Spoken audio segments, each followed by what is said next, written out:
the economy blew up, Warsh took on the job of Wall Street's personal liaison on the Fed board. He was quick to respond to concerns from Wall Street CEOs, and he worked tirelessly to arrange multi-billion-dollar bailouts for them with nothing for American families. No regrets, he says, no regrets. After the crash, most people on the Fed saw millions of Americans unemployed, people who'd lost their homes, and said now might be a good time to lower rates and make the cost of borrowing cheaper for businesses to avoid more layoffs, and make it cheaper for Americans who are worried about paying their mortgages or their credit cards. But not Mr. Warsh. Nope. He wanted to keep interest rates high. And he sang the same song for more than a decade, even as the economy struggled. When the job of Fed chair became available during Trump's first term as president, Warsh held on to his high interest rate inflation hawk views, and Trump passed him by. Regretful, he soon reversed course and called for the Fed to pause interest rate hikes. Then, once Trump left office, Mr. Warsh flipped again and was even criticizing the Fed for cutting rates in the fall of 2024. But as soon as Donald Trump became president a second time, Warsh reversed himself once more and began shouting from the rooftops about how the Fed should cut interest rates. Evidently, he learned his lesson. This time around, he sucked up to Donald Trump to snag his dream job. Mr. Chairman, last week, every single Democratic member of this committee asked that you postpone this hearing and instead conduct oversight on the president's role in directing bogus criminal probes into Chair Powell and Governor Cook. The Senate should not be aiding and abetting Donald Trump's illegal takeover of the Fed by installing his chosen sock puppet as chair. It's an invitation for corruption and for economic catastrophe. We have the power to stop it, and we should be using that power. Thank you, Mr. Chairman.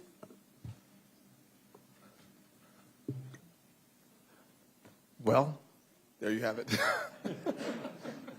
I'll just say it is interesting that we're going to hear from Senator Dave McCormick in his introduction of Kevin Warsh, who was last time unanimously confirmed by the United States Senate.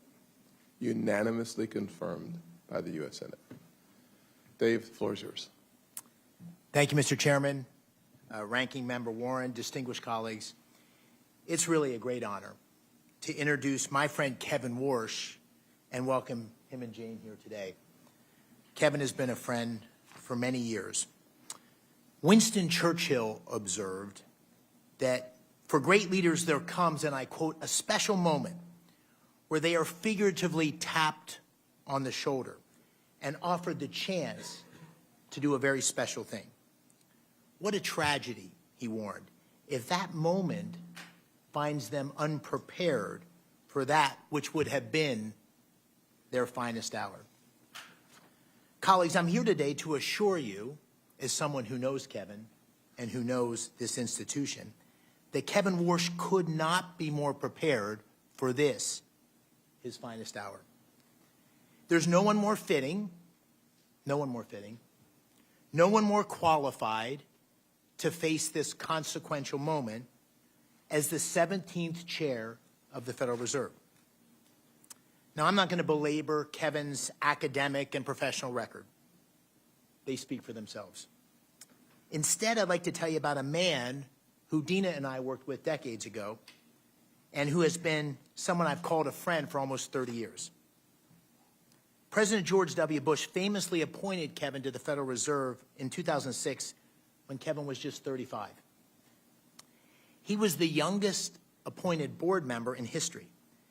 But President Bush saw in Kevin what I believe you will see in him with your questions today. Wisdom that belied his age, now deepened by experience.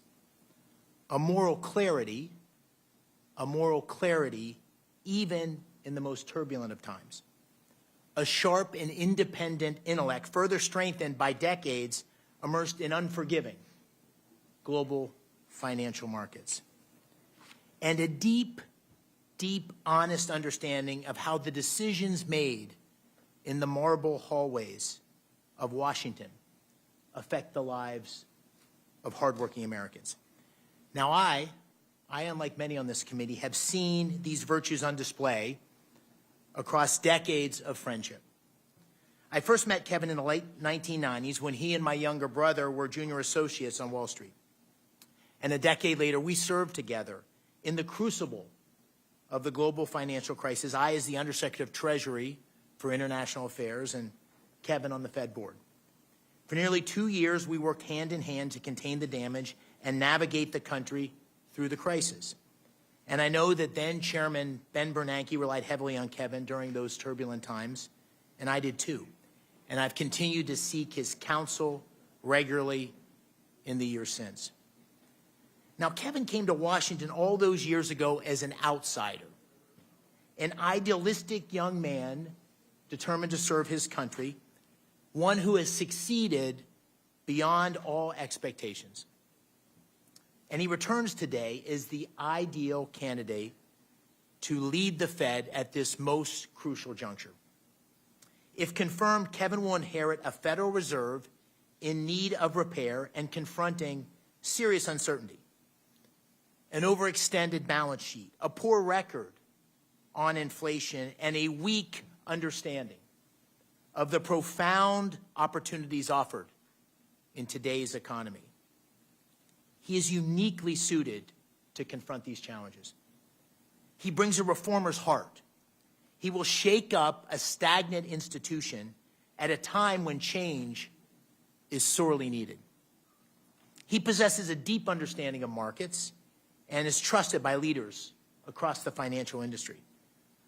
But he equally understands the real economy.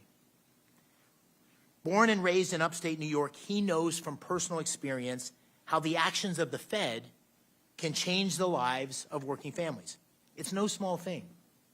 It's no small thing to know firsthand how an increase in gas prices or mortgage rates or an uptick in unemployment affect everyday Americans. The Federal Reserve must not be ruled by pointy-head economists poring over outdated models and reams of market data.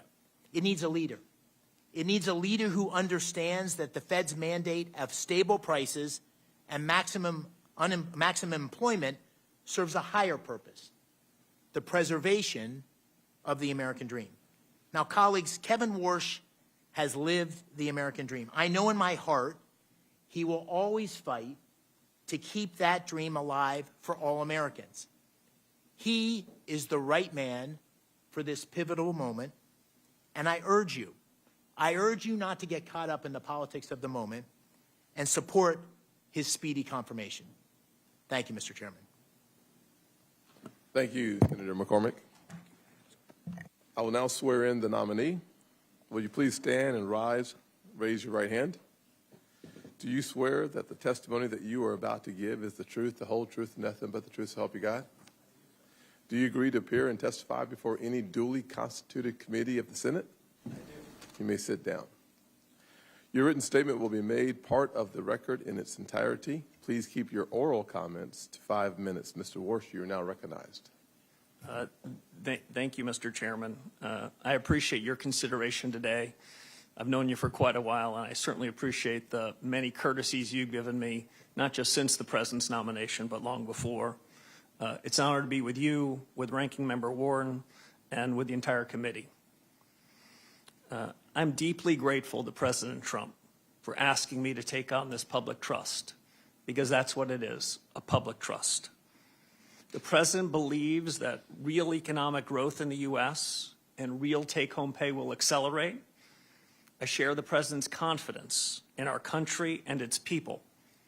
America's economic growth potential is rising as we sit here today. I'm also especially happy that my wife Jane is here. She's been with me for many of the most important moments in my life. I'm grateful for her love and her personal accomplishments.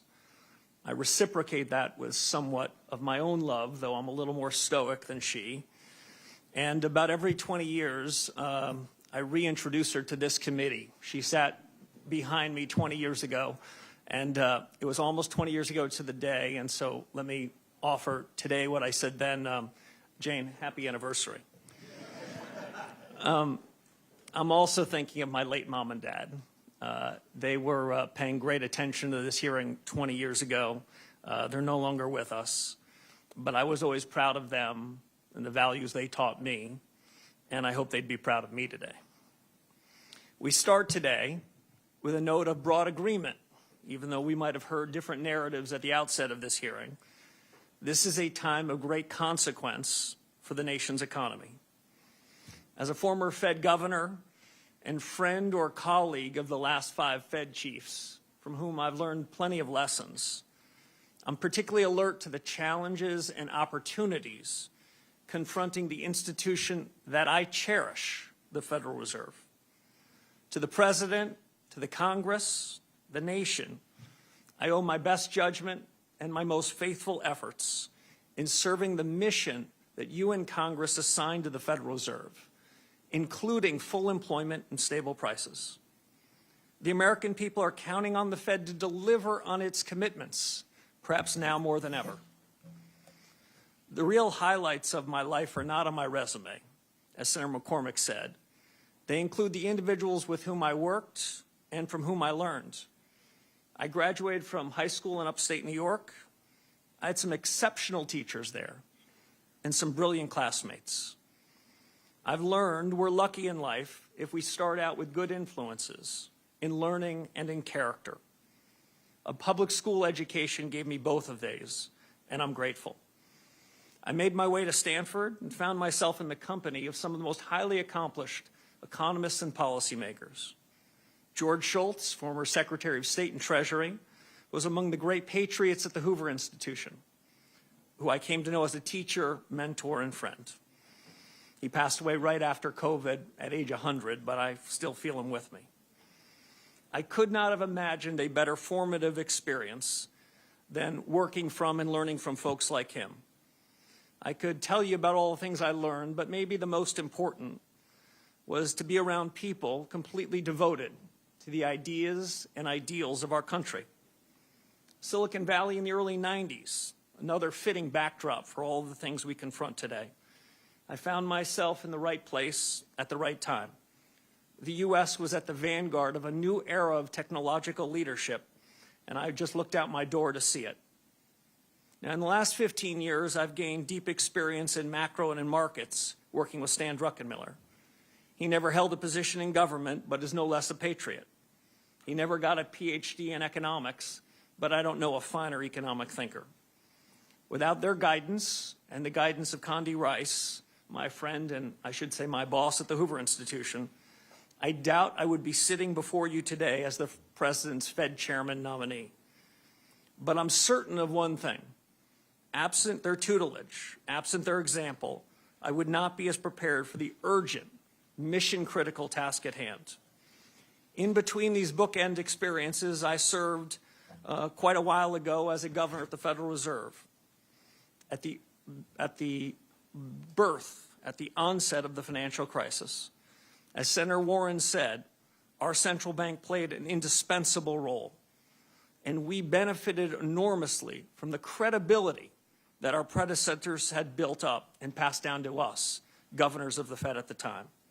In these unusual and exigent circumstances, I saw the Fed and its people at their very best. But I also witnessed an institution that was tempted to play a larger role in the economy and society. So let me be very clear. Monetary policy independence is essential. Monetary policy makers must act in the nation's interest. Their decisions the product of rigor, deliberation, and unclouded decision-making. And as Senator Warren said, I do not believe that independence of monetary policy is threatened when elected officials state their views on rates. Fed independence is up to the Fed. That has 3 implications. First, Congress is tasked with the mission to ensure price stability. Inflation is the Fed's choice. Second, Fed independence is at its peak in the conduct of monetary policy. And third, as the chairman said, the Fed must stay in its lane. I'm committed to ensuring that the conduct of monetary policy remains strictly independent, equally committed to work with the administration and Congress on non-monetary matters that are part of the Fed's remit, and I commit myself to accountability. Finally, I'll just say this, Mr. Chairman. Milton Friedman had a phrase that always stayed with me. He always worried about government officials that lured and hung around with what he called the tyranny of the status quo. Status quo practices and policies are especially harmful when the world is changing this fast. If confirmed as chairman, I will be faithful to the Constitution, to the Federal Reserve Act, and to the very best of the Fed's traditions. I believe a reform-oriented Fed can make a real difference to the American people. And if confirmed, I will seek to create an environment in which the best people do their best work. Candor and goodwill will go a long way in pursuing those objectives. And I suspect this hearing, Mr. Chairman, will put us to the test. It's a real privilege to be Thank you, here. sir. I will say that we typically stick to a 5-minute opening comments. I would encourage all of us to stick with our 5 minutes as it relates to our question and answers. We have full attendance today, and it's going to be really important for us to stick as closely to the 5 minutes as possible. If we go over by much, you'll hear me, which is an indication that you're already over, and I'll do my very best to keep us on time. Kevin, there are so many questions to talk to you about, to ask you about, to be honest with you, and I just want to name a couple of them, and we'll look forward to hearing more on these topics. I will not have enough time to delve into some of the most important issues facing our country. I'll take 2 of those issues and focus my time. I'm sure my colleagues on either side will have a conversation with you and ask questions about AI. The AI future is going to have massive impact on where we go as a nation. It's got a massive impact on your dual mandate as it relates to full employment.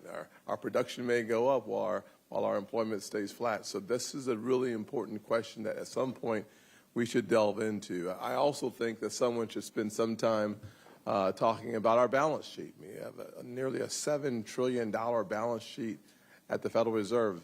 Too much attention has been paid to your balance sheet, and not enough attention has been paid to the nation's balance sheet. And I think it's really important for us to dig into that issue as well. Digital assets, the future of finance in the world seems to have a major component of it being digital assets. The market structure legislation we don't want your comment on, but the important role of the blockchain in the future is another really important part of the future of our economy. I will spend some time talking about affordability and the importance of the independence of the Fed. One of the things I've appreciated about your previous comments is the importance that you have placed on the dual mandate, stable prices, which typically comes through the form of interest rate changes, as well as promoting maximum employment. I think those 2 will become more challenging in the current environment. One, obviously, the second one being the AI and the future of full employment. You've criticized the Federal Reserve for getting too big, mismanaging inflation. I'm sure you know the definition of transitory, so I won't ask you, but I got a feeling you know, and some of your predecessors did not. Compromising the independence of the Fed. I think we should spend more time on finance, less time on climate change, on politics, on who is or who's not in charge. I think you would agree on those issues, though I will not ask you. I will ask you, however, that under your leadership, how will you steer the Federal Reserve to address the real life issues of affordability is my first question. And my second question will be about how do you make sure that the Federal Reserve stays out of the lane of external influences? Mm-hmm. Well, thank you, Mr. Chairman. There's probably no more pressing question than the cost of living. We know at the Federal Reserve that price stability was an objective that you and your colleagues gave to the Fed. So when, over the course of the last several years, especially after COVID, when prices went up to the tune of 25 to 35% for virtually all deciles of the American people, that's an indication that the Fed missed its mark. And we are still dealing with the legacy of the policy errors in 2021 and 2022. Once you let inflation take hold in the economy, it's more expensive and harder to bring it down. And so the fatal policy error going back 4 or 5 years is still a legacy that we're dealing with. We need, in my judgment, fundamental policy reforms to fix it. And while it's true that inflation is less problematic, meaning the rate of change in prices is less severe than it was some years ago, hardworking Americans are no doubt feeling it. I think that means a regime change in the conduct of policy. I think that means a different new inflation framework. I look forward to working with my colleagues at the Fed, if confirmed, to achieve that. I think it means, as you suggested, using tools differently. The Fed has an interest rate tool and a balance sheet tool. My view is the interest rate tool gets in the cracks. It's fairer. The balance sheet tool disproportionately helps those with financial assets. The interest rate tool hits the entire economy. So we need a new framework, new tools, and I'd also say, Mr. Chairman, new communications. Yes. I think part of the reason why, after making a mistake in 2021 and 22, the mistake was compounded, is the Fed gives its forward guidance. The Fed tells the whole world what their dots are going to be, what their forecasts are going to be. Well, the Fed's human. Then they hold on to those forecasts longer than they should. I think if the Fed were to wait until it gets into a meeting before making a decision, that incremental deliberation can keep the central bank from compounding its errors. I think these are big changes that are needed, and if confirmed, I look forward to doing it. Thank you very much. Ranking Member Warren. Thank you, Mr. Chairman. So the Fed has been plagued by deeply disturbing ethics scandals in recent years involving at least 6 Fed officials. So it's critical that the next chair have no financial conflicts, none. You have more than $100 million in investments that you have refused to disclose to ethics officials and to the public. So let me ask, do the Juggernaut Fund or the THSDFS LLC invest in any companies affiliated with President Trump or his family, companies that have facilitated money laundering, Chinese-controlled companies, or financing vehicles established by Jeffrey Epstein? Senator Warren, thank you. So let me first share a point of agreement with you. The Fed has 2 tools. One is its monetary policy, and the second is its credibility. And the scandals that you talked about, the ethics Mr. problems Walsh, you I talked appreciate about, that, but I have went to very the core of the limited credibility time. that has hurt the Could Fed. you answer my question, please? I ask. You have $100 million in undisclosed assets. And what I'm asking is, are any of those with this outfit that invests in companies affiliated with President Trump or his family, companies that have facilitated money laundering, Chinese-controlled companies, or financing vehicles set up by Jeffrey Epstein? It's a yes or no question. Senator, I have worked tirelessly with the ethics officials at the Office of Government Yes, Ethics. and you have not come to an ethics revealed agreement $100 with million them in and have assets. agreed, Senator, to sell all of That's my financial not my assets, question. Mr. including Walsh, the are Duquesne you refusing assets. to tell us if you have investments, for example, in vehicles set up to advance Jeffrey Epstein? Is that what you're telling us? You just won't tell us? Senator, what I'm telling you is that those assets that you represent at Juggernaut will be sold if I'm All right. confirmed Let me before I take follow up. office and sign the oath of office. Let me follow up on that. Will you at least disclose how you plan to disclose and divest these secret assets? I'm sure you understand that the public might question your motives if, for example, billionaire Stanley Druckenmiller, who you honored in your opening statement, and who makes a living guessing what the Fed will do next, cuts you a massive check for $100 million as you take the oath of office to become the new Federal Reserve Chair. Senator, as you know, it sounds like your fight might not be with me, but the Office of Government Ethics.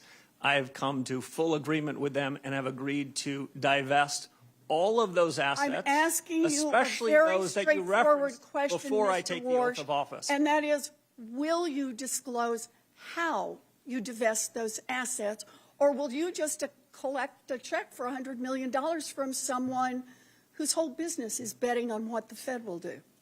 As I said to the ethics officials at the Federal Reserve and the Office of Government Ethics, I'll and they take agreed, that as a I would no be as well. redeeming my So assets Donald before Trump I take has office. made clear that he does not want an independent Fed. In fact, he has said, and I quote, "Anybody that disagrees with me will never be Fed chairman." And he's made clear that you are his sock puppet, saying last week that interest rates will drop, quote, "when Kevin gets in." Yeah, I think they do. Not when economic conditions change, we'll get lower rates. Not when the economy needs it. Nope. He said, when my guy, Kevin Warsh, is in there, we'll get the interest rates that I, Donald Trump, wants. So independence takes courage. Let's check out your independence and your courage. We'll start easy. Mr. Warsh, did Donald Trump lose the 2020 election? We try to keep politics, if I'm confirmed, out of the Federal I'm just Reserve. asking you a factual question. I need to know, I need to measure your independence and your courage. Senator, I believe that this body certified that election many years ago. That's not the question I'm asking. I'm asking, did Donald Trump lose in 2020? And I'm suggesting you in I'm 2020, the suggesting Fed you can't made answer that. huge inflation problem, and you certified the election. So We let need to me keep ask you politics another out of question. monetary policy. In our and meeting, you monetary said policy out you of would politics. be independent because you're, quote, a tough guy. Those were your words, tough guy. And you will be able to stand up to President Trump. So let's try it again. Name one aspect of President Trump's economic agenda with which you disagree. Well, Senator, the Federal Reserve in recent years has wandered outside of its remit, wandered into other I'm areas. asking for something That's you not something disagree I'm with prepared Donald to do. Trump on. If I'm Just confirmed, one the Federal one Reserve should stay in economic its issue. lane. Just one little place where you disagree with Donald Well, I Trump. do have a disagreement, actually, Senator, with the president. I think even this morning, he said that he thought I was out of central casting. I think central casting, I'd look older, grayer, and maybe show up here with a cigar of sorts. Quite adorable. But, you know, we need a Fed chair who is independent. That's the only way we preserve the independence I agree of the with Federal Reserve. If you can't answer these questions, you don't have the courage and you don't have the independence. I agree Thank with you on Mr. independence, Senator. Senator Rounds. Thank you. Thank you, Mr. Chairman. Mr. Warsh, first of all, welcome. And I appreciated the opportunity to visit with you personally in the office. I agree with you, and I think Fed independence is critical. And I think that's an item that you and I agree on wholeheartedly. I want to take an opportunity just to kind of perhaps give you an opportunity to respond. I know that the ranking member had a number of items that she expressed concerns with. I'd like to give you an opportunity to just kind of work this way through. And let me just ask you a few questions, and I'll allow you to take the time to fully answer the questions. As I understand, Mr. Warsh, you worked with the career ethics professionals at the Office of Government Ethics and at the Fed to come to an agreement in terms of your dissolution of some of the assets that you as a businessman have. Is that correct? Yes, Senator, that is correct. I worked with the Fed ethics officials first, answered all of their questions, then with the career professionals, the Office of Government Ethics, answered all of their questions, and then they wrote up an ethics agreement, which is part of the public record. But because I agree with Senator Warren on the ethical questions that have been raised over the last several years by several people that were members of the FOMC, so that there's no question about my independence, no question about the clarity of my financial record. I agreed to divest virtually all of my financial assets, the large majority of which will be divested before I raise my right hand and am sworn into office if confirmed by this body. So I've gone above and beyond, not for any other special reason other than the Fed needs to reestablish its credibility because the conduct of policy depends on it. So let me just, for the record, the agreement which you have signed clearly states that you have agreed to divest your assets that are in question within 90 days of confirmation if you have not already divested them. That is correct. Yes, Senator, and in fact, the large majority of those assets will be divested before I am sworn into office if confirmed. Thank you. The career ethics professionals were the ones that basically had sent your signed paperwork to this committee's chief clerk. I really question whether or not they would have done that if they did not come to the ethics agreement with you in the first place, correct? Yes, I presume that's right. We had a very good working relationship, and I'm happy to be sitting after the divestiture and cash or T-bills or whatever is the permitted asset so we can get back to the business of fixing the Fed, reforming an institution that has lost its way a bit, that has missed the mark. As Chairman Scott said at the outset, this inflation risk is still something that's being talked about around kitchen tables and boardrooms. My preferred definition of stable prices is a little different than most academics. I believe that price stability should be a change in prices such that no one's talking about it. That's an old-fashioned definition, but I think it's still valid. And the sooner that we can reform the institution with my colleagues, if confirmed, the sooner we can ensure price stability, and we can have a new set of leaders atop the institution with high, credible, ethical standards to return the Fed to what it should be. The independence that both Chairman Scott and Senator Warren mentioned, critically important. But independence has to be earned, and it's earned by delivering on the promises, the commitments that the Fed has made. And as the Fed hasn't delivered on those promises, we shouldn't be surprised that we hear politics that are entering the room at the Fed. We need to get the politics out of it so the Fed can focus on its day job, deliver on full employment and stable prices. It's true that people want to see stability within the Fed, but is it okay for a Fed governor or a chairman to change their mind on a particular policy? It's more than okay, it's essential. Economics is not physics, it's not math. Frankly, most of us that ended up in the economics business, we started like I did as a math major. It was too hard. So we ended up in economics. In economics, what we need to do is focus to the left of the decimal point, not to the right of the decimal point. We need to focus on the big things. And if mistakes are made, central bankers, economic policymakers need to correct them fast.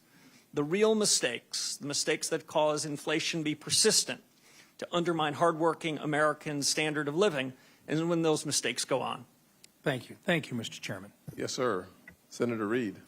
Mr. Chairman, before we start the next question, I ask that we have entered into the record the U.S. Office of Government Ethics certification, which requires that all nominees disclose all of their assets, and showing that Mr. Warsh is out of compliance and that he has not met the ethics requirements.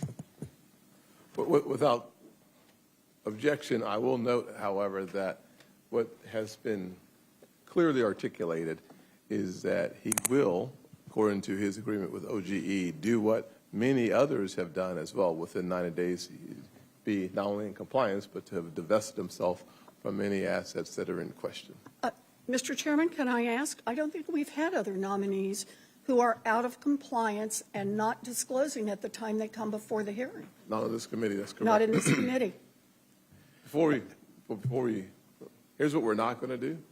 Fair enough. We're not going to have two chairmen, for sure. Just asking. Number one. Number two, what we're also not going to do is debate what we're putting into the record.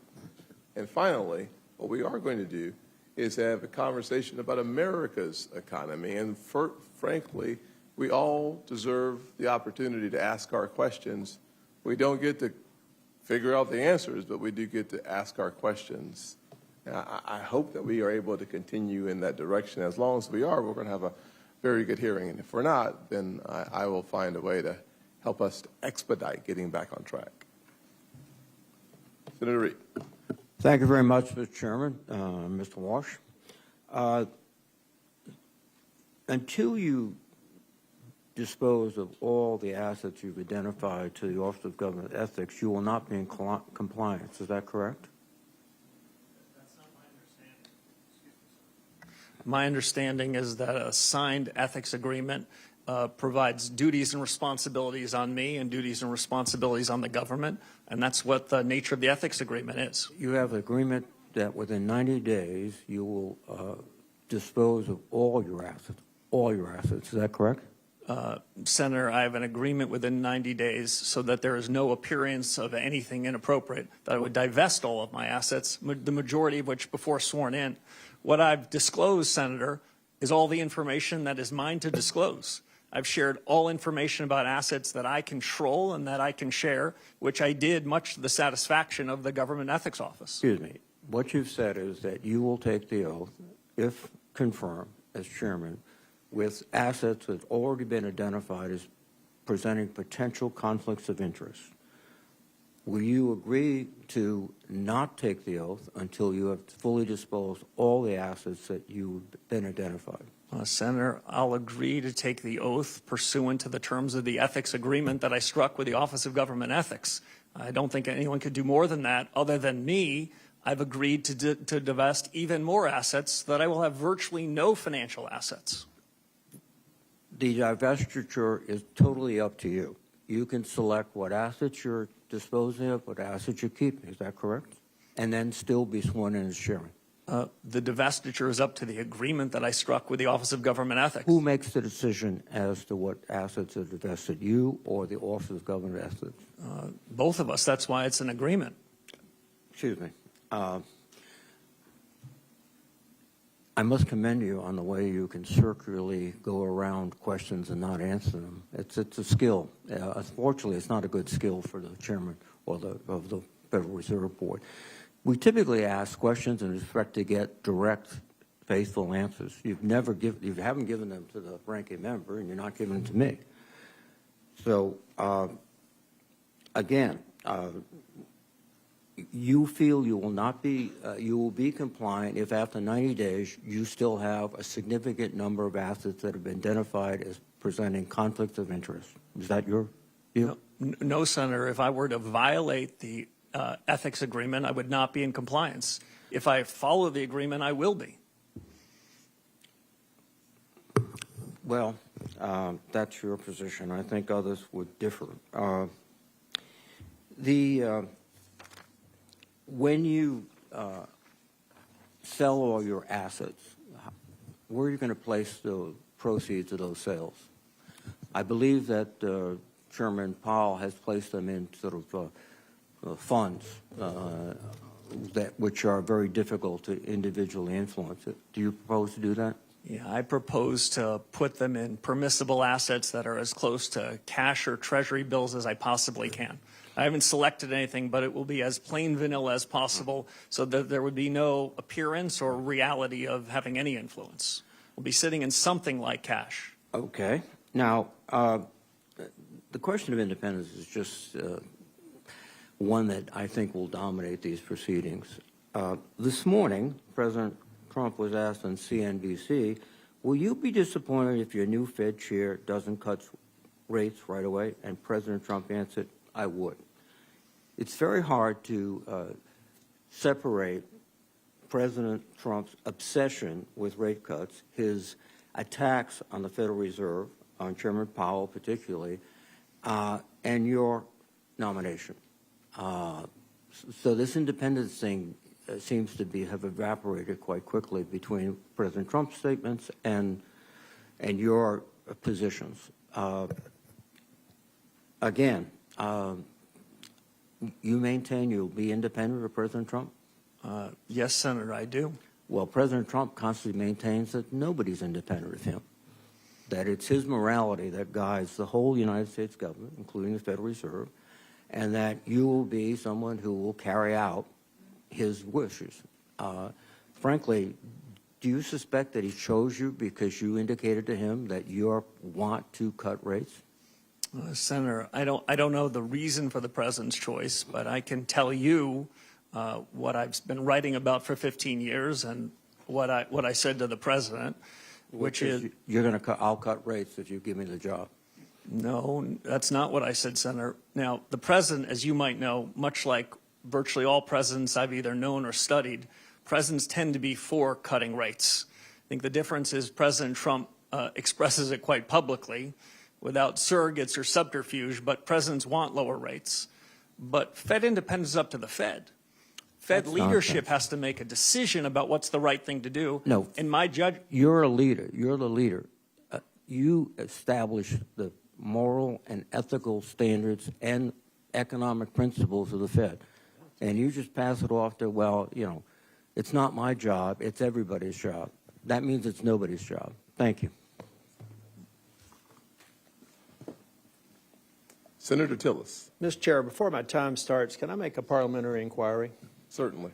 I want to make sure that we get this right, because I'm not an attorney, but I think it's pretty important to suggest that according to Mr. Warsh, he has signed an agreement that is in compliance, provided that he executes the agreement. Correct. So we should not have into the record that he is before us out of compliance, because you stipulated that what Senator Warren said was a first of a kind here, but he is not out of compliance. He has agreement that if he executes, will be in compliance. That's why he's properly before us. And I just want to make sure for the record that that is clear. Yeah, very clear.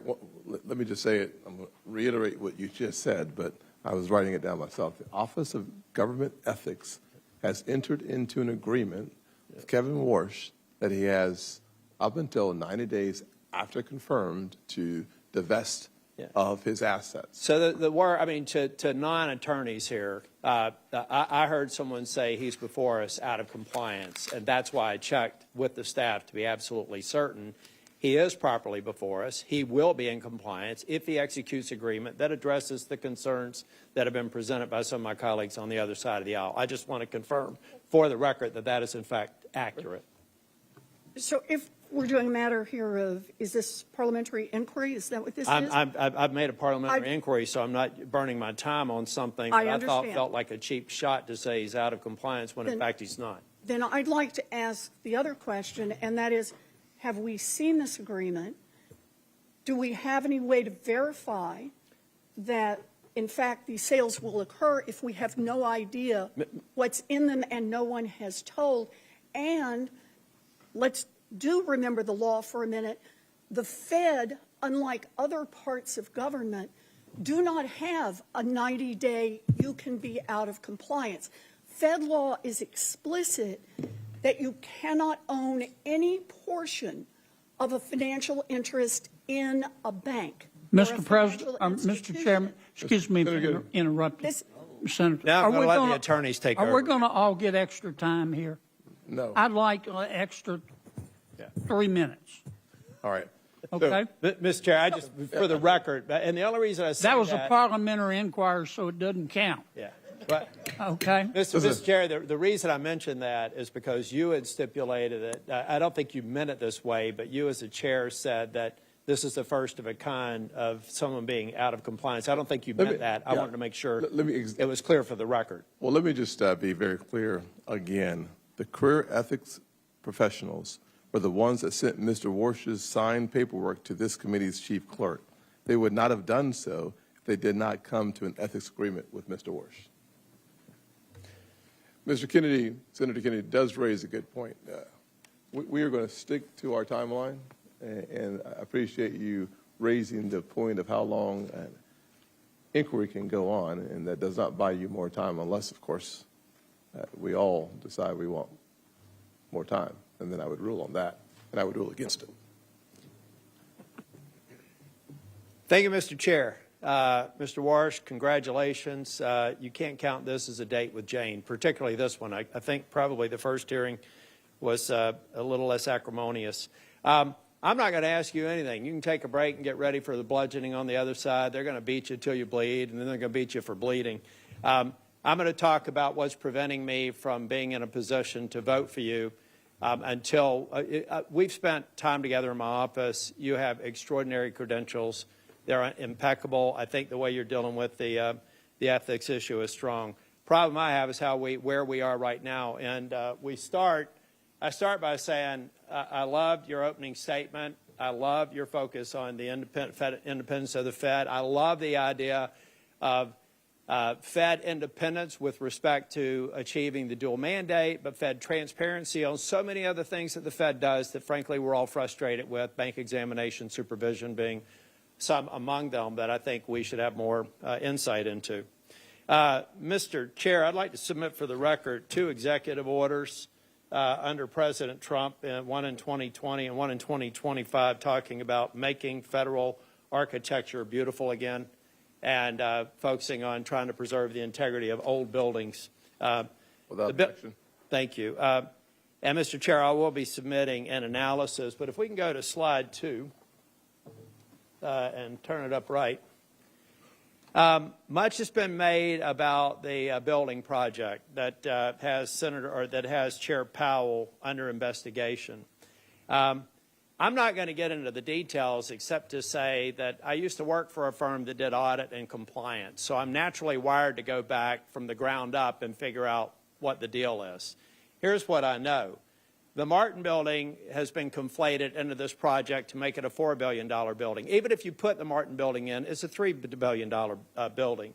The reality is what we're talking about is the Eccles building and the East building, for which, bring that up higher, Jack, you're a tall guy so people can see it. These are the overruns. And these overruns occurred in part because the cost of inputs went up 69% since the original estimate. Asbestos was identified. Remediation was required. Pylons had to be built underneath the building because it turns out they used it as a landfill and they had a water table issue. There were a variety of reasons why this building went over budget. And as a matter of fact, if we put everybody in prison in federal government that had a budget go over, we'd have to reserve an area roughly the size of Texas for a penal colony because of the way government projects work. And the reality is the overage of inflation adjusted was about $730 million, the majority of which seems to be legitimate. Next slide. Not acceptable, unfortunate, but legitimate. Now, what I've really got a problem with, and we're talking about Fed independence. By the way, I think you're going to be independent. You have to be. You got to convince 11 other people to vote with you, at least a majority. It's a consensus organization. You try to get the majority to. Most of these votes are 11-1. So if anybody thinks the president can appoint somebody and you unilaterally can control things, you're going to be an unsuccessful chair if history is any guide, and you've served under some of the best. So I know you're going to do it right. The problem that I have here is that we had some U.S. attorney with a dream or assistant U.S. attorney thinking it would be cute to bring Chair Powell under an investigation just a few months before the position was going to be open. This happened this year. Normal course and speed. Here's how it works at the Fed. May the 15th, the term would have expired. We'd be having this hearing. You'd be getting confirmed. Custom also suggests that the sitting chair, even though he has 2 years left on his term, would have exited. But instead, we have somebody who thinks a building project that went over by about $700 million with a lot of what seemed to be justifications for it are holding up this whole process. It sounds like to me somebody over in the DOJ didn't even check with the boss. The boss said on the same night that I said I can't go forward until this bogus investigation is done with, said he didn't know anything about it. So we've got people in DOJ over in the D.C. circuit or the D.C. district doing these investigations. We have got to end this investigation. Big DOJ didn't know about it. The president didn't know about it. Let's get rid of this investigation so I can support your confirmation. Mr. Warsh, the only thing I've found the least bit odd about you is you've never watched an episode of Seinfeld.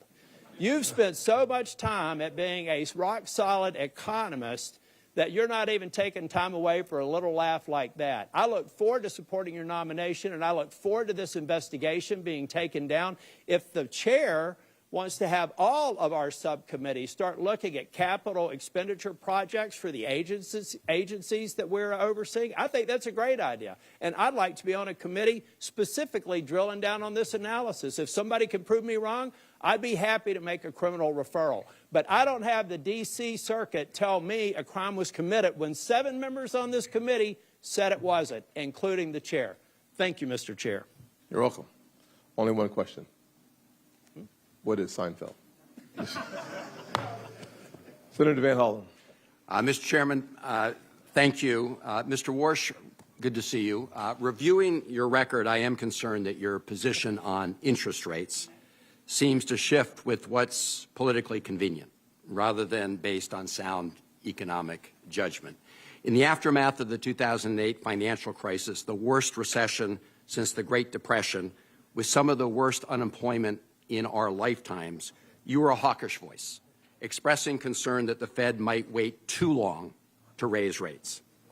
I think you got it wrong then, but now you seem to have swung 180 degrees in the opposite direction to embrace lower rates, a view that conveniently aligns with the president who nominated you. You've made this pivot even as today prices are too high. I think we all know that. Our economy works for families when prices are affordable and unemployment is low. That's why price stability is an important part of the Fed's mandate, right? Senator, yes. And the Fed uses its monetary policy tools for price stability and full employment. That's the job Congress gave to the Fed. Here's how Ben Bernanke described how the Fed uses those tools. He said, and I'm quoting, "Generally, if economic weakness is the primary concern, the Fed acts to reduce interest rates, which supports the economy. If the economy is overheating, the Fed can raise interest rates to constrain inflationary pressures," end of quote. So that's a textbook model of the Fed. Cutting rates supports the economy, but can lead to higher inflation, while raising rates helps to fight inflation, but can limit growth. Do you agree with Chairman Bernanke that that's generally how the Fed can use monetary policy to affect the economy? Senator, I do agree generally with that proposition, but I'll note at a moment like this, the supply side of the economy is changing dramatically. So the core of what Chairman Bernanke said is a question about what's the economy's potential. As I said in my opening remarks, I think the economy's potential is growing quite quickly, and that makes the decision that you tee up to be a difficult one, and one that the Fed's going to have to dig deep in evaluating what's the right policy choice in the upcoming meetings. Well, I want to push you a little bit on that in a moment, but right now the Fed has set its main interest rate at 3.5 to 3.7%. Last December, President Trump told the Wall Street Journal he wanted to cut rates to 1% and maybe lower than that by the end of this year. So just to better understand how you think about economics, in the economic model Bernanke laid out, let's say there's an economy with decent growth and no recession. If the central bank were to cut rates from 3.5 to 1% or lower, a massive cut, that would typically push prices up, right? Senator, unlike many of my colleagues, past and present, I don't believe in forward guidance. I don't believe that I should be previewing for you what a future decision might be. I think it's essential that the Fed make decisions in the room. Mr. Warsh, I'm not asking you what decision you would make. Obviously, that's going to be up to you. I'm asking you for the framework in which you think about these things. And it seems a pretty straightforward question about what would happen if we reduced interest rates by the end of this year to 1% or less. And under the Bernanke model, and I think almost every economist or most economists would say that that will drive up prices. And so that's what I'm asking you. Would you agree that that would likely drive up prices? So, Senator, the Fed has two important monetary policy tools. One is interest rates, and the other is a balance sheet that we created in the 2008 financial crisis. Those tools should be working in concert, not at cross purposes. So it's hard for me to isolate one variable when we'd have to have a discussion on the other. All right. But generally, sorry. Well, let me just say this was a pretty clear question about the framework in which these decisions are made. I have heard you talk about how AI may change that calculation. Yes. I will just say, and I think you know this, I mean, I have this, you know, the Financial Times pointed out the economists reject Kevin Warsh's claim that the AI boom will enable rate cuts. And I find it just implausible to suggest that by the end of this year, AI would produce such increases in productivity that it could reduce in a rate cut to below 1%. And you can't tell me that that would very likely increase prices. So, Senator, can I say two things? And First, just, Senator, oops, sorry. quickly. Sorry. Monetary Policy Center works with long and variable lags, quite famously. If the Fed were to make a decision today about the conduct of policy, it's likely to find its way to the real economy 6, 9, or 12 months later. So it's difficult to judge policy today for an immediate result. And that would be my only concern about the framing of your question. Thank you, Mr. Chairman. I just, in closing, this is what concerns me, is that your views now have sort of flipped to conform with where the President of the United States is, and that's been a concern many of us have. Thank you, Mr. Chairman. Senator Kennedy? I want extra time, Mr. Chairman. I know, sir. I know. Consider these 5 minutes a parliamentary inquiry. Professor, what's a sock puppet? I heard the reference from Senator Warren. Yeah, what earlier. is it? I'm not sure I know. I think Okay. it's that thing you stick your hand in. Yeah, kind of like this. Yes. What's a human sock puppet? Isn't a human sock puppet somebody who'll do what somebody else tells them to do? I think that's what the senator was trying to suggest. I think that gonna was be the innuendo. Are you going to be the president's human sock puppet? Senator, absolutely not. Are you going to be anybody's human sock puppet?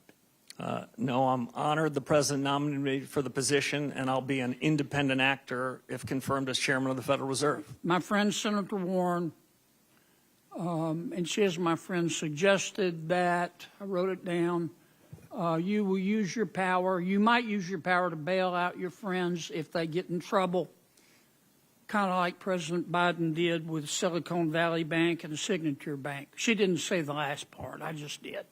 Are you going to do that? No, Senator. Okay. The ethics folks, they've cleared you, but they've said you've got to sell some assets. Is that right? Yes, sir. Okay. And these assets that you have, you can't just hold a yard sale, can you? No, not for most of them, sir. Okay, so it takes a reasonable period of time, right? Yes, sir. And you've promised to sell them, right? I did. And if you don't sell them, we'll know, and the ethics folks will know, right?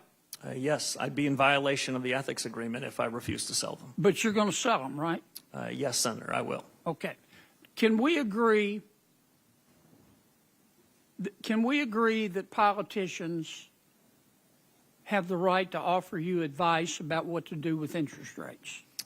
Senator, we can agree, and it's not something that I would shy away from. I've heard many senators from this very committee in years past express strong views on interest rates. Okay. Humble central bankers should be listening and then making their own decisions. But some politicians matter more than others. And generally speaking, presidents matter, their opinion matters more than, say, a senator. President Trump has offered his opinion about what you ought to do with interest rates. Is that right? Senator, he has not made his opinion on that a secret to anybody. Yeah. And every president has that you're aware of. Yes, Hasn't it? and they all tend to be in the same direction, Senator Kennedy. Okay. Now, the problem is, can we agree that your credibility as Fed chairman is the most important thing you have? It's the most important thing to me, it's the most important thing to the institution, and it's the most important thing to the successful conduct of policy. Okay. If the markets that's a think yes, right? Yes, Senator. Okay. The problem is that President Trump has said he's not going to appoint anybody who wouldn't agree to lower interest rates.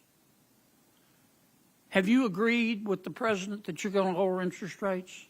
Senator, I'm glad you framed it that way. The president never asked me to predetermine, commit, fix, decide on any interest rate decision in any of our discussions, nor would I ever agree to do so. So the president has never sat you down, looked you in the eye, and said, here's the deal, Scooter, I'm going to appoint you, but you got to agree to lower interest rates. That didn't happen, or it did happen? The president never once asked me to commit to any particular interest rate decision, period, and nor would I ever agree to do so if he had, but he never did. I was honored he nominated me. Like everyone else in the committee in the world, I've heard his view on interest rates. It sounded very similar to me to every other president in economic history that I've studied. Okay.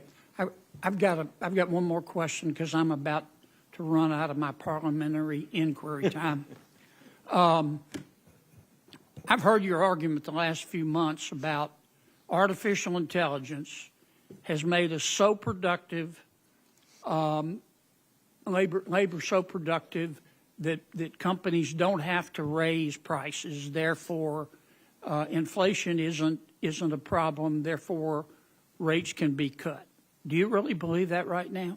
No, that is not how I would characterize the story on AI. Okay, but you've said what I just said, haven't you? I have said that this is the most disruptive moment in modern economic history in the U.S. and the world. I've said that artificial intelligence, AI, short Okay, for let me American stop you ingenuity, because can have a big the effect. chair's going to cut me off. Oops, sorry. Here's my worry, that a lot of this stuff about artificial intelligence making us more productive is a bunch of hype by people who want to sell stock in an IPO. Okay, I'd be careful there. Yeah. Thank you, Mr. Chairman. I'll get to my 5 minutes in a little bit. So you come back about midnight, sir, we'll go ahead. Start it all over again. Brand new day, sir. Brand new day. Thank you for your patience. Senator Thank you. Cortez Masto. Thank you. Yes, ma'am. Mr. Warsh, thank you for taking the time with me. I appreciate meeting with you. Congratulations on this nomination, and welcome to all your family, friends who are here. Let me talk to you about a couple of things. It's really around economic theory, and we have talked a little bit about this when we were meeting. Inflation has been above the Fed's target for 5 years. Would you agree with that? Yes, Senator. Yeah, yes. and core PCE inflation has been running at about 3%, a full point above that Fed target, correct? Yes. And so some Federal Reserve officials have said that this excess is due to tariffs. Do you agree with that? Senator, I don't. If I can make 2 points. Please. Much as we discussed in your office, I think the data that's being used to judge inflation is quite imperfect data. And among the projects that the economics profession, and if I'm confirmed as chairman of the Fed needs to do, is to try to use our new understanding and new data sources to see what's really the inflation rate in the economy. We used to use core PCE, core measures, so we'd exclude food and energy because it was sort of a rough swag as to what was going on. We don't have to do a rough swag anymore. What I'm most interested in is what's the underlying inflation rate, not what's the one-time change in prices because of a change in geopolitics or a change in beef, but what's the underlying generalized change in prices in the economy. And my broad sense is that these inflation risks and the inflation damage the last several years is improving somewhat. It has improved somewhat in the last year. The measures I prefer are looking at things that are called trimmed averages, where we take out all of the tail risks, all of the one-off items, and we ask ourselves whether the generalized change in prices is having second-order effects on the economy.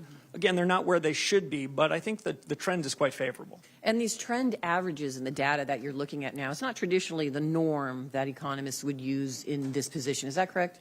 Some in the economics profession are increasingly looking to these median-type measures, but among the projects I would hope to undertake as one of the first reforms at the Fed is a data project where we would go off and we would evaluate with the public sector and the private sector, including the Bureau of Labor Statistics, a survey of 1 billion prices. Mm-hmm. And what I'm really most interested, Senator, is what's the change of that 500 millionth and one price?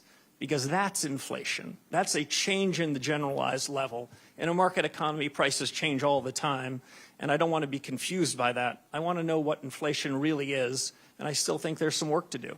And I respect, listen, I'm listening to you today and talking with you. I respect you truly believe as an economist and a theorist in this theory, in what you are talking to us today about, which is traditionally not the norm. And many are disagreeing with you on that and publicly disagreeing. And so I understand that. But I guess the position I have is I hope you're right. But at the end of the day, my concern is people are suffering right now with high costs, and we need to address it. And I don't know how long it's going to take for your economic theory to gain traction or to be proven that it's going to benefit so many people in this country right now. And here's one other thing, because I don't have that much time, and this is what is also a concern of mine, so I want you to address it. Earlier, you've been on the Federal Reserve Board, and you were there during the financial crisis of 2008. You and I talked about this. I was the Attorney General then. It hit Nevada so hard. Here's what I do know, and at that time, in 2006, you attended numerous meetings where housing experts pleaded with you to stop predatory mortgages. In fact, Gail Burks, who was the CEO of Nevada's Fair Housing at that time, who I worked with, repeatedly warned Fed leadership, including you, about predatory lending practices such as flipping loans or misinforming seniors about reverse mortgages. And in 2007, you said, and I quote, "Subprime mortgages have gotten a bad name in this environment, and in some cases, that's not just." You also said that you don't see any immediate systemic risk issues among big banks. And you said that at that time. And then just recently, and this is what I want you to address, Senator Warren has said that you told her you had no regrets during this tenure. How can we trust that your economic theory, when you were wrong then, is going to be the accurate theory we need now to help so many families and businesses that are struggling with the policies that we're dealing with now? Senator, let me address a few things. The chairman is going to cut me off when he must, but I would say this. For many years before the global financial crisis, I warned about the very real risks of Fannie Mae and Freddie Mac blowing up, which they did. I think that part of the housing market was vulnerable for many years, and not enough was done about it, even in spite of my protestations and my urging about GSE reform. It wasn't done. I think that compounded the financial crisis. Secondly, I think subprime mortgages then, subprime assets then, were indicative of prices of almost every financial asset that were mispriced. What I suggested then and what I believe now is that subprime mortgages were just indicative of a set of prices that were incorrect, and they all repriced. Just to give one fine example before I turn to the chairman. Perhaps no examples right now. Okay, sorry. Let's go to Senator Thank you. Haggerty. I want to give you an opportunity to finish that exchange. Thank you, Mr. Chairman. And Mr. Warsh, I want to welcome you, Jane, your family. And I want the committee to know that I've known Kevin Warsh for 30 years. We first crossed paths back in 1992, shortly after Kevin graduated from Stanford. We both worked on the White House staff at that point in time. And I just want to say this, that the man testifying before us today is the same man that I got to know then. Serious, disciplined, with a true heart for public service. And I want to say this, I've said it before, Kevin Warsh is the man for the moment. His background, his experience, and his discipline are precisely what we need to bring our economy into its full potential. I'm delighted to see him here today as we both reinforce competence here at home and do the same thing abroad. And if I think about Kevin's qualifications, think about the contrast with the nominations that we saw with the last administration.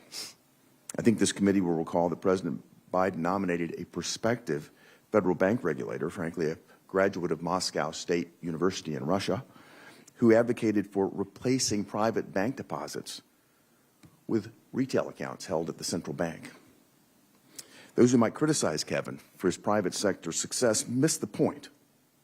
Kevin's experience is not a liability, it's an asset.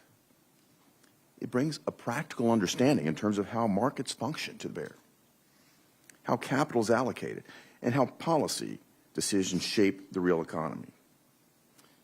Mr. Warsh, how will your experiences in both the public and the private sector shape your governance of the Fed should you be confirmed? Senator, thank you very much, and thanks for the kind introduction. For your colleagues on this panel, Senator Haggard and I shared a desk in 91 and 92, so I've known him for a very long time.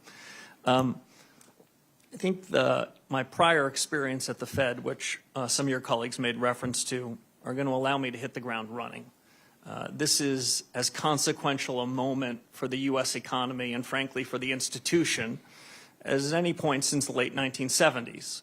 And so my experience at the Fed, my understanding of the people, the culture, the governance, and of the things that are ripe for reform are going to give me a leg up. we don't have a long time to do new studies and contemplate what reform should be. We have a short window to try to bring inflation back down to where it should be to ensure price stability. And because AI that Senator Kennedy referenced is so consequential, and AI is quickly becoming at something like escape velocity, it's important to revisit the Fed's models and see whether this innovation cycle, while it could have over time improvements in the price level and make the Fed's job on inflation easier, there's a question about what that means for employment, which is another part of the Fed's mandate. So I think that's part and parcel of what my background and suggestion and history would suggest. But if I can make one other point, what the Fed needs is a reform to its frameworks and reforms to its communications. I've seen what the Fed's done well, and often I'll give them one cheer or two. But now more than ever, the Federal Reserve needs 3 cheers, and that's what I hope to deliver. Well, let's stay on this point, particularly, and you've mentioned this in your commentary, the point of the Fed's mission creep over the years. If you think about what the Fed has done, they've strayed into what I would call politically contentious areas. They've gone well beyond their core mandate. And we've seen this across the Federal Reserve System. And what the Fed has done is eroded its credibility. It's what it should be, which is an apolitical and independent central bank. In bank regulation and supervision, the Fed's focused on non-material and often politically charged areas. I'm thinking about climate change policy here. Elsewhere in the Federal Reserve System, we've seen regional reserve banks used as platforms for promoting very divisive partisan policies. There I'm thinking about DEI, climate policy, even racial reparations. The Minneapolis Fed even went so far as to publicly lobby for an amendment to a state constitution on education policy. How far beyond the remit can they get? In the 2020 Monetary Policy Review, the Fed even sought to redefine its legislative mandate of maximum employment as a broad, quote, broad-based and inclusive goal, close quote. I mean, that's tacitly understood to mean that the Fed should accept higher inflation to privilege select groups of Americans. And while the Fed undertook this social engineering, it also financially engineered a massive footprint in our market. QE provided near unlimited bid for government debt, which, of course, made it easy for us to subsidize more government debt here. It subsidized government financing, and it encouraged, frankly, what I view as very reckless federal spending. In each of these examples, we see a clear pattern. The Fed has strayed beyond its core mandate to encroach upon policy decisions that ought to be left to those of us that are democratically accountable. Mr. Warsh, the Fed's own actions have eroded its credibility. What do you think should be done to regain public trust? Senator, robust reform. The Fed can deliver on the mandate that you gave it if it sticks to its knitting. As it wanders into areas upon which it has neither authority or expertise, it loses its focus. And I'll just give one example. In 2020, as you reference, when the Federal Reserve changed its inflation framework in August of 2020, inflation was running at around 1.72%. And the Fed changed its framework, rewrote in some sense the remit you gave it, and they asked for a little more inflation. They ended up with a lot more, and that was the foundation for the inflation surge that happened in the subsequent years, which we're still living with. Okay. Thank you, Mr. Warsh. Thank you, Mr. Chairman. Senator Smith. Thank you, Mr. Chair. Good morning, Mr. Warsh. It's still morning. Let me start with this. I think you have said that you have confidence that this economy has potential. I think that's fair to say. And you've also said that this is a time of great consequence for the nation's economy, perhaps one of the most significant hinge points in a couple of generations. That's fair to say? Yes, Senator. Thank you. And so I agree with that. And I actually want to go a bit further because I think that it seems to me that this economy is amazing for rich people, people who have a lot of capital. And in fact, we can see in 2025, billionaire wealth grew 3 times faster than the average rate of the previous 5 years. And wealthy households hold a massive portion of the nation's wealth. And this, I think, is the tipping point that our economy actually faces right now. And I can tell you that in Minnesota, a lot of people are telling me that it is harder and harder for them to afford the basics. They aren't rich. They don't have enough money to pay their bills, to pay their doctor's bills. So I want to look at this with you for a few minutes, and I want to start with inflation. So last week, President Trump said that gas prices are, quote, not very high, and, quote, we're having some fake inflation because of the fuel. So understanding what you've been saying about data and measurement and all of that, let me just ask you, do you think that gas prices going up 20% is fake inflation?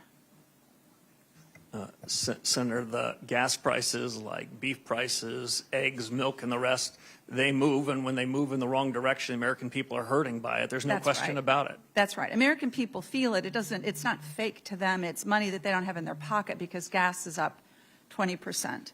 I think my constituents would say that that inflation is real and not fake.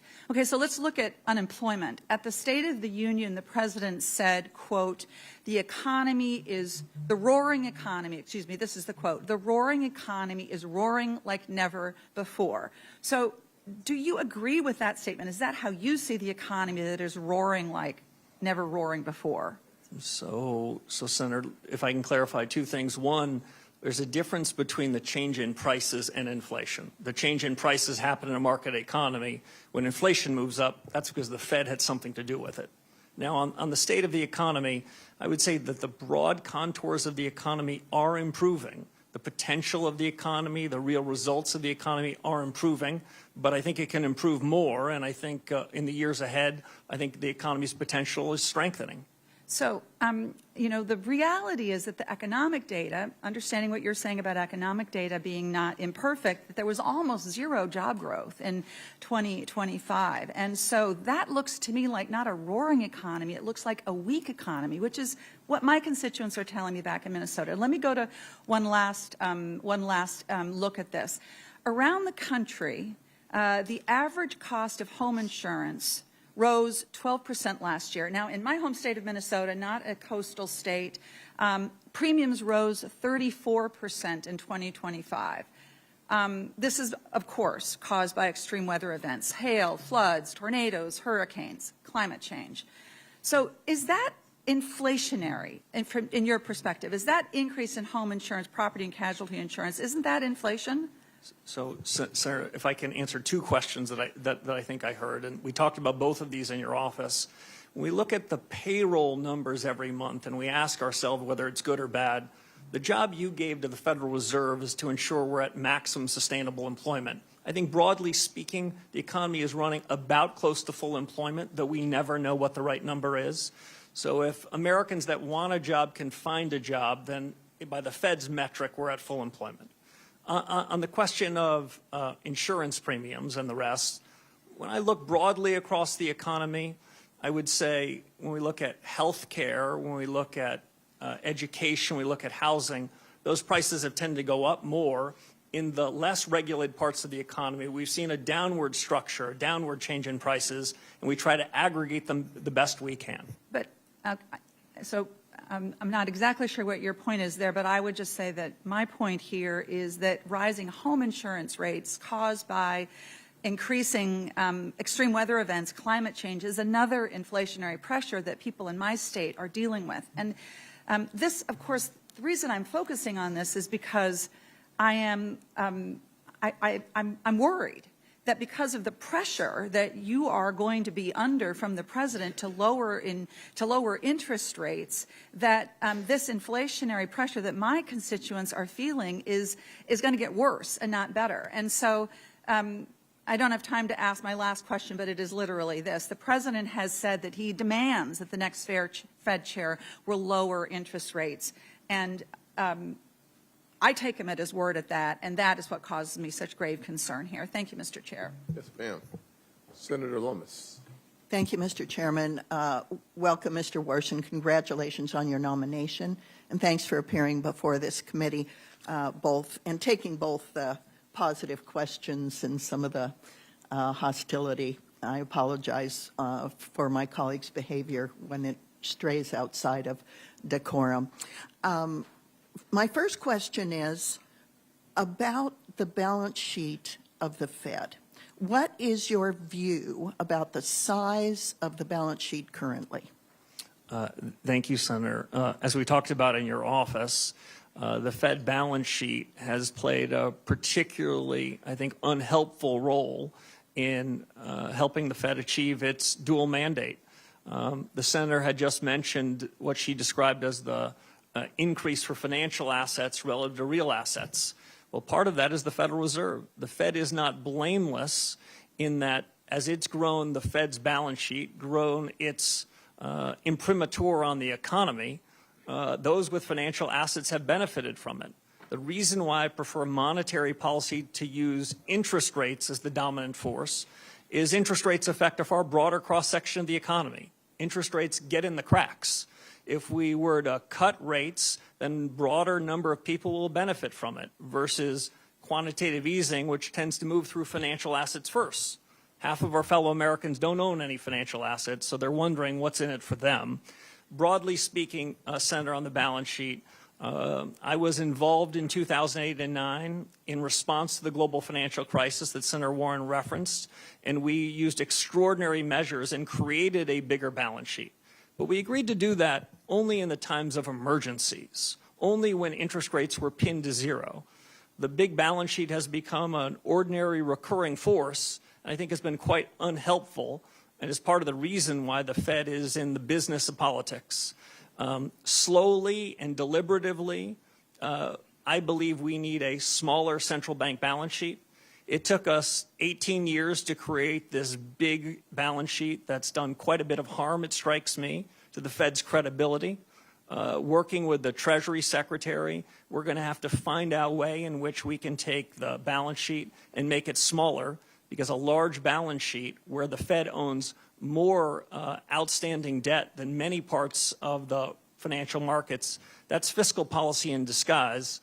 Fed needs to get out of the fiscal business, focus on the monetary business, so the Fed can deliver on the remit you gave us. Thanks for that response, because some of us don't appreciate the connection between the size of the Fed's balance sheet and interest rates. With regard to interest rates, can you tell us a little bit about your conversations with President Trump about interest rates? Yeah. I don't want to put words in the president's mouth, but I think he has said loudly and clearly his view on interest rates. Don't think I'm breaking any news here. But I can tell you what I said, and what I said the president is what I've said to this committee and what I've frankly been writing about for more than a decade. Interest rates are the much better way to be using monetary policy than buying bonds and mortgages, some of which are issued from the United States Treasury Department. That is a confusion of roles. That leads to a set of mission creep. So interest rates are the dominant tool, and interest rates, as I mentioned, get in the cracks. My broad view on the conduct of policy from here is that too many Fed officials, past and present, opine in advance about where they think interest rates should be next meeting, next quarter, and next year. I think that's quite unhelpful. As we've heard today from many of your colleagues, we don't know the state of AI. We can't be certain about the state of geopolitics. The economy is going to change. You need central bankers that are humble, that are nimble, that are open-minded, that can react when we have good data, when events strike us. My broad view is that interest rates need to be forward-looking, need to be based on better data, and we should have a big, robust deliberation inside the FOMC. I tend to favor messier meetings than some, where people don't show up with rehearsed scripts, but we can have a good family fight.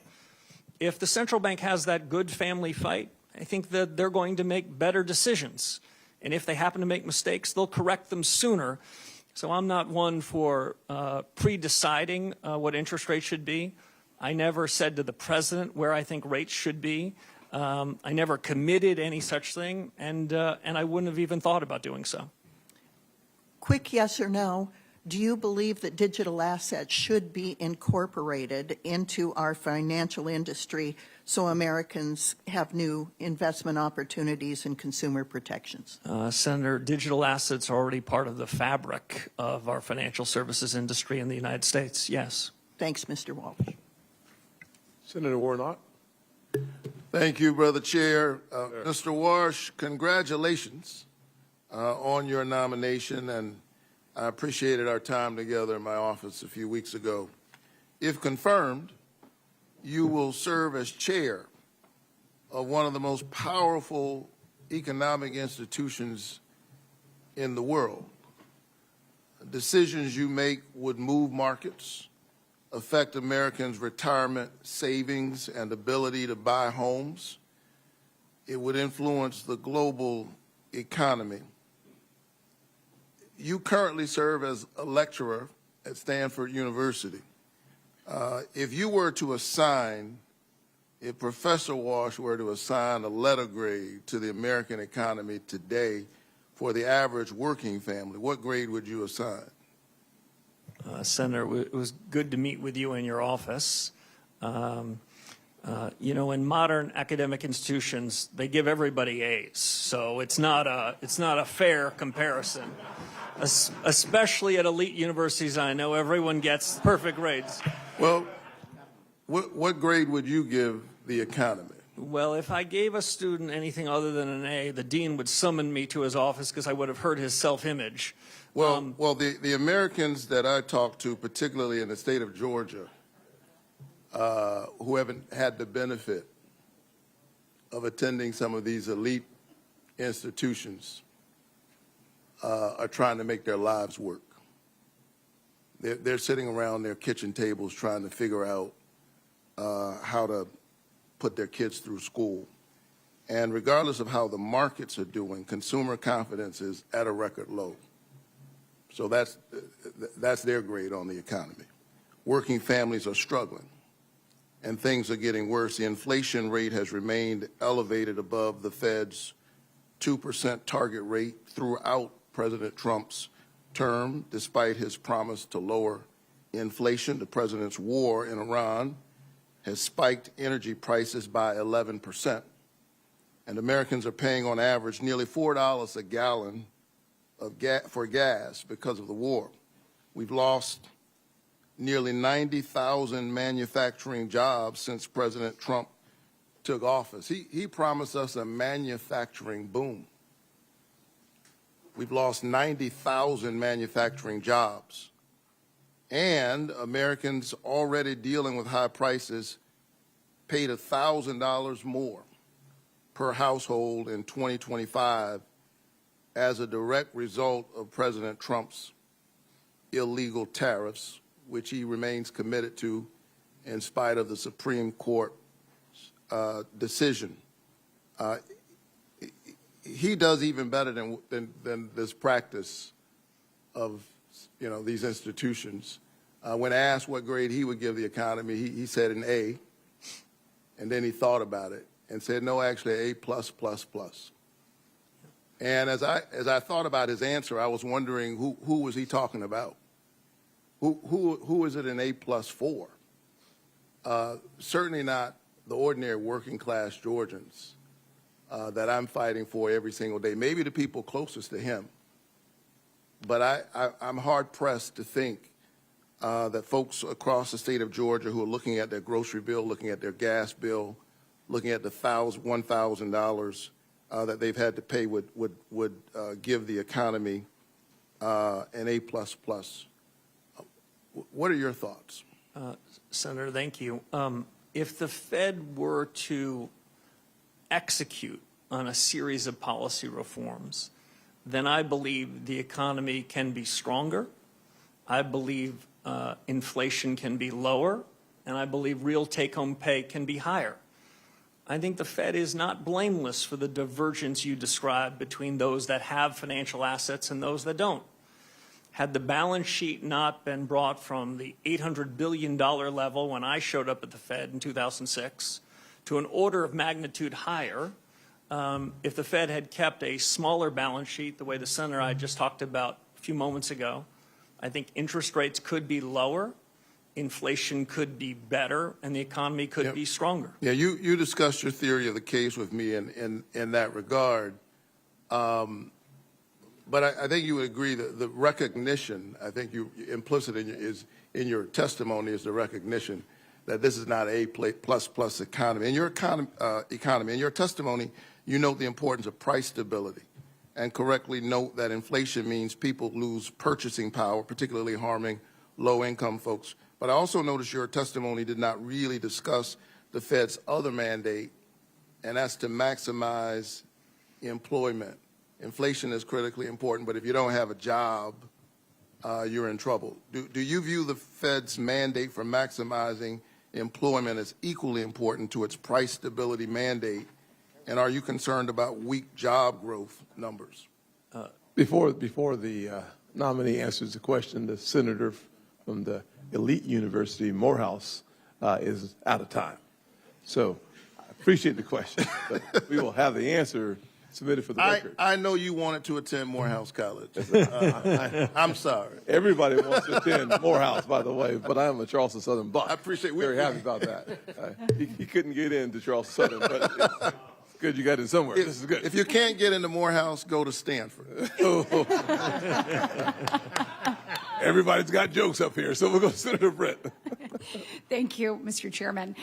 Before I get started, I want to emphasize that transparency and accountability at the Fed are absolutely vital. The American people need to have trust in our government. We need to have trust in our government agencies, and that includes transparency and accountability at the Fed. So when we're talking about billions of dollars being spent on renovations, it's absolutely appropriate for Congress to ask questions. And it is absolutely appropriate for Congress to get answers. We need to understand where this substantial amount of money has gone, and we need to ensure that every institution, including the Fed, is always making decisions that are in the best interest of the American people. And so I urge everyone involved to make sure that any outstanding questions on this matter come to fruition so that we can get answers and move on and have a smooth and timely transition and a confirmation process, of which I want to say congratulations on both your nomination, your willingness to be here today, and I also want to say that to your family.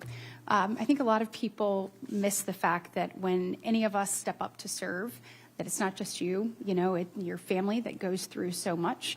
And so we just want to say that sacrifice is often overlooked, and we certainly appreciate your family being with you today and all of you and what you're willing to do here.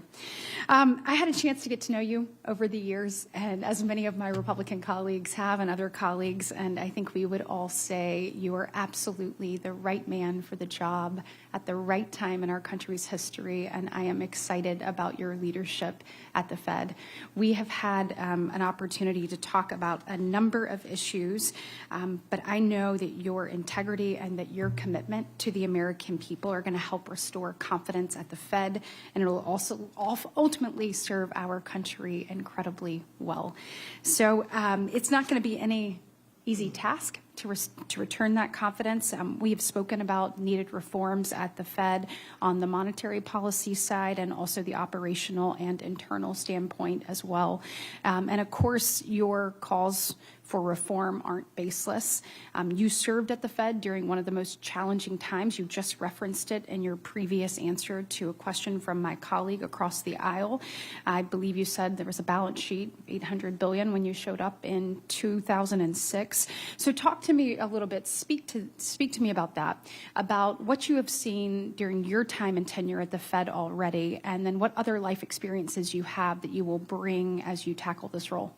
Yeah, so Senator, great to see you again. So the chairman knows I worked with the senator when she was a staffer on this very committee, and I was a young staffer myself. So it's an honor to be here. And Senator, as you know, this is a serious responsibility. I'm honored the president nominated me for it. This is a time of consequence, not just for the country, but for the central bank. I think the central bank can go back to first principles and improve itself. I see most of the actions of the Fed come from good intentions, but when you gave the Fed a remit, it wasn't a general roving remit to do what it thought was right. It was a particular remit to focus on particular issues and to not wander. And that's the trade-off on independence. Independence about the conduct of monetary policy, where we can hear criticisms from others in the economics profession, elected officials, and we should be open-minded to them. Listen, I think there's been a considerable amount of groupthink in the economics profession, and so being open-minded to it is important. But outside of monetary policy, it's important that the central bank work with the government on areas of overlap. And so I think that's likely to happen going forward. If you ask Senator Britt about my biggest lessons are about how a central bank should be acting in crisis times versus in normal times. In the crisis of 2008, in the pandemic of the crisis of 2020, that's when the Fed needs to take extraordinary measures. Going back to the founding of the Fed in 1913, it was created to respond to shocks. And so there, I think central bankers often should get the benefit of the doubt. When the world is racing away from it, the real economy is suffering fast, the central bank should show up with liquidity support. But the job of the central bank is to try to mitigate those risks in advance, to buy insurance so that we don't go from shock to shock, from boom to bust. And so my criticism is more about the conduct of monetary policy and regulatory policy in normal times. And that's the area that are in need of reform. We have a window where the economy is improving, but I would say more improvement is still possible. And it's during this policy that we need to look introspectively, look fundamentally at reform. So when there is another risk, there is another shock, the central bank is prepared to address it with less harm to the real economy. Thank you so much. I am out of time. I look forward to your service to our nation, and I know that we will be in great hands. Thank you. Thank you, Senator Britt. Senator Kim. Thank you, Chairman. Mr. Warsh, good to see you. I guess I just wanted to start off by talking about just the state of American families right now. Nearly 60% of people surveyed say that they're worried about affording the very basics, rent, gas, groceries, the bills. 60% of Americans say that they cannot handle a $1,000 emergency. 40% of Americans saying that they can't handle a $400 emergency. I wanted to ask, do you agree that the American families are struggling right now with affordability? Senator, as we discussed in your office, central bankers should not be second-guessing what people feel and see in their own lives. People's lived experiences matter to them. What I can say is the central bank has some responsibility for the things that you've described, and that the legacy of inflation, what I think is the biggest economic policy error in 40 or 50 years, happened just a few years ago, and we're still living with the remnants of it. I think inflation is less problematic than it was a couple of years ago, but I would not. But the problem of affordability continues, though. That sounds right, right? Because I'll be honest with you. When I hear, I heard 2 months ago President Trump say, he said, quote, "What word have you not heard over the last 2 weeks? Affordability, because I've won. I've won affordability." It sounds like you would disagree with that assessment that the fight for affordability for American families is over. So I think the trend is going in the right direction. But we still have more work to do. Well, the way I would describe it, Senator, is the cumulative increase in prices starting in early 2020 till now is between 25 and 35%. So I understand what hardworking Americans say. It's still a struggle. That's a legacy of a past policy error. One thing that you talked about before is about just the real costs that families are facing right now, and I appreciate that you were pushing back on that comment that the president had about calling the energy prices and the fuel price increases that we're having fake inflation, because right now Americans have paid more than $8.4 billion more in gas during the first month of this war. Fertilizer, 70% of respondents to the Farm Bureau survey said that fertilizer is unable to be afforded right now, just given the price increases. Are you concerned that there could be real long-term effects of this war in Iran, especially if we're continuing to see these challenges when it comes to fuel and fertilizer?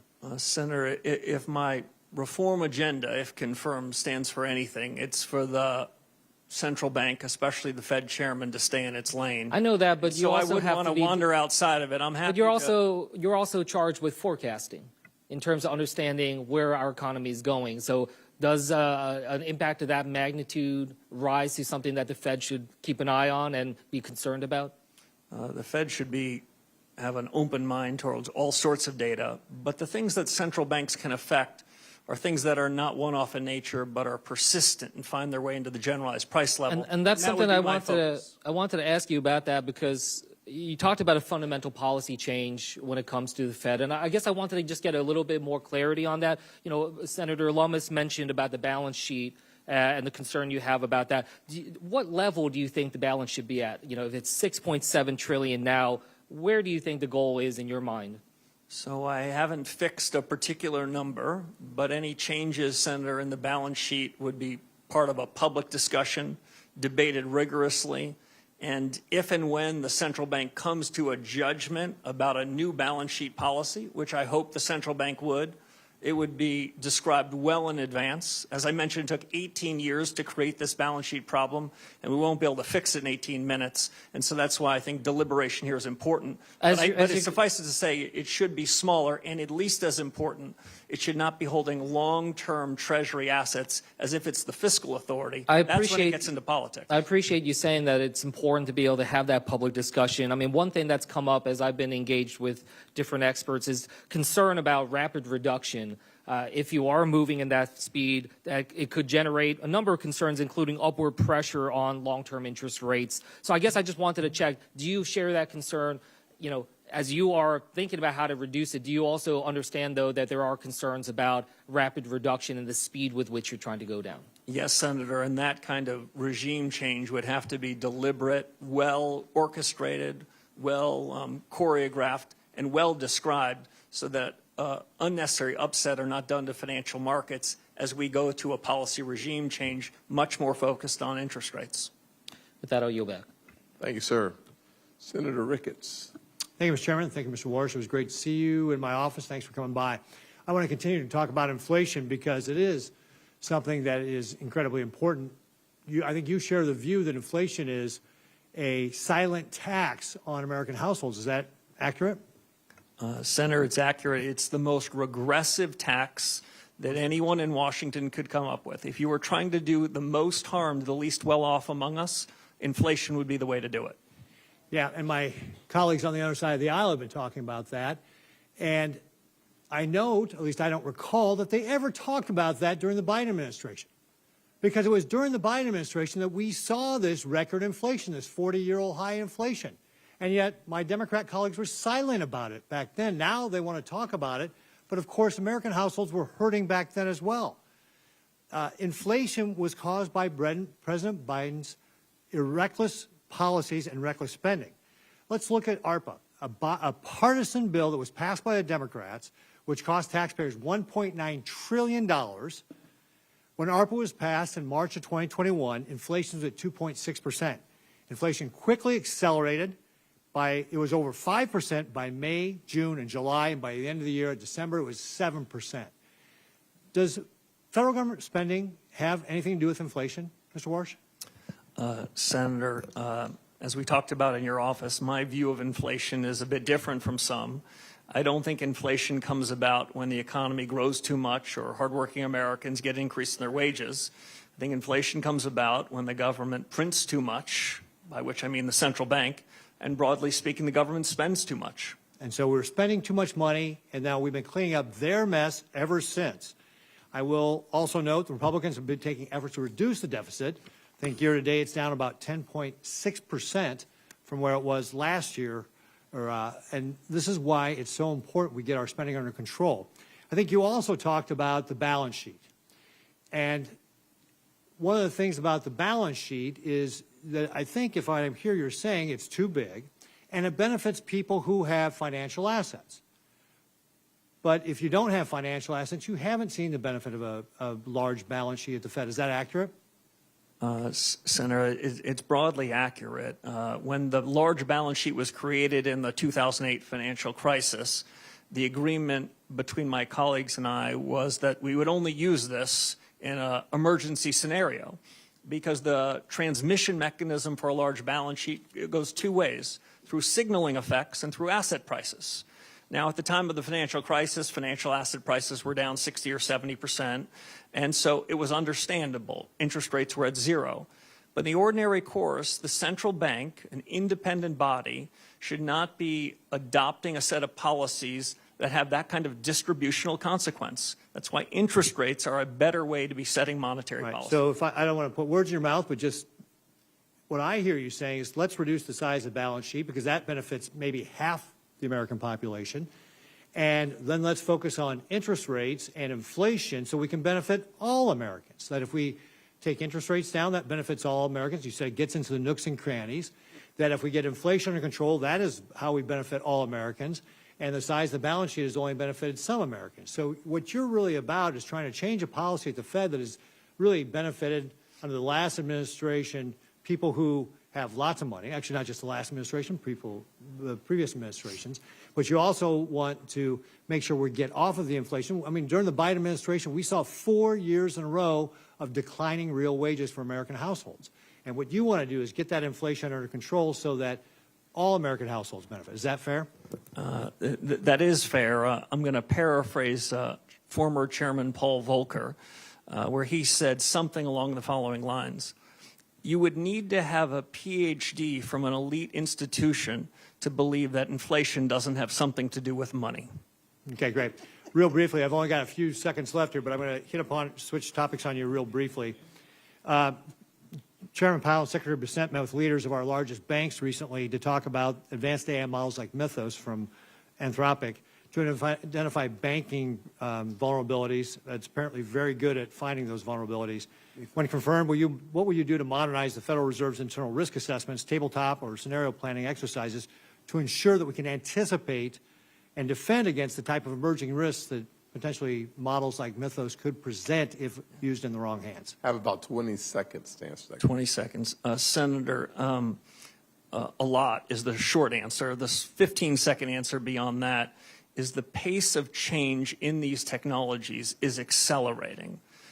AI, which I think of really as American ingenuity, gives America a huge head start relative to our competitors around the world, but it's not without real risks and real challenges, and a forward-looking, reform-oriented central bank needs to be on the front end of it.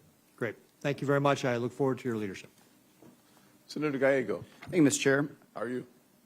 In a 2019 interview with Bloomberg, you said monetary policy is important not for decision it makes, but for reasons it gives for the explanations. Mr. Warsh, the Federal Open Market Committees or that the Fed sets U.S. monetary policy through interest rate decisions at those meetings, do you commit to maintaining the current practice of holding a meeting at least once every 8 weeks, yes or no? Senator, by statute, as we talked about in your office, I believe the statute requires a minimum of 4 meetings, but 4 is not enough. So having more meetings than that is appropriate. But I've not even begun to look at the meeting schedules for 2027 and beyond, of course, subject to confirmation. Okay. So then do you commit to holding a press conference at least on the day of the FOMC meetings? Senator, right now press conferences are held periodically. If you ask me my true personal opinion, right now Fed chairs and other central bankers around the FOMC, they speak quite frequently. There is no lack of transparency. But I would say this, I think truth-seeking is more important than repetition. And if one has a press conference, one wants to deliver some important news. Perfect. So and to follow up on that, then, would you commit to taking questions at those press conferences? If a press conference were held, I think it would be incumbent to hear what the reporters of the day had in mind. Thank you. I'm glad, our personal meeting regarding this was very enlightening. Earlier today, you said to Senator Kennedy that President Trump never demanded you to cut interest rates in your job interview. Is that your sworn testimony? That is, Senator. Okay. Well, someone here is lying then, because it's either you or President Trump. Because in an interview with the Wall Street Journal of December 12th, President Trump confirmed that he pressed you on your commitment to support interest rates cuts. And I quote, during a 45-minute meeting with Warsh on Wednesday at the White House, the president pressed Warsh on whether he could trust him to support interest rate cuts if he were chosen to lead the central bank. According to people familiar with the meeting, Trump in the general interview confirmed that, repeating, Mr. Chairman, I'd like to enter for the record the Wall Street Journal article, December 12th. Trump says he's leaning towards Warsh or has it to lead the Fed. So, this brings up an issue of credibility at this point. Who's lying here? Is it you or the president? Because the president confirmed that he did ask you to cut interest rates. Senator, there's, of course, a third alternative. You cite a couple of reporters for a leading financial newspaper. I recall reading that story at the time. Did you issue a correction? I think those reporters either need better sources or better journalist standards. Did you ask for a correction?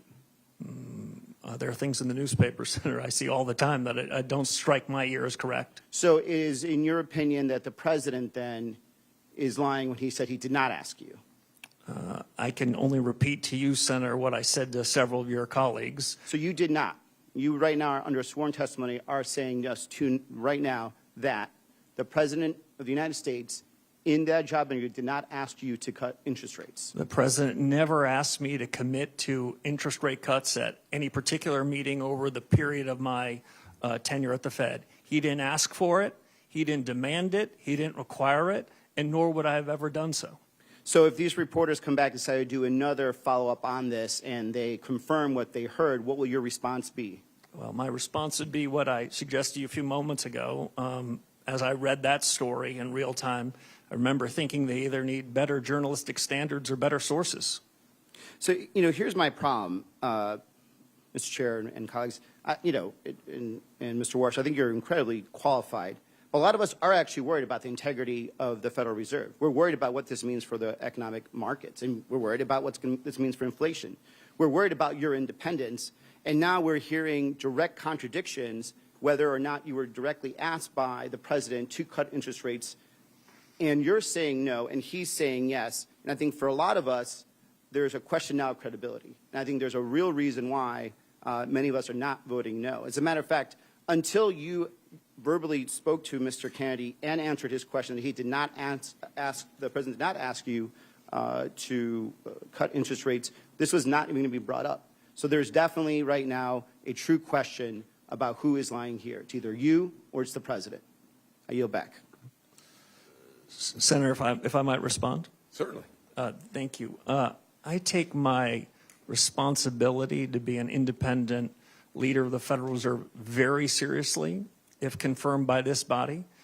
I take the integrity of the office and my personal integrity very seriously. And I stand by every word I said. The president never asked me to commit to any such thing, nor would I ever do so. Mr. Banks. No, sir. Thank you, Mr. Chairman. Governor Warsh, congrats on your nomination. As we spoke about during our meeting in my office, I strongly support your nomination and look forward to voting for you to be the next chairman of the Federal Reserve, and it can't happen soon enough. One policy area that we strongly agree on is the threat that China poses to America's economy. In fact, you've written publicly that China is deliberately positioning its financial system to rival U.S. leadership and actively working to elevate its currency on the global stage. Can you talk for a minute about how the Federal Reserve reinforces the strength of the U.S. dollar as the world's reserve currency in the face of that challenge? Sure. Senator, it's great to see you again. We talked about some of these issues of the G2 rivalry, the rivalry between the U.S. and China in your office. If confirmed as chairman of the Federal Reserve, I will then have to say that it's the Treasury Secretary's business to talk about the dollar. It's the Fed chairman's business to talk about interest rates. But I think I can say this quite comfortably. The dollar is the linchpin of the global economy. The United States and the Federal Reserve is a beneficiary of the strength of the dollar. The U.S. financial system is the most important financial system in the world, and the central bank's been charged with really important responsibilities in overseeing it and supervising it. There are risks to the U.S. position in the world, including economic. The economic statecraft agenda led by Secretary Bessent, Secretary Rubio is an important one. On that, the Fed will play a supporting role in ensuring that the financial system is as safe as it can be, and work with them, because it's outside of the conduct of monetary policy, to ensure the U.S. is on its front foot and in a position of strength during this period of rivalry between the U.S. and another nation around the world. What are some of those? I understand the role of the Treasury Department versus the Fed, but what are the most important steps that the Fed can take to reinforce confidence in the U.S. dollar? Deliver stable prices, Senator. Deliver an economy that improves from here even further, where real take-home pay moves up, where inflation falls and the U.S. economic growth potential is the best in the world. I mentioned earlier, Senator, something that I really do believe. AI is a testament to American ingenuity. The United States is the best positioned country in the world to take advantage of it so that the U.S. economy, U.S. workers benefit from it. That the U.S. is in a better position than anyone else, but it's filled with challenges, geopolitical challenges, technology challenges. So the sooner that we can hit the ground running on reform agenda, the better. You wrote in an op-ed in 2021 in the Wall Street Journal that I recommend everyone reads. It's one of the reasons that I wholeheartedly support you, because of what it says a lot about you in this op-ed. But you talked about how the PRC is actively promoting its digital yuan currency with the explicit goal of creating an alternative payment system that sidesteps U.S. sanctions. You've been very clear that China's not playing by the rules. China is buying over 80% of Iran's sanctioned oil in Chinese currency through Chinese banks, completely outside SWIFT. The Iranian government says it is charging ships to transit the Strait of Hormuz and collects payments via crypto and Chinese currency. What tools does the Federal Reserve have to defend the dollar's role as countries route payments through the Chinese financial systems to do business with Iran and other adversaries? Yeah, Senator, thank you. As we talked about before, monetary policy is independent.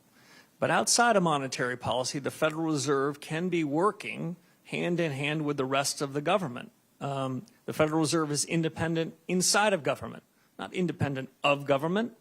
What the U.S. can do with respect to the dollar is have a more robust payment system. The Fed has a number of payment systems that most financial participants in the world use. I would say they all are in need of substantial reform. There's a system called FedNow, which some describe as Fed yesterday. There's a series of new technologies that the Fed needs to oversee and needs to architect so that the payment system in the U.S. is the safest, most efficient, most capable in the world. Otherwise, we'll be losing to adversaries around the world in being the linchpin of the global economy. Thank you. Your leadership is so important, and it's important right now. We need you on the job right now, not later, right now. So I look forward to voting for you quickly and seeing you confirmed and getting you on the job. With that, I yield back. Thank you, sir. Senator Blunt Rochester. Thank you, Mr. Chairman Yes, and ma'am. Ranking Member Warren. Also, thank you, Mr. Warsh, for taking the time also to meet with me earlier this week. I share many of the concerns of different committee members about us kind of putting the cart before the horse. And in one regard, it is the whole issue of independence of the Fed. And I know you have made commitments both in your testimony and here today with us in the process of watching the president try to fire Chairman Powell as well as Governor Lisa Cook. It really raises a lot of red flags for us. Even Justice Kavanaugh said that no president has fired a sitting governor in the 112-year history of the Fed, which was structured to be independent of day-to-day politics, and that it would weaken, if not shatter, the independence of the Federal Reserve. There are a lot of questions here today as well about both ethics and whether or not all the paperwork is in, and even Senator Warren's question about, selling of the assets and whether they will be transparent is something that's important, again, to ensure confidence. And so I shared some of those concerns with you in person when we met, and I share them here for the record. I did have a question. I want to focus on AI, but I did have a question beforehand that I wanted to clarify. You mentioned your desire for reform as well as regime change at the Fed.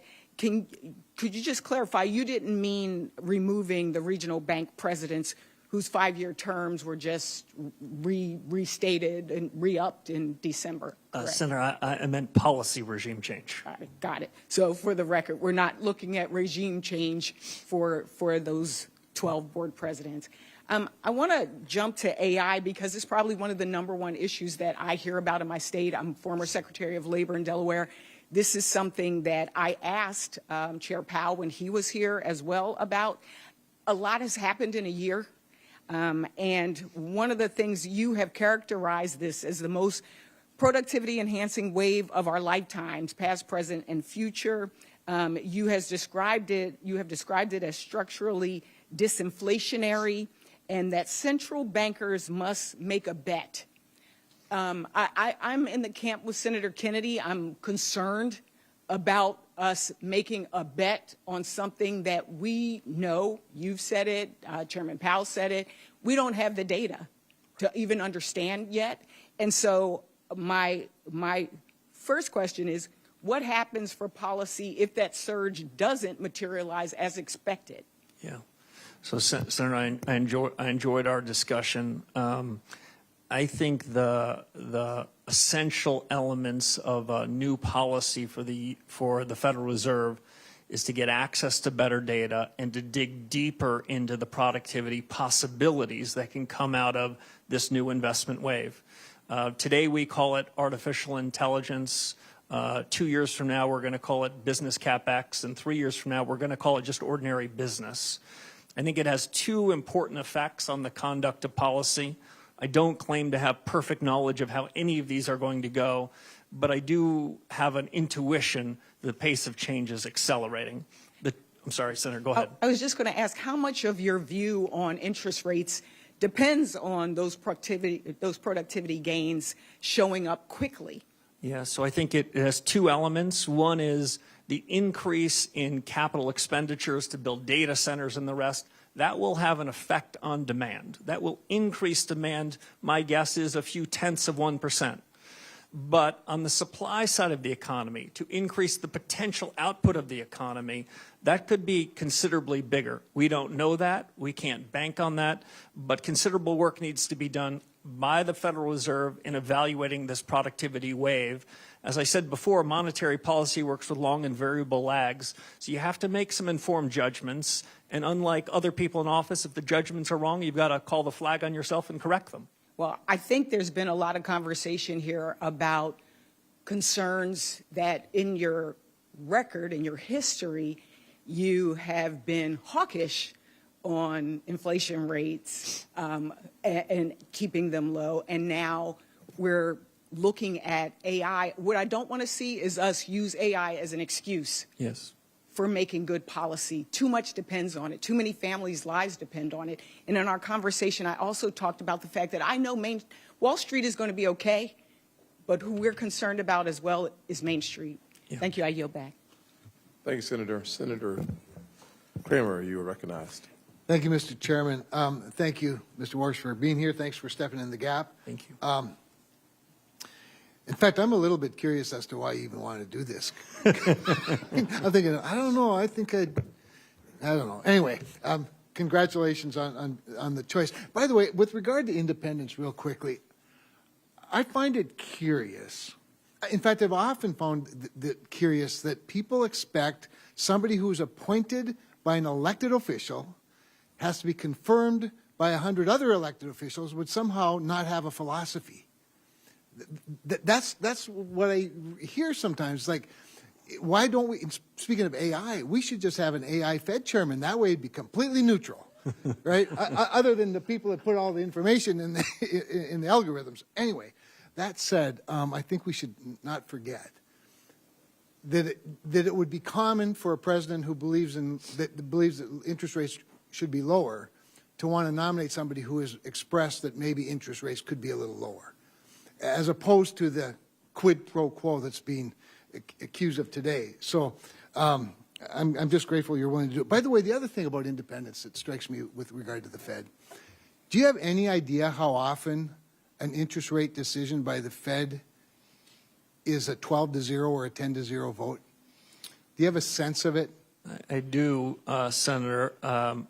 I'd say over the last 15 years, decisions have been unanimous or near unanimous. As I said to one of your colleagues earlier, I prefer clean memos and messier meetings, and there's nothing wrong with a divergence of opinion. These are very hard calls. Thank you. I don't know when diversity became a bad thing in a room of thinkers, particularly with staggered terms. The other thing, none of this was in my mind that long ago, but the other thing that strikes me is You do have a lot of experience. This is your 20th anniversary, or at least your second anniversary. Have your thoughts changed much or evolved over those 20 years of experience in various categories, areas, not to mention your research and your intellectual and academic writings? I mean, have you evolved a little bit? Absolutely. I'll make 3 points if I can. One is it is essential for the chair of this organization to be open-minded to new ideas. The world is moving fast. The mistake that's common in the economics profession, which Secretary Schultz once described to me when I was telling him that I was thinking about pursuing further studies, he said, it's fine to get a PhD, but make sure that's not the last day you were learning. Too many people in the profession go back to what they learned 30 or 40 years ago.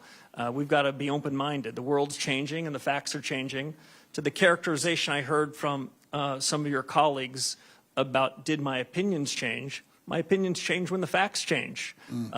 When interest rates are at zero and the balance sheet is growing and the economy is booming, well, relative to that, I will say I sounded hawkish. In 2018, when the Federal Reserve pushed to raise rates into a financial market meltdown and economic weakening, I said that was a mistake. That was dovish. I expect to have a divergence of views based on the facts on the ground. And if I could just answer one other question you asked about why I want to do this job, I would say I've lived the American dream. I've been the luckiest, most blessed, fortunate person with the greatest teachers. I was a kid from upstate New York in public schools, and I had an opportunity to serve after 9/11. I was walking with a friend of mine who happens to be in this room away from a building near the site of the tragedy. I was walking up Fifth Avenue, and I thought to myself, what am I doing? And so I committed myself to public service then. I did 10 and a half years of public service. I've been grateful for 15 years in the private sector where I've been able to practice my discipline, think anew about things. And the call to service struck again. I'm honored to serve if this body will confirm me. Excellent. You know, I do find it curious that so many people seem to be hung up on the fact that you've been successful even while doing, in between bouts of public service, probably a better way to put it. I'm not wealthy, never have been wealthy, and I'm not sure I have much potential to be wealthy, but I have nothing against people who are. That said, real quickly, I do want to talk a little bit about debanking. That hasn't been talked about a whole lot, but speaking of institutions that are dug in, I think there's you know, out of the 22,000 people, there are a lot of them that sort of still believe that reputational risk should be a factor, that reputational risk could be based on out of favor, you know, industries. Can you give me a sense of how you plan to attack that, if you will? Politics have no place, not just in monetary policy, but in supervision and regulation. Yes. If central bankers should stand for anything, it's to resist fads, resist trends, call balls and strikes. That's exactly what I would intend to do. I lean hard yes, Mr. Chairman. Thank you, sir. Senator Alsobrooks. Thank you. Good afternoon, Mr. Warsh. And thank you for meeting with me last week. In August of 2025, President Trump tried to fire Fed Governor Lisa Cook for unsubstantiated allegations widely believed to be politically motivated. Thankfully, both a federal district court and the D.C. Circuit Court of Appeals ruled in favor of Governor Cook, preventing her from being fired while the investigation proceeds. This is a landmark test for independence. Now, Supreme Court Justice Brett Kavanaugh said allowing Cook's firing to go forward would weaken, if not shatter, the independence of the Federal Reserve. So I would like to ask you, will you commit to defending Governor Cook's tenure as Chairman Powell has done? Senator, it was a pleasure to meet you in your office and spend time with you. As I said to you then, I'll repeat here to the broader committee. If I stand for anything, it's the Fed should stay in its lane. As I understand that matter, it's pending before the United States Supreme Court. I think it's inappropriate for me to weigh in on that, especially because in the event that I am confirmed, I could be a party to that matter. Well, I disagree with Mr. Warsh. I disagree with you. This is your future colleague who is confirmed by both this committee and this Senate to serve her country. Chairman Powell has defended her tenure, and your answer to this is you will not defend her. Is that correct? No, Senator, that's not my answer. My answer is there's a pending case before the Supreme Court, the results of which I think we're going to hear about soon.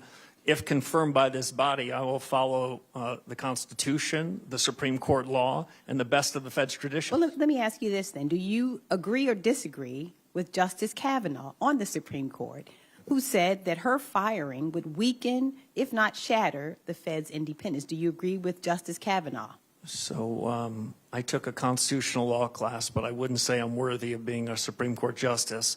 What I can say is Fed independence means everything to me. And it means, and that's exactly what I would try to do if I'm confirmed. Well, I'd like to move on to the criminal investigation of Chairman Powell. The Trump administration could have taken many off-ramps to end what is a ridiculous exercise. Instead, they have doubled down. U.S. Attorney for the District of Columbia, Jeanine Pirro, sent prosecutors to the Fed last week to continue this circus, and they were turned away. Chairman Powell has said that the administration's investigation is not about any testimony or the renovations of a building, calling these arguments pretext, and he said that the threat of criminal charges is a consequence of the Federal Reserve setting interest rates based on its best assessment of what will serve the public rather than following the preferences of the president. So do you dispute Chairman Powell's assertion that the investigations are pretext for policy disagreements? Senator, as I said with respect to the other case, this is also pending before the courts. I have a ton of confidence in the court's ability to make a final resolution. I'd abide by any judgment of the courts and would follow that judgment in the best of the Fed's traditions. It's difficult. Let me just ask you another question instead. Just a few days ago, bless his heart, President Trump called Chairman Powell a stubborn, incompetent person who he said suffers from Trump derangement syndrome. Now, can you say before this committee that you disagree with this characterization? Yeah, my disagreements with Chairman Powell are about policy, not about personality or personnel. Okay, let me ask you another question about the president. Now, my colleague a moment ago said to you that the president, you said the president has never asked you about lowering interest rates, and you said he never specifically, is the word you use, demanded that you decrease interest rates. Well, did the president generally suggest this to you as well? You know, in my recitation to your colleagues, I wasn't trying to be clever. The president never generally or specifically instructed me, suggested I should commit to any interest rate path whatsoever. Okay, let me go to another point. So if the Senate does not confirm you by May 15th, the president may inject more financial chaos into our economy by illegally attempting to remove Chairman Powell and installing someone else until your confirmation. Now, the law is quite clear here. If there is a vacancy, the current chairman continues to serve as chair pro tem until the Senate confirms a replacement. But the Trump administration is gearing up to fight this assertion. And I expect every financial leader and reporter is watching your words right now, which can move markets. So I'd like to give you an opportunity to reassure them. Do you agree that the law requires the current Fed chair to continue serving as interim chair while this replacement is confirmed? So I haven't been advised on that. I will say this. I was a summer associate for 8 weeks at a law firm, and that was the extent of my legal career. I'm certainly not capable of defining whether the Vacancy Act applies to the Federal Reserve or not. All right. Thank you. Yes, ma'am. Senator Bernie Moreno. Mr. Chairman, thank you for the honor of going last. I know that's normally reserved for people with much more status than I have, so I appreciate that very much. Mr. Chairman, I'm going to read something here for a second. Mr. Chairman, it's clear that Mr. Warsh is tremendously accomplished. He is committed to strong capital standards, effective supervision, and meaningful market discipline. He knows unequivocally that the Fed must be independent, non-ideological, and nonpartisan. And for this reason, I am proud to support his nomination. I wish I had said those words, but those are the words of Senator Chuck Schumer when he voted to confirm you, in fact, introduce you. So I would like to enter that into the record. As they say, there's nothing wrong with that, but it looks like Democrats used to love you at one point. What changed? Senator, I don't know. You didn't catch the Seinfeld reference, so it's just proof that you did not watch the show. All right. Let me ask you some quick rapid-fire questions. I know people have enjoyed being here this long, but maybe not others. The a lot has been said, and I think it's important, on the plight of working Americans when it comes to being able to afford the basic elements of what it means to be somebody here who's successful in the working class. Are working class Americans better off or worse off than they were 3 years ago? The aggregate statistics show improvement, but I do want to suggest with better Fed policy, I think the improvement can be stronger. No, clearly. But we're not done, and we have a long way to go. But if you're somebody who's an average working American today, in 2026, you're better off than you were 3 years ago, because 3 years ago, you were getting demolished by generationally high inflation. Is that true? The trajectory on inflation is improving, but there's more work to do. And one of the key parts of why I'm supporting you is because a total and complete focus and understanding that the interest rate tool is the tool that allows you to help working Americans much more than the balance sheet tool. Would you agree? Yes, Senator, I do. All right, perfect. Let's move on to central bank digital currencies. Do you agree that the Federal Reserve has no legal right to issue a central bank digital currency? Senator, I agree that they don't have the right, and I think it would be a bad policy choice. So let me just put an exclamation mark on that. Under your chairmanship of the Federal Reserve, you will not have the Federal Reserve explore or any way move towards a central bank digital currency. If it's within the power of the chairman of the Federal Reserve, I agree with that statement. Perfect. Let's shift over to AI. A lot has been said about that. And I worry that some of my colleagues don't feel that this is quote unquote real or happening as quick as it is. It is happening insanely fast. In fact, would you agree that it could lead to an employment shock, especially for entry-level white-collar jobs? Senator, I agree with you on the pace of the technology revolution. I've had to update my own priors versus 6 or 12 months ago as I've seen the rate of improvement of the models. Senator, the way I describe it is this. I am more confident that there will be improved output than I am certain about when the effects of that would be on the labor market. I basically believe in the following good economic tenet, which is described as the lump of labor fallacy. And we tend to think in economics, there's only a fixed number of jobs, and we've got to fill them every day possible. The labor force, the structure of the labor market changes. The jobs that will be created 2 or 3 years from now, some of which are unimaginable to us today. But the lag between the improvement in output and the effect on the labor markets, that's got to be central to the Fed's thinking, given the pace of innovation in this cycle.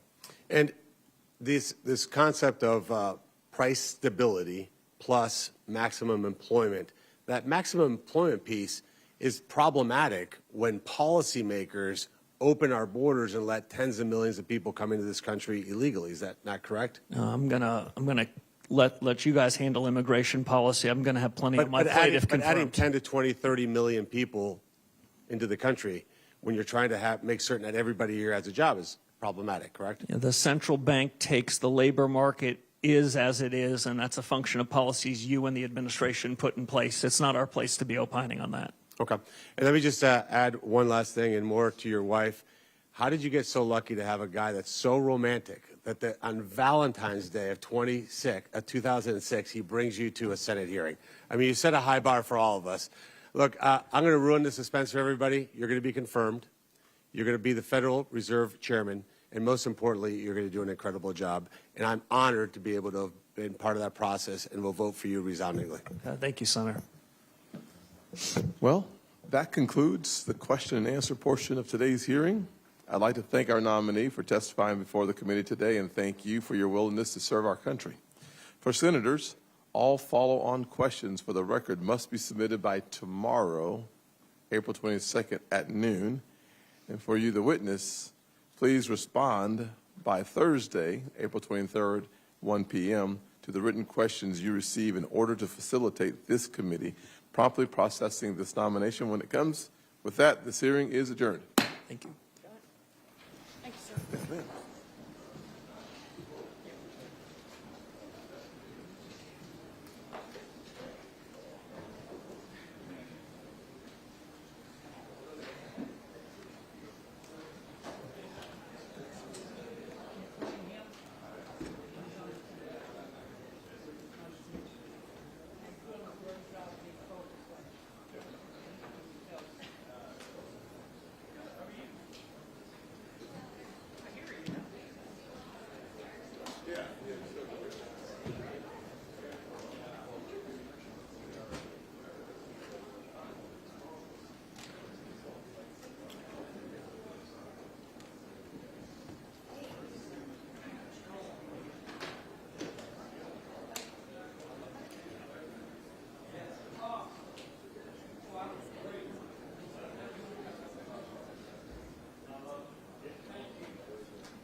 Sorry.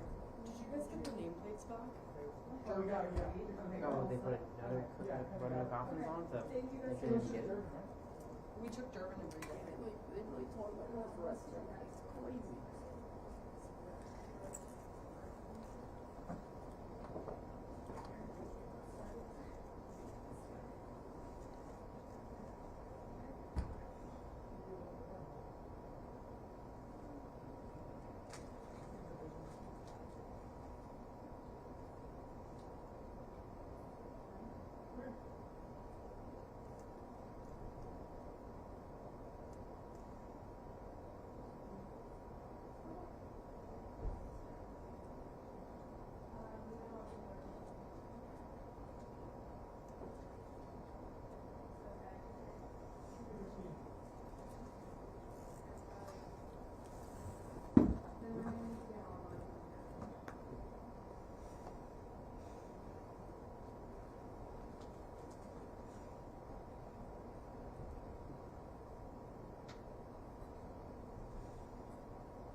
Are you friends? Yes. Hi.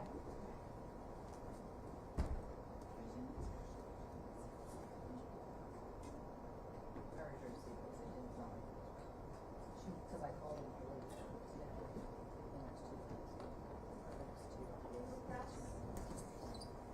With an office. Yes. Okay. Unless you're staffing, you're behind that.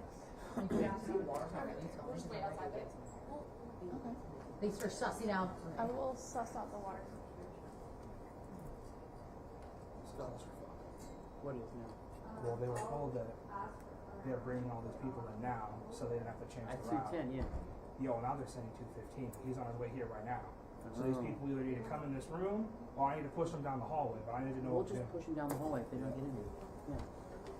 Well, bands up. Bands up. Yeah. Where is he at right now? He's on his way. Right now?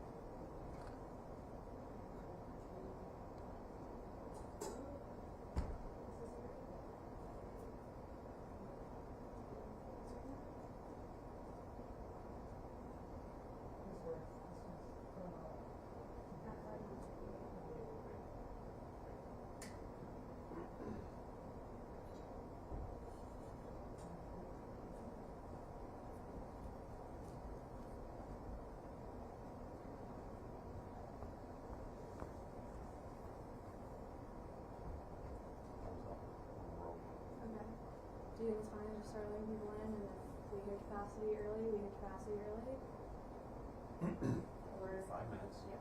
You and I get as many chairs as we can. Let's do it. Okay.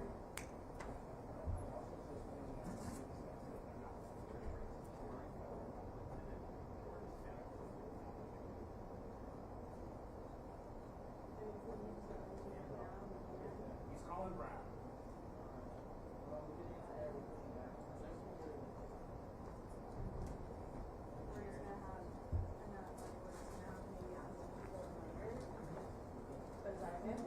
That's up to you guys. I guess it's fine. I don't think we're gonna max it there.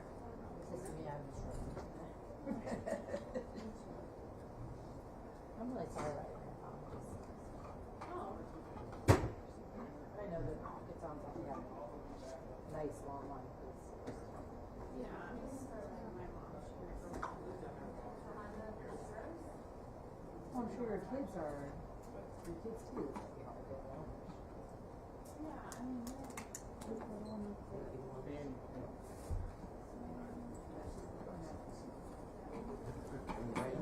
All right, I'll be back. So it's a right and another right.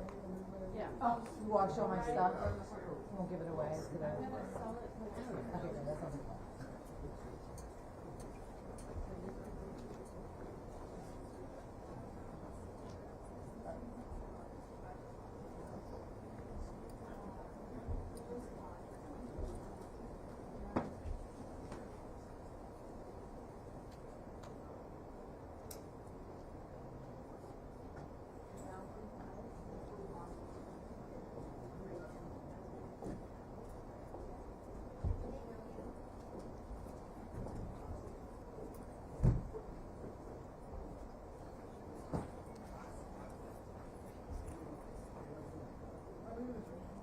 Yeah, it's like.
I worked from.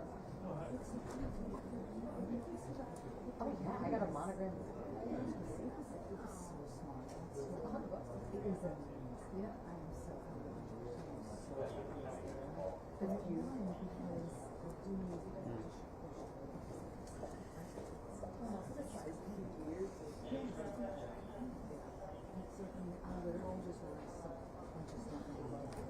The revival. I know.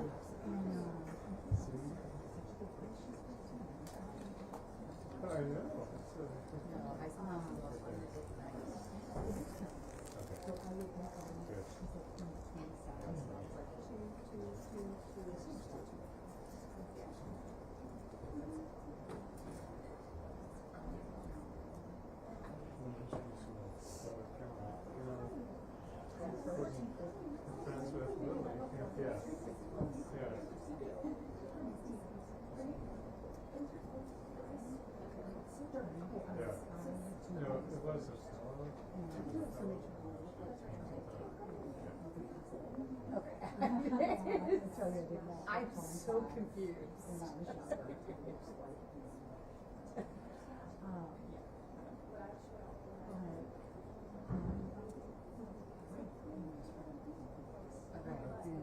hear. I'd like to have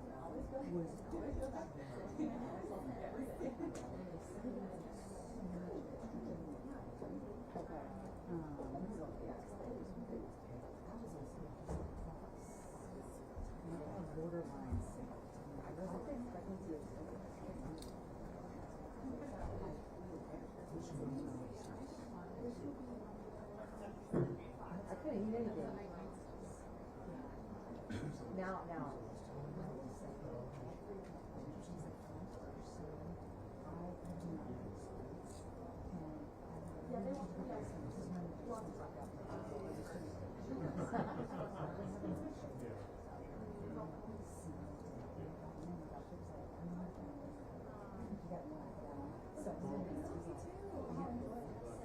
Don't give it to me.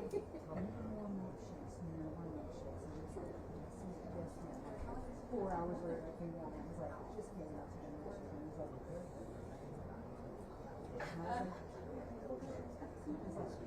don't ask me about sir. Just give me that's so that son is he just loves me. But my second son, I also I believe that I don't right? What it would be like stunning myself. That was in the first time I would be like, ready for a burger. I am so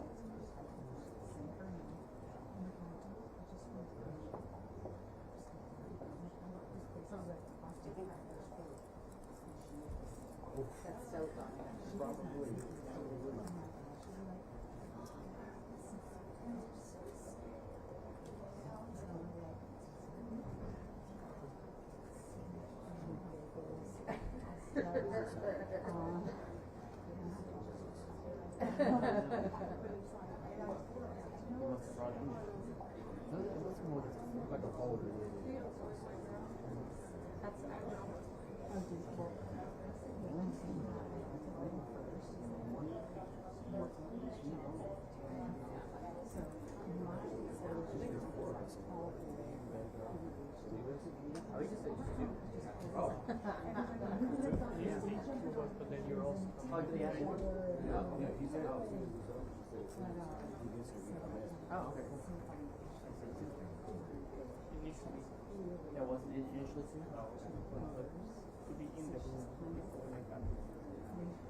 They do? No. All right, smile.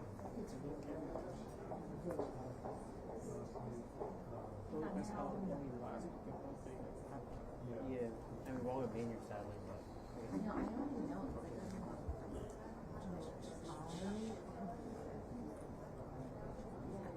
I'd be like, in my mind.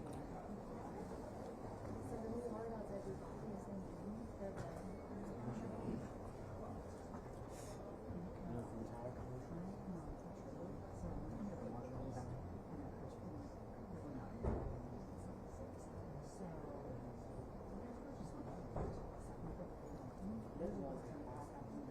We'll be front row with the cameras, right?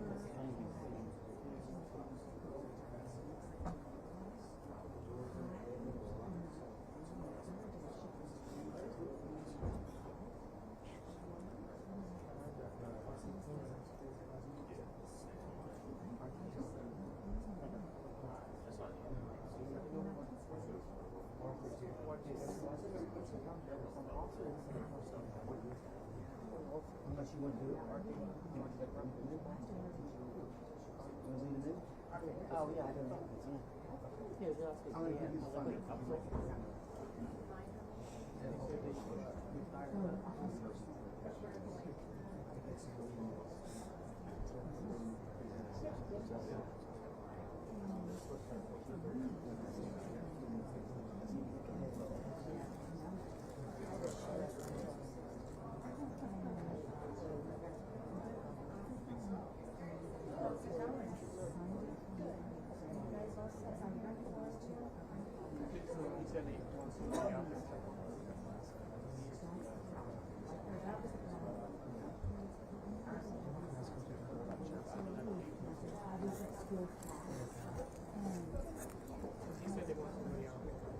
Yeah, so they want somebody right there.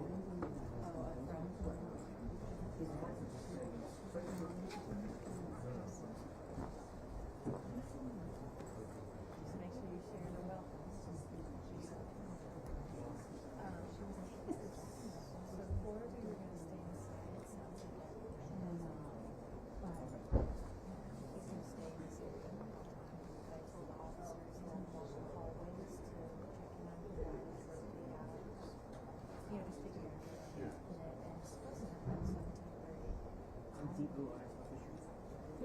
That's all. We wish.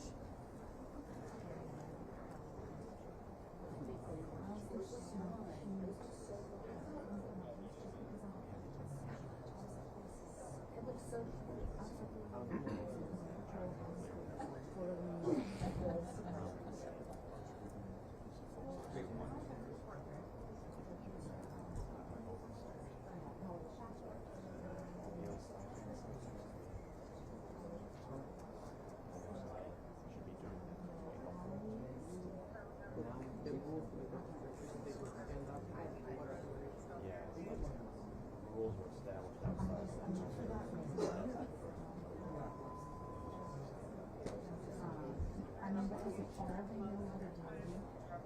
So we're not going to give a warning.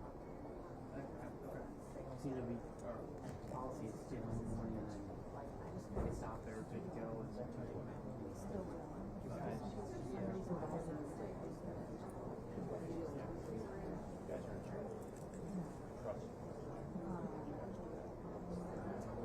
Thank you.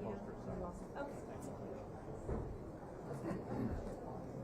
I'm going to help the protest. When it comes to you for that. What's it? See a new trend. I've never seen a new trend. We want bigger deals. We go to Jordan and that they do streaming like this, those fittings. So it only helps us make it a good refresher. Yeah.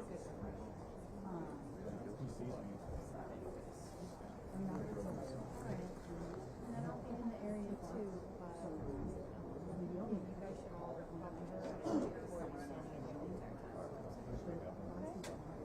Thank you.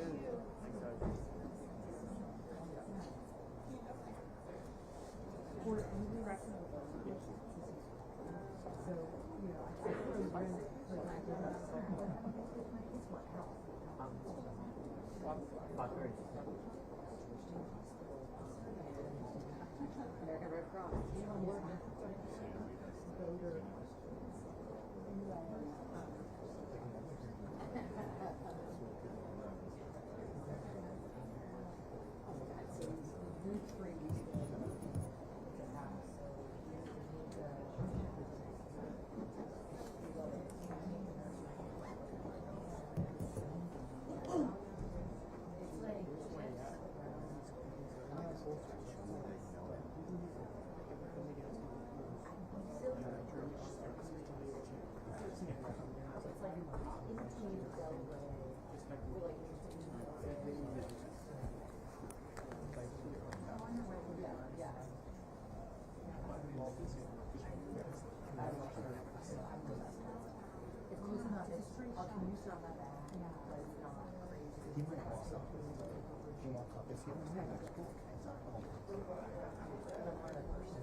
They got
Guess I had to hit that a little harder. Hint, hint, didn't work.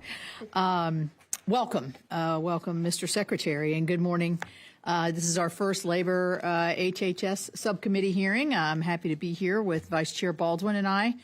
We have served together for several years on this subcommittee, and I am proud of the work that we did last year to complete a bipartisan fiscal 2026 bill. I also want to take a moment to recognize Senators Collins and Murray, who will probably be here later, whose leadership as the chair and vice chair of the full committee made that fiscal year 2026 bipartisan process possible. Today's budget hearing is a first step in that process for fiscal year 2027. Secretary Kennedy, thank you for being here. I understand this is your 5th of 7 hearings, so you should be all warmed up for us. I know that we all share the goal of improving the health of Americans. This hearing is an important opportunity for the subcommittee to hear from you on HHS's budget proposal and better understand your priorities for fiscal year 2027. You're now in your 2nd year at the helm of HHS. During your time as secretary, I know you've taken a careful look at every program this committee funds, and I commend you for coming here today with a much more reasonable budget request than last year. Congress has a responsibility to ensure that limited taxpayer dollars are always well spent, and I look forward to hearing from you about ways to improve the agency. One of the most important investments we make in HHS is in biomedical research. That is why in fiscal year 2026, Congress provided a $415 million increase for NIH, which all of us supported. NIH-funded basic research provides hope for American families when a loved one faces a difficult challenge. New treatments, cures, clinical trials are available because of funding Congress has provided. That record of success is why NIH has long-standing bipartisan support in the Congress. Our nation's support depends on the medical researchers across the country supported by NIH.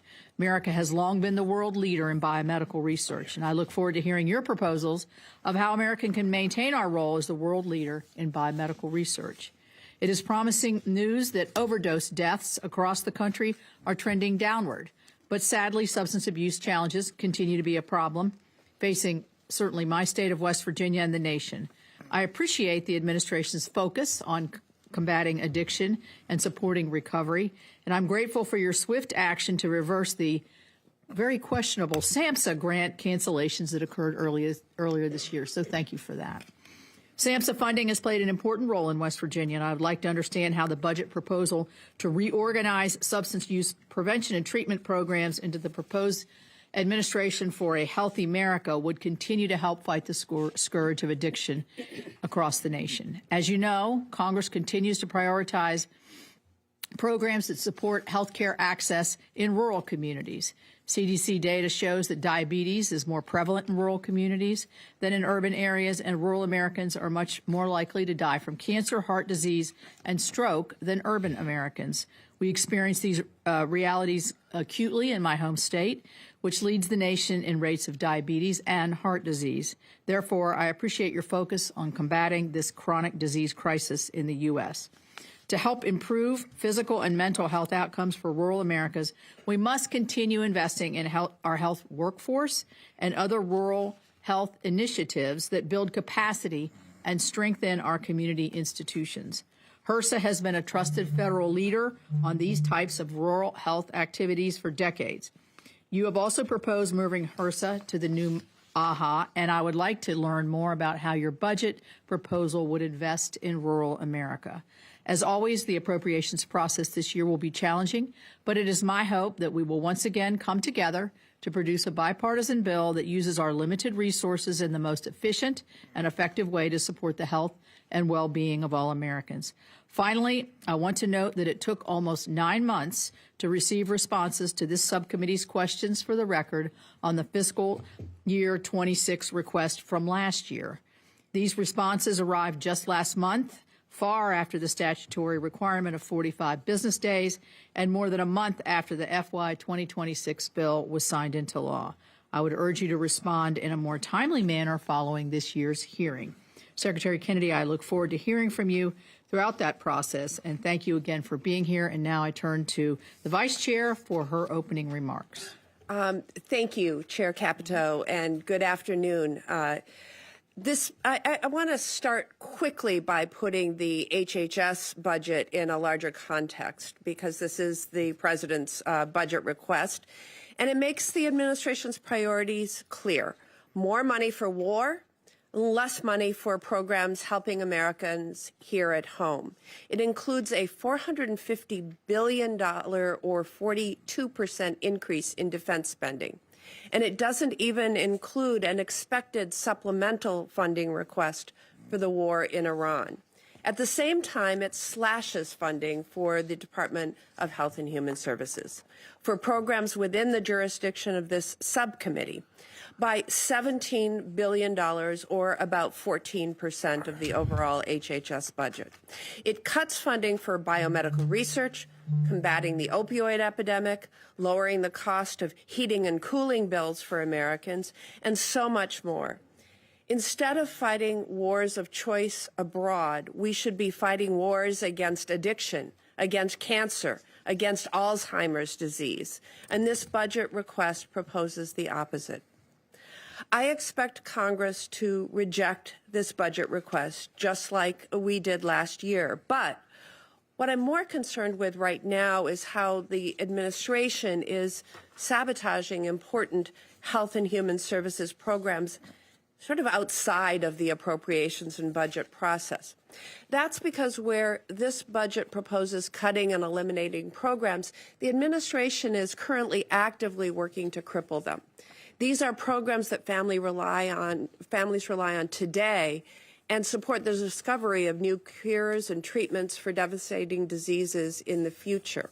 For example, the budget proposes a nearly $6 billion or 12% cut to the National Institutes of Health. I'm confident that Congress will reject that.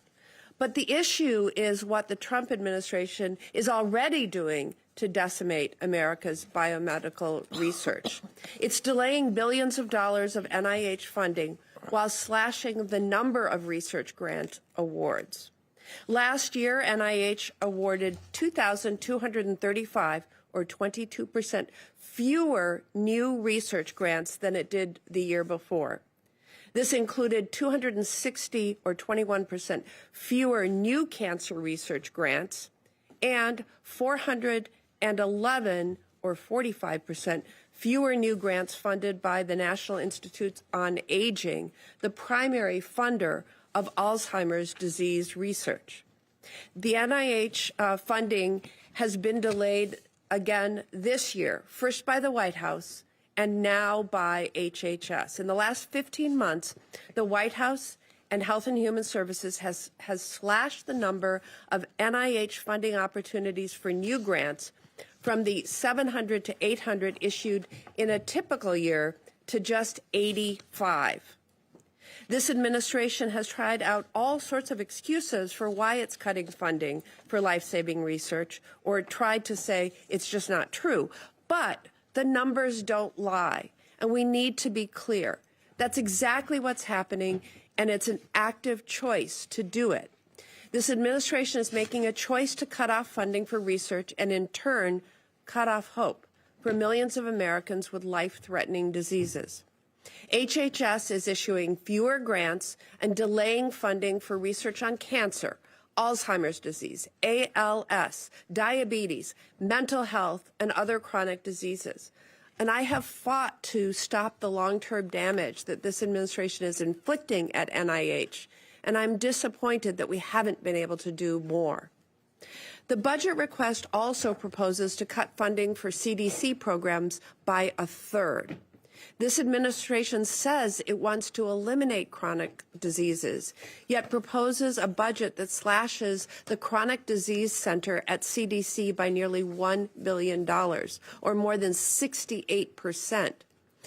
Health and Human Services has already fired and forced out thousands of CDC staff and scientists. And as a result, CDC has 26% fewer employees today than it did 15 months ago. This includes firing the staff who administer the Safe Motherhood Initiative that helps reduce maternal deaths, eliminating the Division of Population Health that helps increase early detection of Alzheimer's and other dementias, and eliminating the Office on Smoking and Health that reduces tobacco use, still the #1 cause of preventable death in the United States. If everyone from subject area experts to grant managers have been fired, it raises serious concerns about Health and Human Services' ability to carry out these and other programs, such as the Bold Infrastructure for Alzheimer's Act, the Pregnancy Risk Assessment Monitoring System, and the Domestic Violence and Sexual Assault Prevention Programs. These are all programs Congress just funded in fiscal year 2026 in our appropriation bills that we passed just 3 months ago. The budget also proposes cutting the funding for the Agency for Healthcare Research and Quality, otherwise known as AHRQ, by a third and eliminating it as an independent agency. Congress rejected similar cuts last year, but that did not stop HHS from firing a third of AHRQ's staff. As a result, AHRQ is effectively shut down and has not awarded a new grant in over a year, and has awarded only a fraction of existing multi-year awards that researchers and patients were counting on. AHRQ won't even respond to questions from researchers about the status of their funding.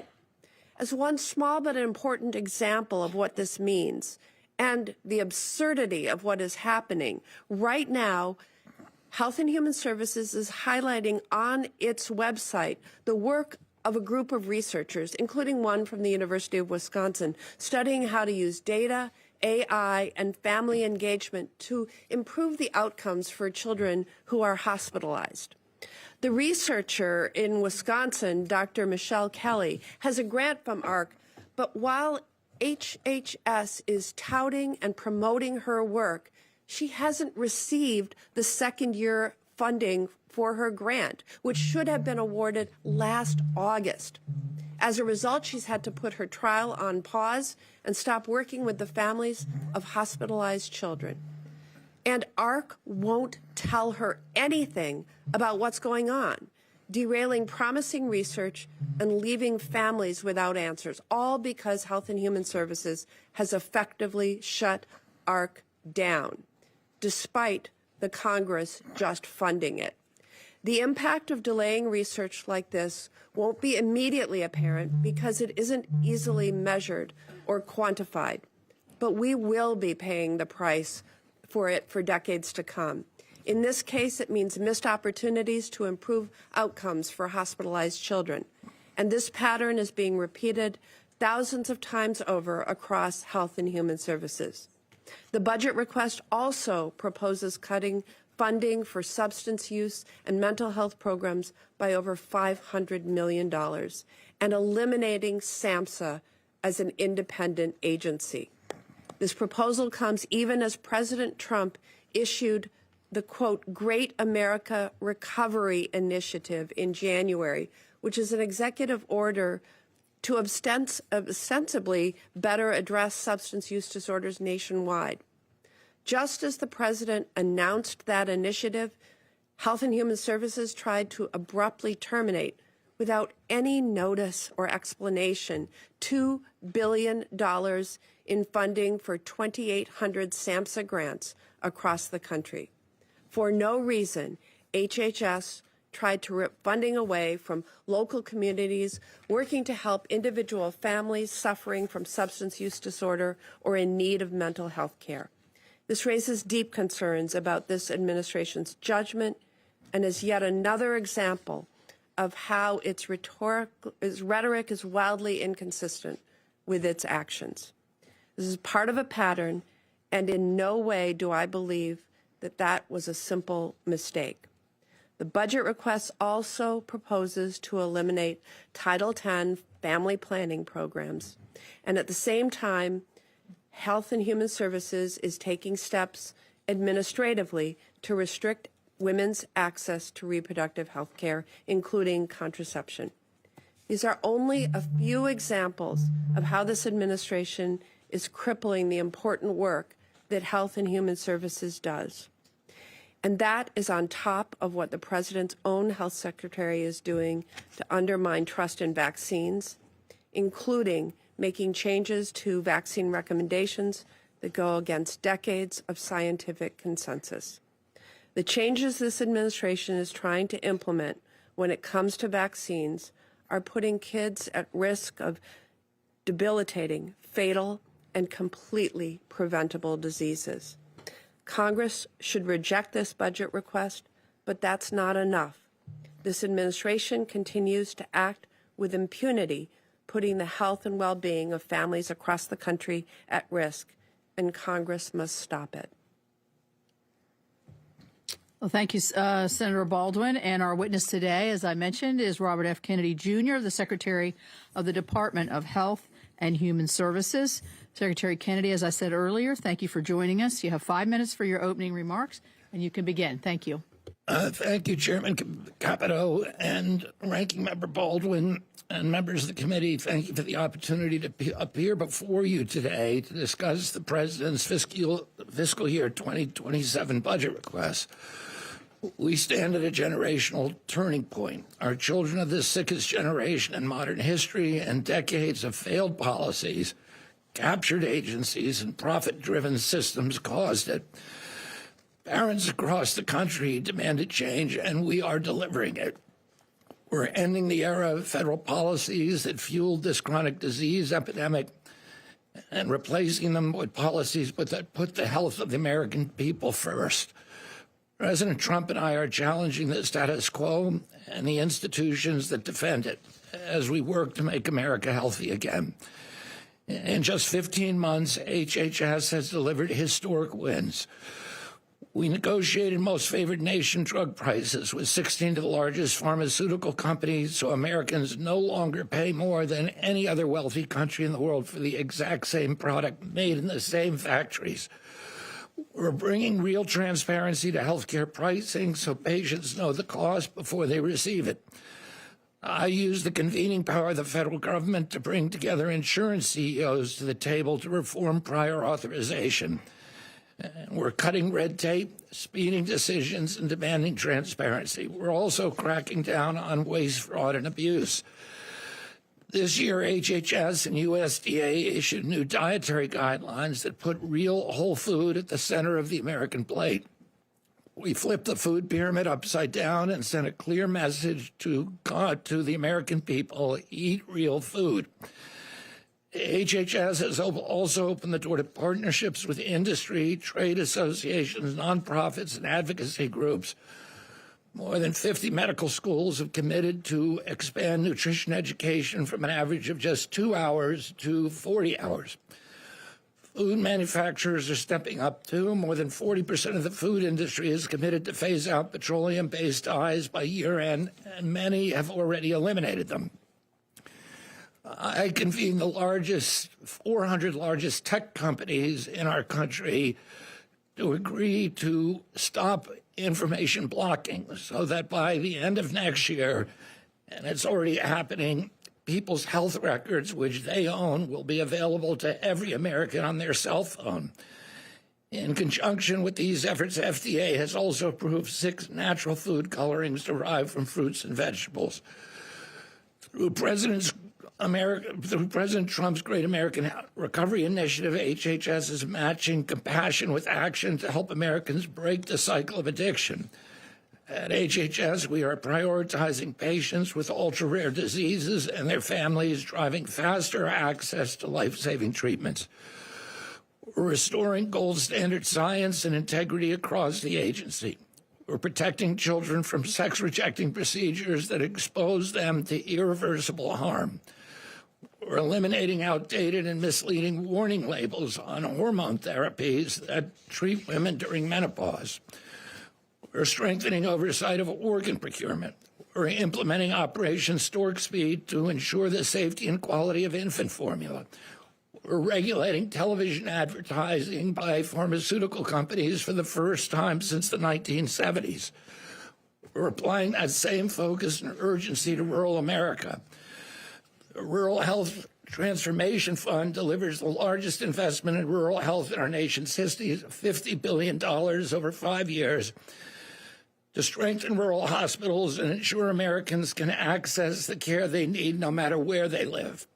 Members of Congress on both sides of the aisle have made rural health a clear priority in their conversations with me, because every state is feeling the strain of hospital closures, workforce shortages, and gaps in access. HHS announced more than $135 million investment this month to expand rural residency programs and nutrition services. The data is clear. When physicians train in rural communities, they're much more likely to stay there. The president's budget puts all of these priorities in action. It invests in prevention because preventing disease costs a lot less than treating it. As my uncle, President John F. Kennedy, said, progress is a nice word, but change is its motivator, and change has its enemies. We see those forces clearly: entrenched interests, defenders of a failing status quo, and institutions that put profit ahead of the American people. That resistance underscores the urgency of this moment. We can reverse the chronic disease epidemic, improve public health, and lower costs. I stand ready to work with this committee and Congress to seize this opportunity to implement and codify lasting generational reform of American health care for our country, for our children, and for the healthy American people. Together we can make America healthy again. Thank you. Thank you. I want to welcome the chair of the full committee, the senator from Maine, Senator Collins, and I'm going to ask her to start off the questioning. Thank you. Thank you very much, Madam Chair. Secretary Kennedy, before I get to my questions, I want to thank you for your efforts in securing the release of the Low-Income Home Energy Assistance Program funding that had been held up and is very important to many of our states. Now, turning to my questions. Yesterday, the Washington Post published a story on NIH grants, which documented a 31% decline in the number of research projects funded in 2025 that included the word women. I brought up this exact issue with the NIH director at a recent hearing before the Health Committee because the administration's emphasis on canceling diversity-related grants has resulted in less research aimed at women's health. It is well established that disparities in women's health exist. For example, the incidence of Alzheimer's disease is higher in women than in men, and it is not explainable by the fact that women live longer than men. There are also disparities within the female population. For example, pregnant women who are Black have a higher maternal morbidity rate than white women, while Asian women have a better outcome than white women. Yet it appears that the administration is looking at these health disparities and is not looking at them, is pulling back from these grants instead of figuring out why these health disparities exist and how to address them. I know that your budget request notes the importance of continued investment in maternal health, but how are you going to address other health disparities in women's health, such as the disproportionate burden of autoimmune diseases, Alzheimer's disease, as I've mentioned, if diversity is no longer a criterion in making funding decisions? Senator, thank you for that question. We're about to announce in the next coming weeks a major program, major investment by ARPA to study Alzheimer's and to focus on new treatments and preventative treatments and ways to reverse Alzheimer's. There are many, many grants at NIH now studying Alzheimer's and diabetes. We're focusing for the first time on chronic disease and its etiology, which has been neglected by that agency for many generations. We're going to identify the causes of chronic disease and how to eliminate the exposures that are generating this giant epidemic. We're focusing on maternal health. And I can read you a whole list of programs that we're doing on maternal health right now. And you're right, we have the worst maternal health outcomes of any of the Western countries. And black women are 2.6 times more likely. A college-educated black woman is 2.5 times more likely to die from maternal, from maternal health mortality. And a college-educated white woman. One of the programs we have now is the perinatal pilot program, where we've enrolled 220 hospitals in 1 year. We've dropped the rate of maternal mortality by 42%. Nobody's ever done that before. And we're now trying to extend those protocols to all other hospitals. I appreciate those efforts. I still think we have a problem if grants are being scanned for the word women and then clawed back or not funded. So I hope you look more broadly, even though I support the initiatives that you've mentioned. I do want to move to another issue. As you have heard from the subcommittee chair, there has been strong bipartisan support on this entire committee for the investment in biomedical research. In fact, it's hard to think of an investment that pays greater dividends to American families than that investment, because it leads to life-saving and life-enhancing discoveries. The administration's budget, much to my dismay, once again proposes an arbitrary, one-size-fits-all 15% cap on indirect research costs, despite the fact that Congress blocked an identical proposal last year that originated with OMB. Such a cap would harm cutting-edge research happening at universities and other nonprofit laboratories and medical centers across the country, and undermine the foundation for our nation's global leadership in biomedical research and technological innovation. Mr. Secretary, rather than continue to pursue a policy that Congress clearly rejected, both sides of the aisle, both chambers, will you work with us and the Research Committee to find a better way to increase transparency and accountability that does not come at the expense of crucial biomedical research? Absolutely. I look forward to working with you, Senator. I would say this, that nobody in my agency wants to cut any of these agencies, any of these programs. And I don't think Russ Vought wants to cut them either. We have a $39 trillion debt, and all of the agencies across the government have been asked to tighten their belt. In my agency, I've been asked to cut 12%, and all of these cuts are painful. But we are at the cutting edge right now in terms of revolutionizing biomedical research in our country. We're losing our lunch to China. China last year, 50% of the new drugs that were approved were from China. It went from 3% of the clinical trials to 30%, and another 30% are going to Australia. So we're losing our IP, we're losing our best researchers, we're losing our scientists, and we're losing ground in terms of our biosecurity. These are all things that we are focused on. We are compressing the pathways to approval and compressing clinical trials. I think I'm out of time, but I will talk more about that later. Thank you, Madam Chair. Senator Baldwin.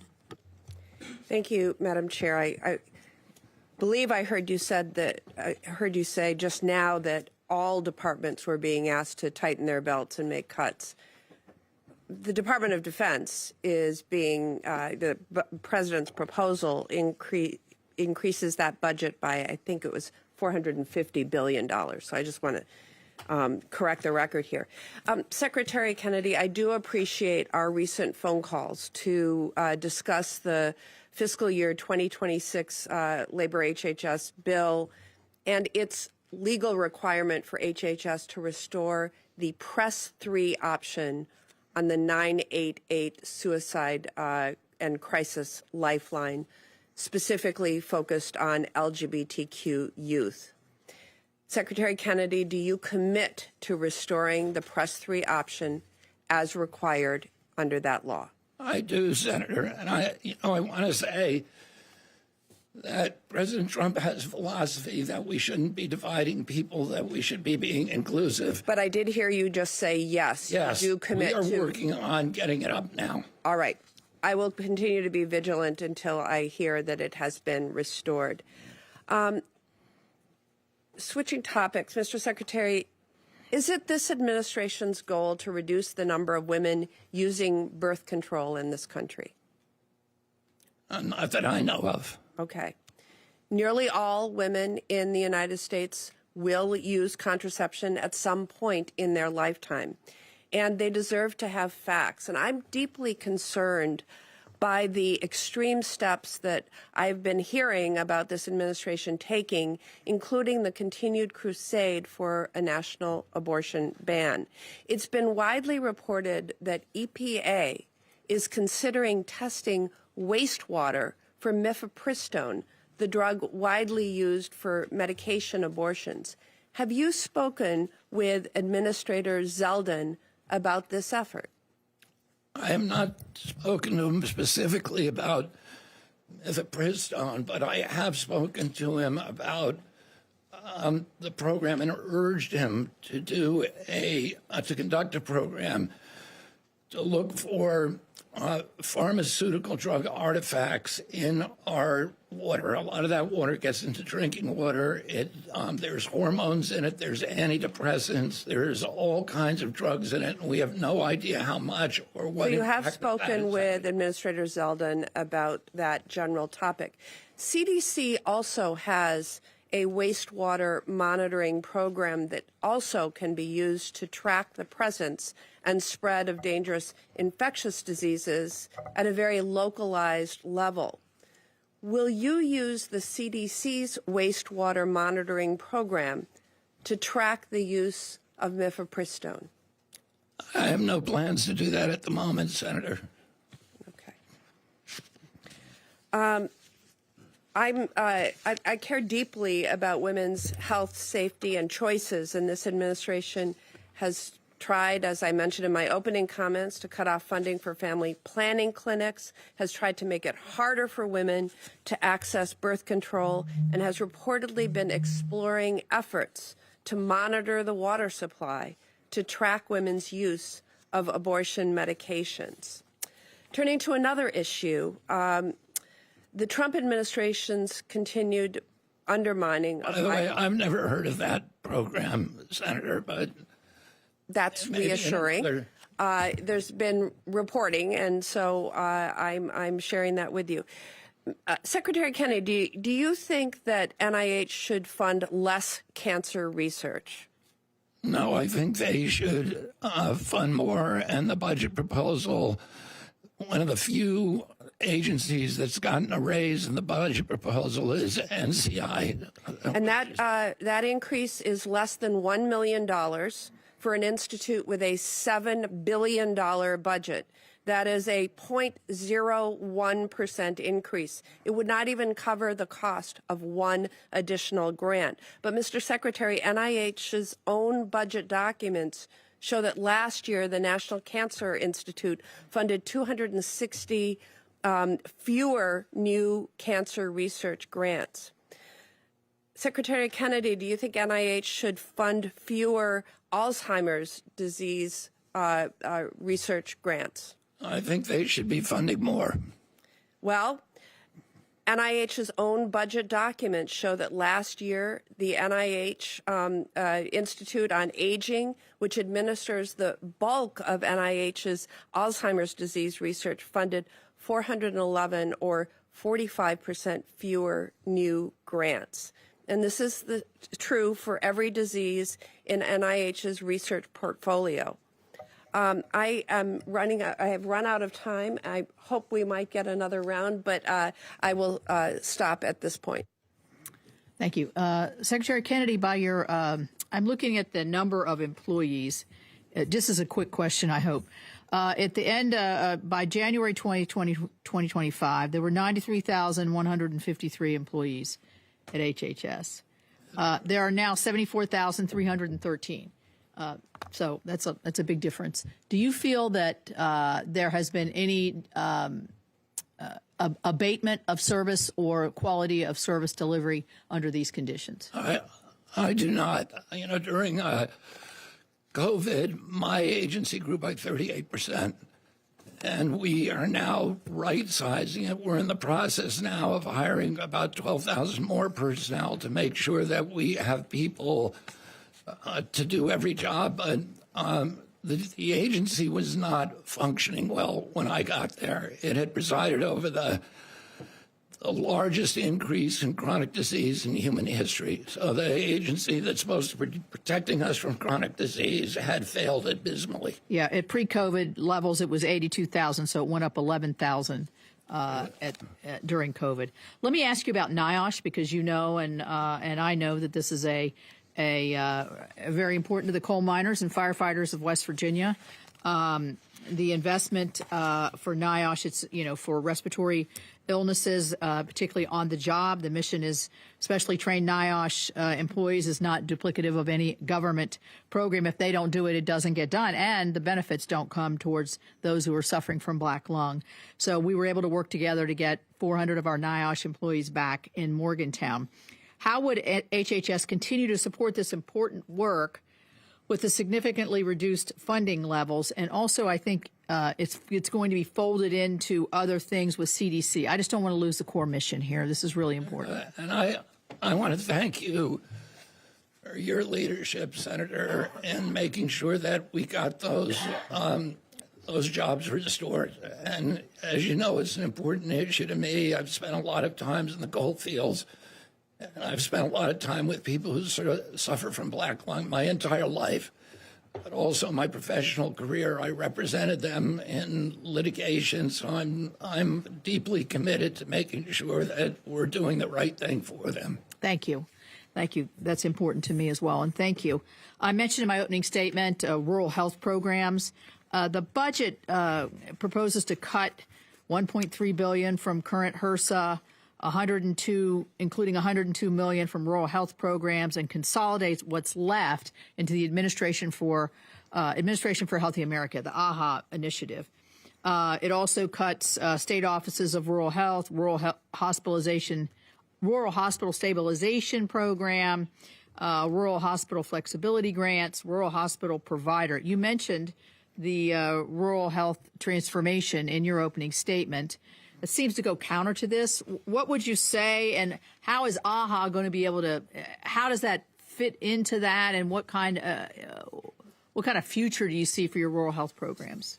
Well, we're very committed to rural health. Both sides of the aisle have made it clear to me it's a priority for all of you. Prior to the Rural Health Transformation Fund, we put about 7% of Medicaid dollars went into rural hospitals in rural areas. That's about $20 billion a year. So the Rural Health Transformation Fund increases that by 50% for the next 5 years, $10 billion a year.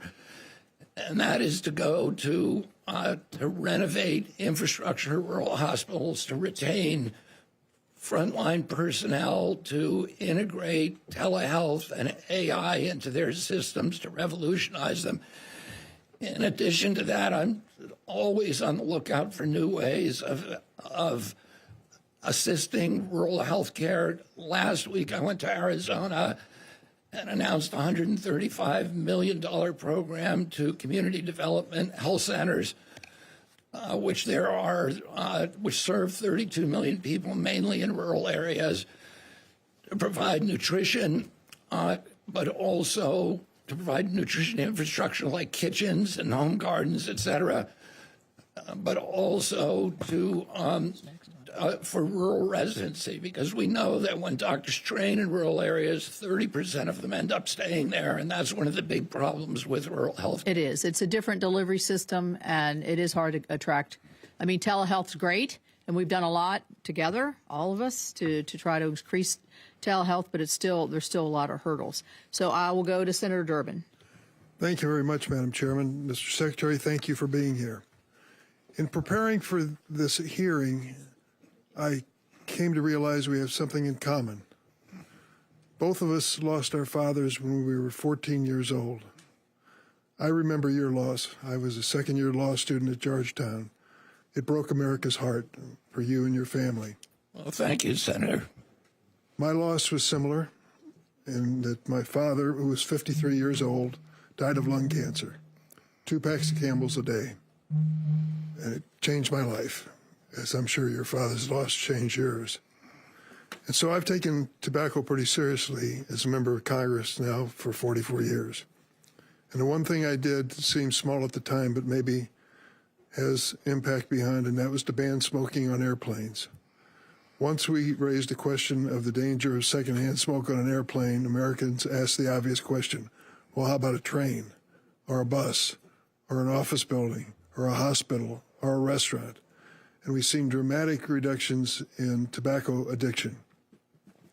Still, the reason for moving forward on that was not just to make the situation more pleasant on an airplane, but also to protect children who were smoking and using tobacco products in school. That number is down dramatically. We're told by experts that if we want to save more lives in America, we need to do less. We need to do more in stopping smoking and have fewer people smoking than we do today. Your report on the state of health in America, I looked through it, and it never mentions the words tobacco or cigarette. I think it's such a priority, I hope you'll reconsider. And I hope you'll also consider what the tobacco companies have done to this new generation of children. They're now not peddling tobacco successfully, they're peddling vaping and cigarettes, e-cigarettes. I visit schools in Illinois and the principals pull me aside and say, Senator, what are you doing about this?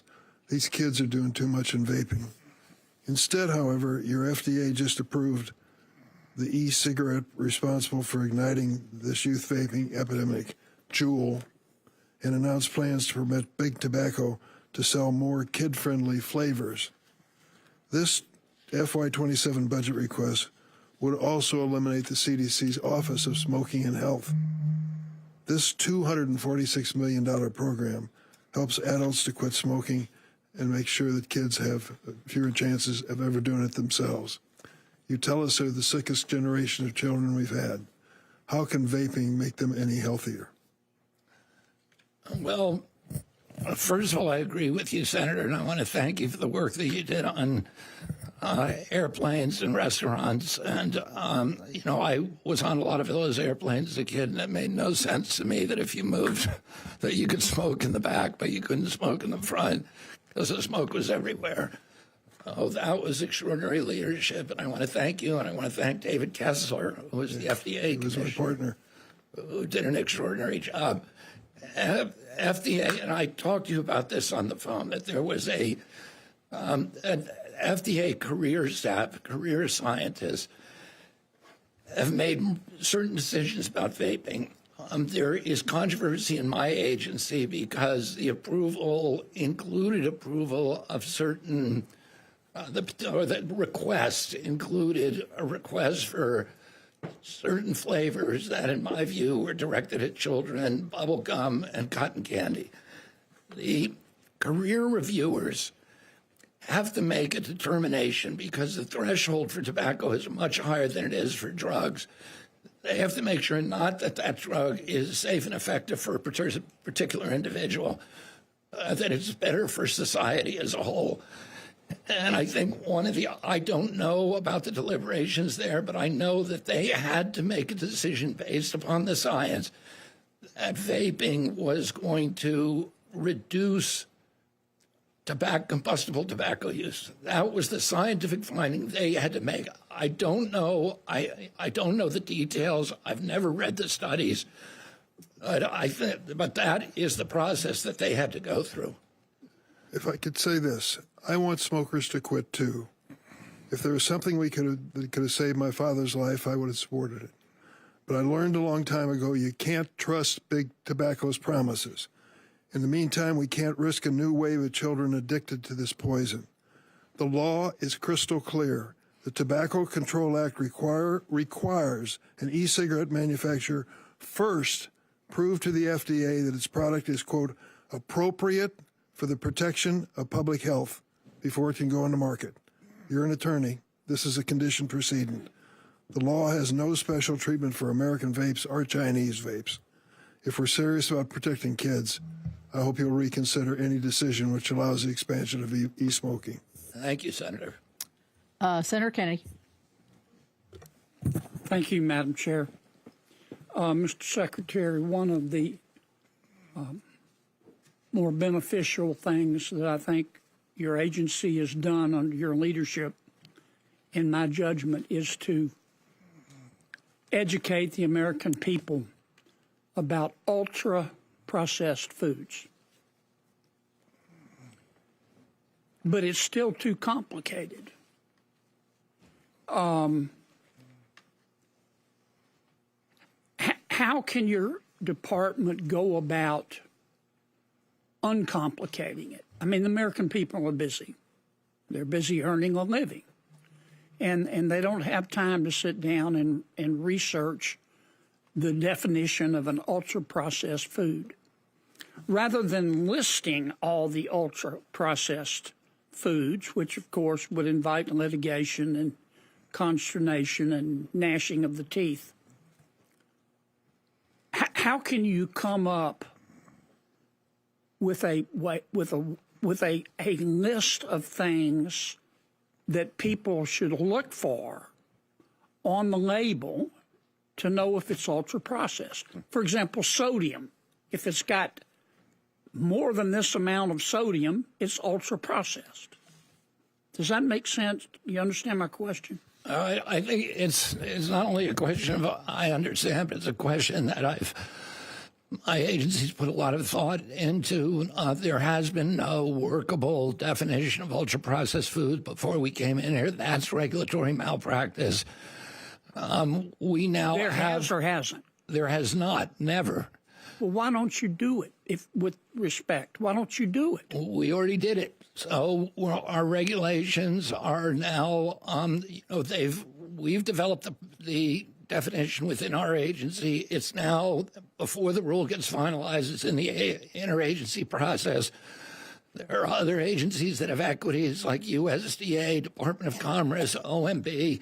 They have to review our proposal and then approve it. And I would say, Senator, in the meantime, people should eat real food. So, Bobby, let me stop you because I'm going to run out of time. Look, here's the problem, and I commend you for what you've done. But the American people don't have time to sit down and read a rule or regulation by the federal government. Where I'd like to see you end up on this is not list any particular food items, but say here are 10 ingredients that constitute ultra-processed food. And if it's got sodium above a certain level, it's ultra-processed. If it's got such and such, something real simple that can be communicated. Does that make sense? It makes a lot of sense, and we're doing exactly that. Once we get that definition of ultra-processed food, then we're going to go to mandatory front-of-package labeling. And it will be a very simple label, something like they use across Latin America very, very successfully: red light, green light, yellow light. And so people will be able to see the green light, and that's food that's good for you. And if they do the red light, don't eat it. If it's the yellow light, if it's late at night and, you're watching the football game, maybe you can... Okay, let me stop you. I like the way you're headed. I'm sorry, but my time's limited. Please continue with that. It will be enormously beneficial to the American people. Your agency, across all the sub-agencies, grants a lot of grants. Are all of them, do all of them have provisions that overhead is capped at 15%? Well, those would be the grants to the universities. No, your department issues a lot of grants. Yeah. And the agencies under your department. Are all of them, do all of them contain the 15% cap? They will contain a 15% cap. Okay. Finally, this is a question for CMS. Dr. Oz isn't here. An executive order was issued some time ago that says every hospital has to publish conspicuously a list of 30 main procedures and the cost. Most of the hospitals haven't done that. Those that have done it, you have to click 27.3 times in order to find it on their website. Only 27 hospitals have been fined for not doing it. Why aren't we doing more? The hospitals are ignoring. The regulation was passed during the last days of the Trump administration. It was not enforced during the Biden administration. We now have promulgated final regulations. They're already promulgated. That requires the hospitals not only to post, but to certify. So they're legally bound by that. And there are draconian punishments for them. And we've already sent out, I think, 1,000 warning letters. I'm out of time. Thanks, Madam Chair. Thank you, Mr. Secretary. We've been joined by the Vice Chair of the full committee, Senator Murray, so I'm going to go to you next. Thank you for coming. Thank you very much, Madam Chair, and thank you to you and the ranking member for working on a very tough bill last year and doing a good job with all the circumstances. It's going to be even harder this time around, and we all look forward to working with you, so thank you. Mr. Secretary, I don't think it's any secret that you and I disagree on a lot of things. But I think we might actually agree that our taxpayer dollars should be spent here at home, not on wars abroad. That's not what the president thinks. He made clear that just before his budget was released, he said, and I quote, "We're fighting wars. We can't take care of daycare." And he backed it up with the numbers in this budget. His budget increases war funding by $500 billion, but he does not increase child care funding by a penny.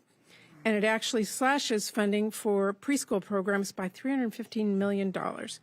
Now, I know you don't get to decide defense spending, but I remember our first meeting when you told me that you supported expanding child care access. So I wanted to ask you today, as families' everyday costs are getting higher and higher, do you think we should be spending money on foreign wars instead of making child care more affordable for people here? I mean, Senator, do you really want me to defend the Iran war right now?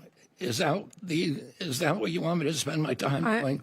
Because I can, but I would rather talk about health. I'm asking you personally whether you think we should be spending more on foreign wars or on child care. I mean, the Democratic Party for the last 20 years has said Iran cannot have a nuclear weapon. So, and they've kicked that down the road. Well, I don't think you're here to defend that. I'm just asking you, what happened to child care in this budget?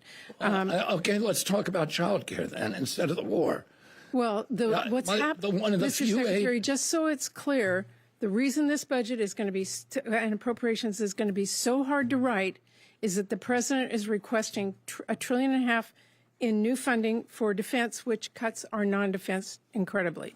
So we're here not able to help our families because of the president's request. So that's why we're asking about this. And I think we're asking about this because we have a $39 trillion I'm asking about that this. Somebody else ran up, not this president. Well, let's put this in perspective. I think this is important. The president spent more on bombs in just the first week of the war in Iran than we spend in an entire year for parents to afford child care. And I will just say, for all of us out here struggling with this and the people we see struggling, we need child care in this country.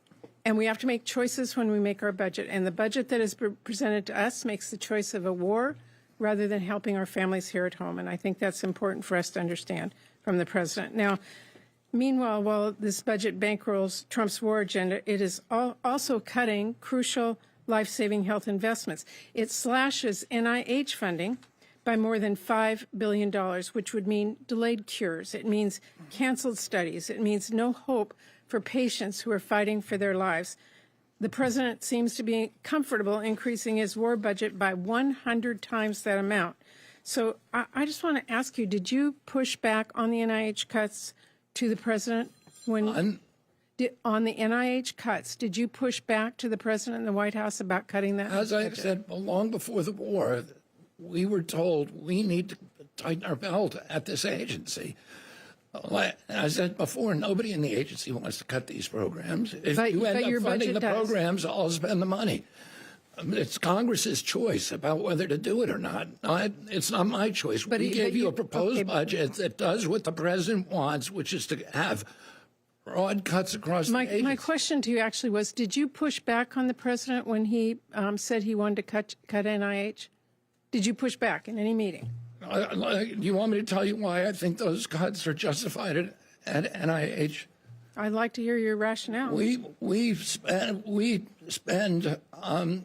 We are providing now at NIH almost 80% of the biomedical research on Earth. A lot of the money there was wasted, and I can read you the kind of studies that NIH, the insane studies that NIH was doing before I got there. What I'm hearing is that women's health is being decimated. I'm hearing a lot of the people who are in clinical trials being decimated. You just throw out we're cutting waste, and I don't know what you consider waste. Oh, let me give you some examples of waste. At NIH? Yeah, at NIH. $800,000 to the Medical College of Wisconsin to study cardiometabolic impact of gender-affirming hormone therapy on transmasculine adults. $650,000 to Georgia State University, an intersectional approach linking minority stressors experienced by transgender and gender-diverse adults to alcohol and drug use, comorbid mental and physical health outcomes. None of I've got hundreds of these. Do you? None of them developed a drug. I noticed none of them did research that told us the cause of a disease. I know there is a debate in this country, but boy, you are picking on an agency that funds research that finds cures every day. There are families, there are doctors, there's providers who are counting on getting the answers to these researchers. And so to me, cutting NIH by $5 billion just seems to be cutting our families out, cutting hope out, cutting medical research out. We are known in the world for our medical research, and to me, devastating cuts like this mean that we're cutting hope for the future. So you and I disagree on that priority.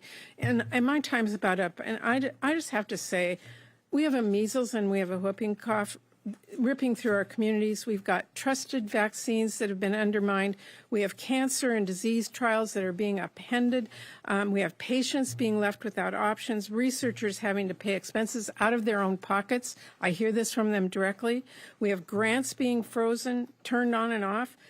You actually canceled more than $500 million in cutting-edge vaccine research, only to fund a dangerous, unethical HPV vaccine study, and redirected funding from the state-of-the-art vaccine development to replace it with your hand-picked vaccine project that uses technology from the 1950s.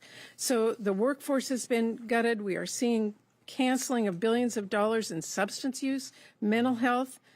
We see you pausing $5 billion in public health funding and terminating grants in blue states only.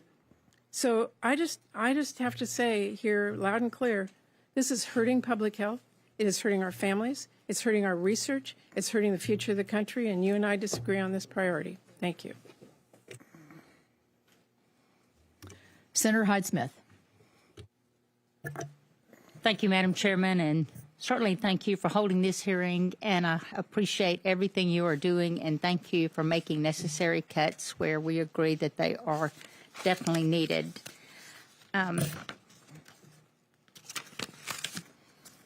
I want to discuss CMS Area Wage Index.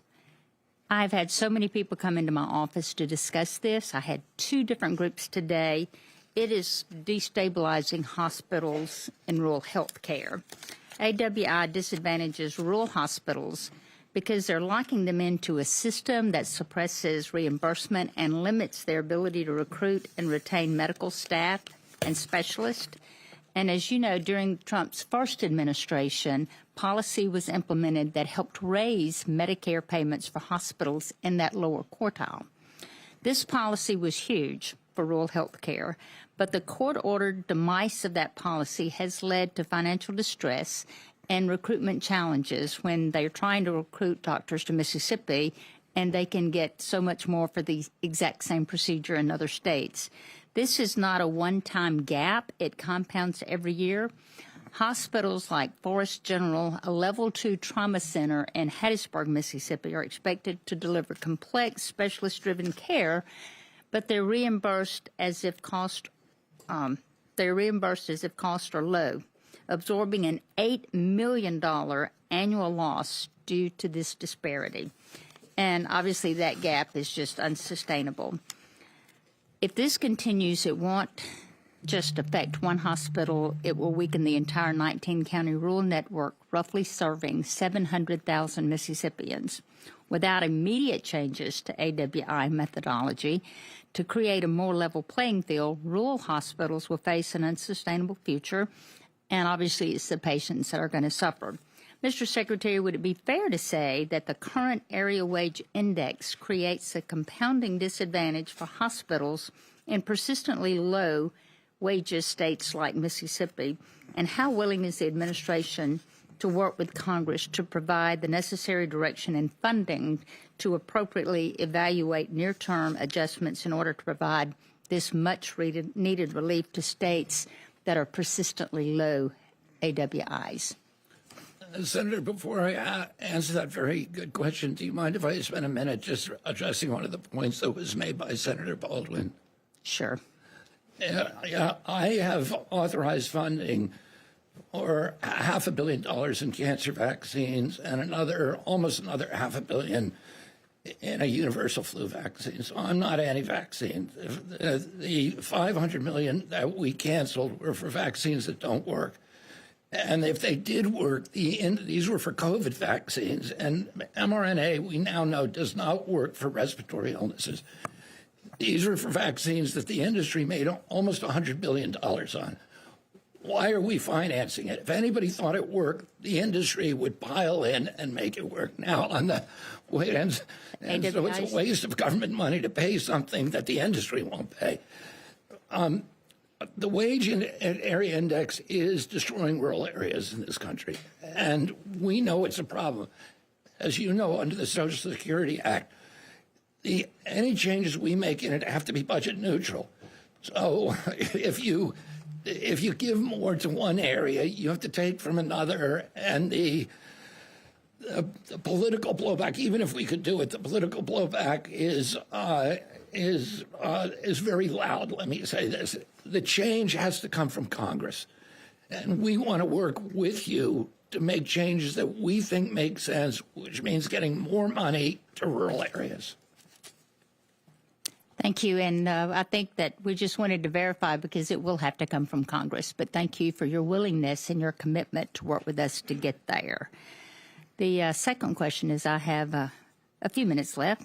The CDC congressional justification in your budget list of accomplishments related to the CDC Office of Rural Health, which Senator Merkley and I worked to get established in 2023.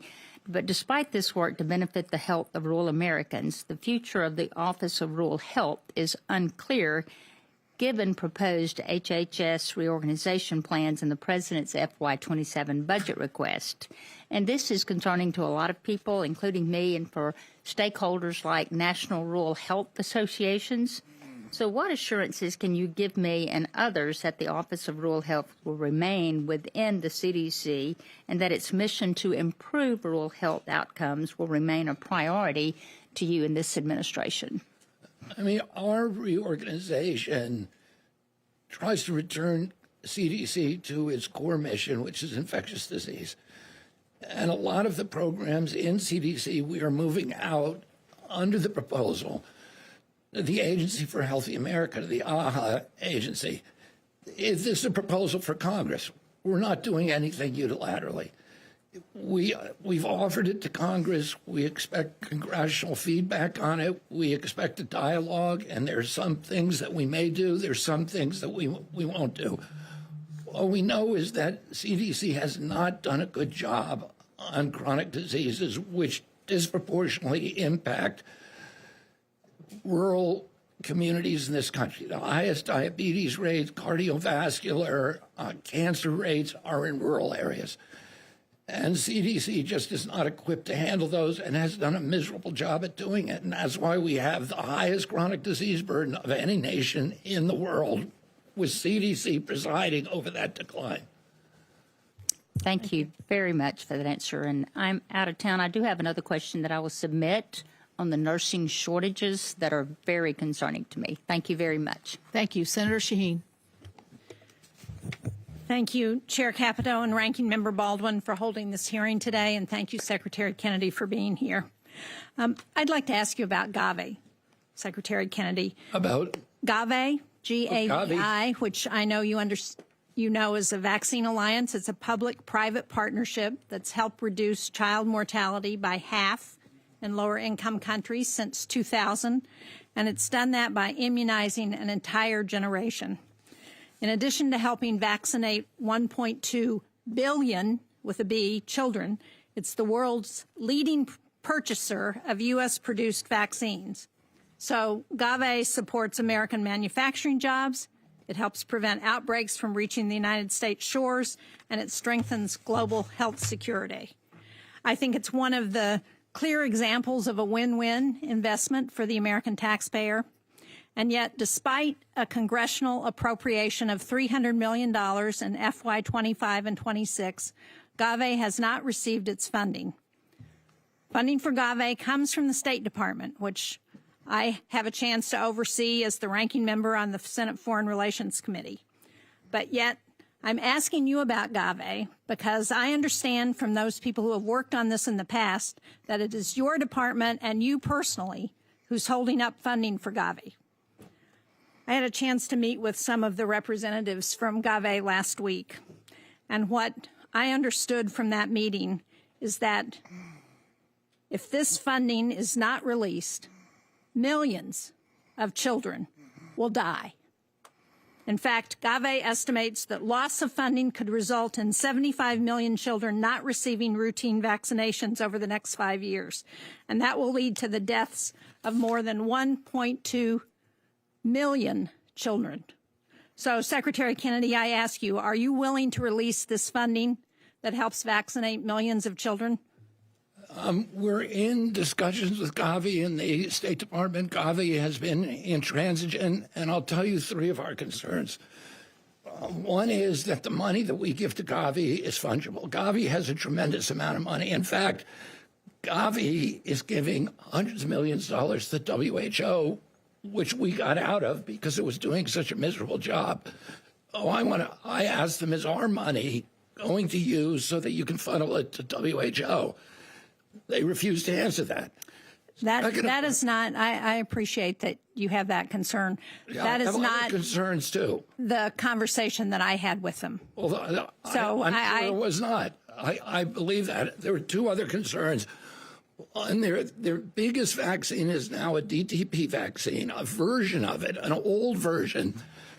I was discontinued in this country because it was causing brain injury to 1 in every 350 people, according to an NIH study. So we discontinued it. Europe discontinued it. They're still giving it to 161 million African and Asian children a year. And I said to them, why don't you use the safer version, the DTaP vaccine?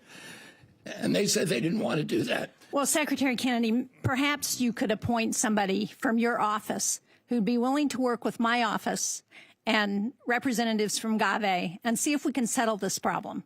Because when 1.5 million children are at stake, it seems to me like those are issues that we ought to be able to resolve. I'm almost out of time, so I want to go on to another issue. But can I ask you, are you willing to appoint somebody from your office who can work with us to see if we can resolve those questions? Yes, I am, Senator. Okay, thank you. We will be in touch with you. I want to talk about diabetes because, Mr. Secretary, you've called diabetes a national crisis, and I agree with you. I have a granddaughter who has type 1, and right now 42 million Americans are living with the disease, including hundreds of thousands of children. And yet your proposed budget cuts diabetes prevention and research. You're eliminating CDC education programs. You're slashing the special diabetes program for Native Americans by 75%, despite the disproportionately high rates in those communities.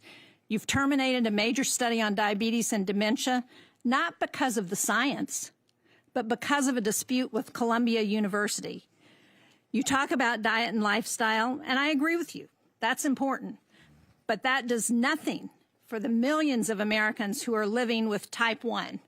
That's not done that's not the result of diet and lifestyle. So I guess I have to ask you, Secretary Kennedy, are those cuts that you've proposed in diabetes, are those the result of scientific evidence, or is that because you're just trying to cut across the board? Well, of course, I don't want to cut diabetes research. You know, the dispute with Columbia University is on another issue, and it's a dispute between the administration and Columbia. And Columbia just has to come into compliance with the president's executive order. That didn't answer my question about diabetes, but I'm out of time, so we will submit the further questions for the record. Thank you, Madam Chair. Thank you. Senator Husted. Thank you, Madam Chair. Secretary Kennedy, thanks for being here today. I want to talk with you about the 340B program. It was created in 1992 by Congress with the noble cause of helping low-income patients, and safety net providers have the resources to provide care.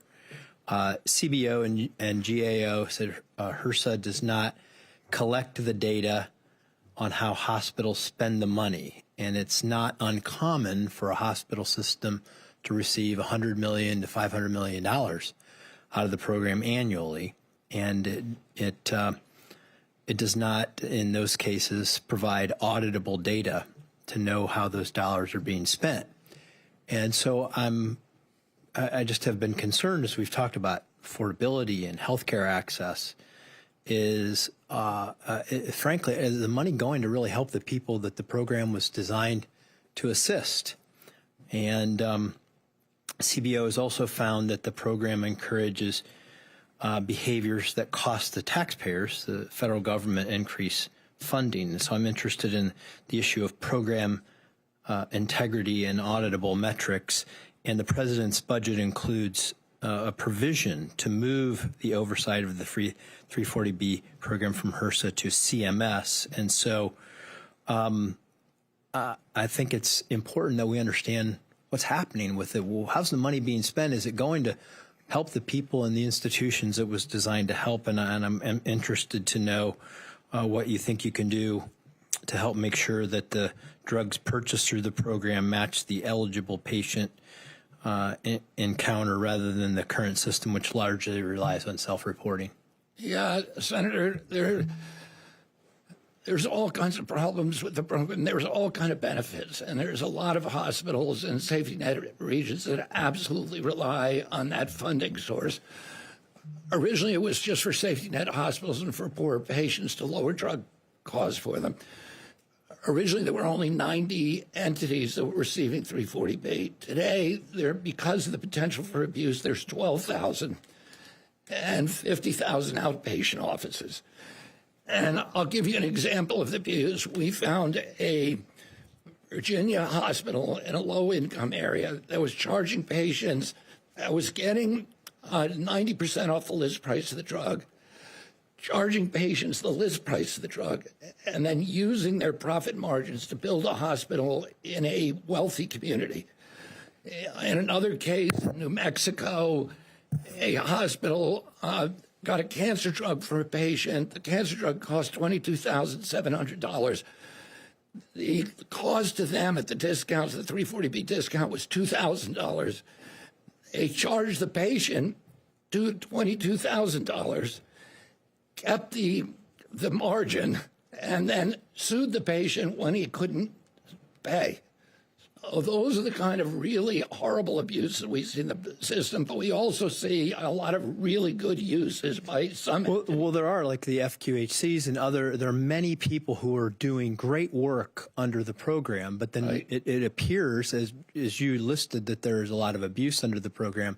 How can we use some of the new oversight to try to fix it so that the money goes where it's supposed to go? I mean, it's a mess and it's in litigation, and the pharmaceutical companies are suing. And the only thing that can fix it is Congress. We are exercising all of our authority, but we really, we have authority to negotiate. I have one last question I want to get to, but I appreciate that. Anyway, I look forward to working with you on that. So I hear constantly from you. There's a lady in town today who I've come to know very well, who lost her son to sextortion, and you see all the things that are the terrible things that are happening to kids through online exploitation.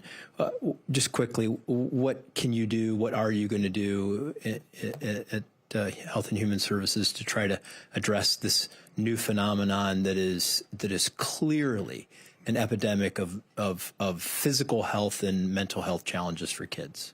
It's an epidemic that we don't have much power over. That has to be regulated by the FTC or by Congress. We don't really have authority to regulate communications, and we can do studies to show how dangerous it is. And we're doing those kind of studies now, but we really have no capacity. Is there an emerging health crisis that you can think of? It is. That's come from nowhere, that is impacting kids more than this one? Well, social media is the same thing. Yes, we don't have the power to regulate it. Okay, thank you, Madam Chair. Senator Schatz. Thank you, Madam Chair, Ranking Member, Secretary, good to see you. We just had a series of storms and flooding events, and President Trump just signed a major disaster declaration. In particular, the Kula Hospital has 105 long-term senior care beds, and it's not any longer operational. The governor just submitted a request for a public health emergency declaration. Do I have your commitment to work together to make sure there's continuity of care for all the people who have been impacted by the floods? You do, Senator, and my staff is already working with the governor's office to make sure that happens as expeditiously as possible. Thank you very much. I want to ask you about glyphosate. I know you have deep experience in this area, so I'm going to ask you a couple of factual questions to the best of your knowledge. Does glyphosate cause cancer? Yes. Is it healthy for people to be around? I would say no. It's not healthy for them to consume. Is it safe to use? You mean safe, or does it kill weeds? It kills weeds. And is it safe for humans to use? I would say it's important to minimize consumption of glyphosate as much as possible. You are being uncharacteristically diplomatic about glyphosate. I'll just say it that way. I don't think I'm being diplomatic. I just said it caused cancer, which okay, fair enough. Kills people. You know, I didn't vote for you for confirmation. I'm sure you're tracking that. I got a lot of friends back in Hawaii who supported you because of issues such as this. And they were hurt, shocked, confused when you were explicitly in favor of Trump's executive order. And I'll just quote you in a tweet. I support President Trump's executive order to bring agricultural chemical production back to the United States and end our near total reliance on adversarial nations. I'm just wondering, what would you say to those folks who were kind of animated by this idea that we are too reliant on these dangerous chemicals, and then the president does a thing, and obviously you and the president are not generally always on the same page about everything, but this seemed like an opportunity for you to really stand up for your agenda, especially given your successful litigation in this space. And so just wanted to give you a chance to speak to those people back home who are very animated by glyphosate, but also the rest of the sort of agenda around reducing our exposure to toxic chemicals. Yeah, and I'm glad you asked that question. I was very clear with the president about my own displeasure with the executive order. The president felt it was necessary for national security reasons. Actually, the proposal came from the Pentagon, And the reason for that is a problem that President Trump didn't create, which is that 97% of corn production in our country is reliant on glyphosate. 98% of soy production is about 80% of agricultural production. According to the industry, 100% of that is coming from China. You have an adversary that could literally shut down the American food supply overnight. There was another issue, which is elemental phosphorus is also produced in the mining process, and that also is controlled by Congress or by China, and it is a critical resource for weapons production. Yep. Okay. And so his executive order does not increase the use of glyphosate. All it says is as long as we're dependent on it, we're going to make it here. He's authorized my agency to spend hundreds of millions of dollars to look for alternatives so we can transition off of glyphosate as quickly as possible. Just final question. When we met in this hearing room last year, we talked about placebo-controlled trials.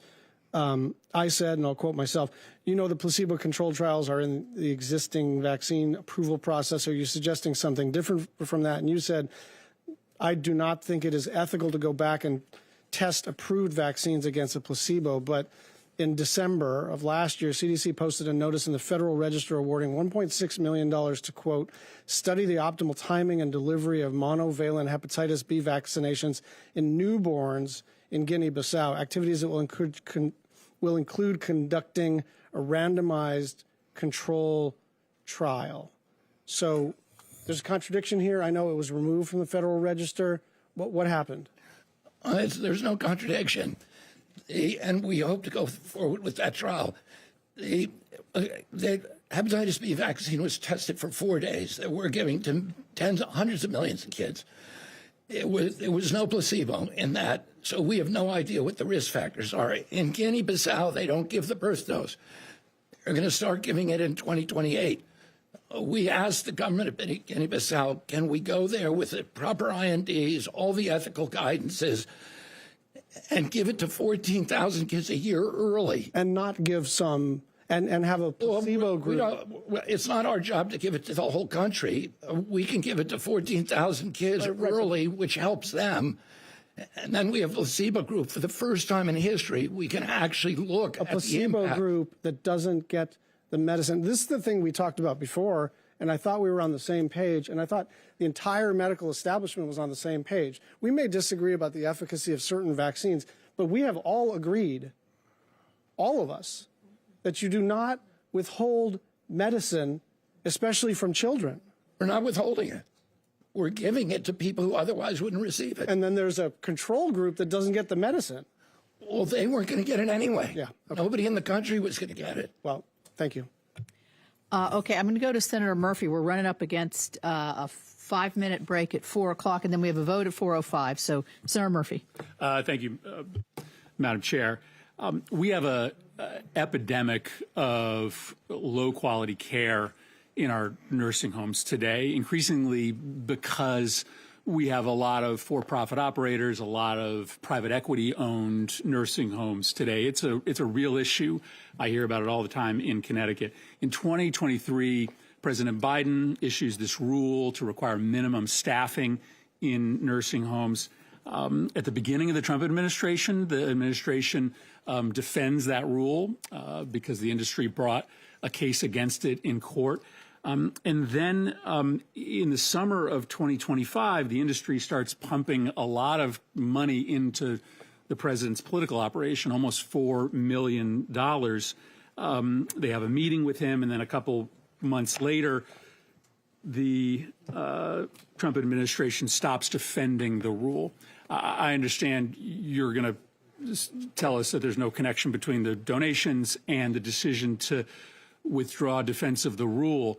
But why side with the industry here? Why not side with patients and patient advocates who have been asking for just basic minimum staffing ratios in nursing homes to make sure that patients get the care that they need? What's the reason to withdraw support for that rule? I mean, I can't tell you whether industry pressure helps sway President Trump. I know that he doesn't really give it. I will say he doesn't care about industry pressure normally.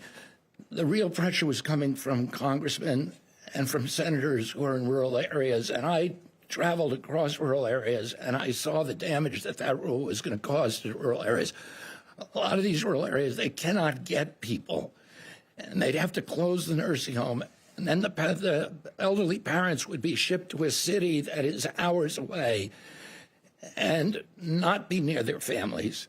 And there was going to be massive, according to what I was being told and what made sense to me, there was going to be massive closures in rural parts of this country of nursing homes. These are not owned by private equity. Well, that's not true. There are plenty of nursing homes in rural areas that are owned by for-profit companies. I want to submit for the record a pretty comprehensive study that shows that industry argument that there will be undue impact on rural areas actually has no basis in fact. Why? Because we have states that already have minimum staffing rules with big rural constituencies, and there's actually no correlation between increasing staffing ratios and closures in rural areas, if I could Without for the objection. record. Do you have any data that shows that there would actually be impact on rural areas? Because that's just the argument that's made by the industry in order to avoid industry-wide accountability. Yeah,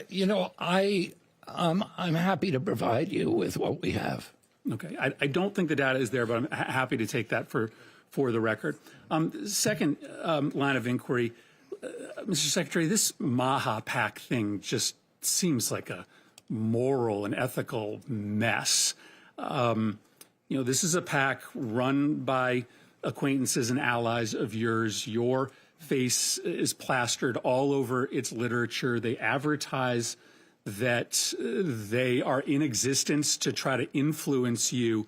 You said in the outset that your entire mission is to try to take on the failing status quo, the industries that have profited off of bad medicine.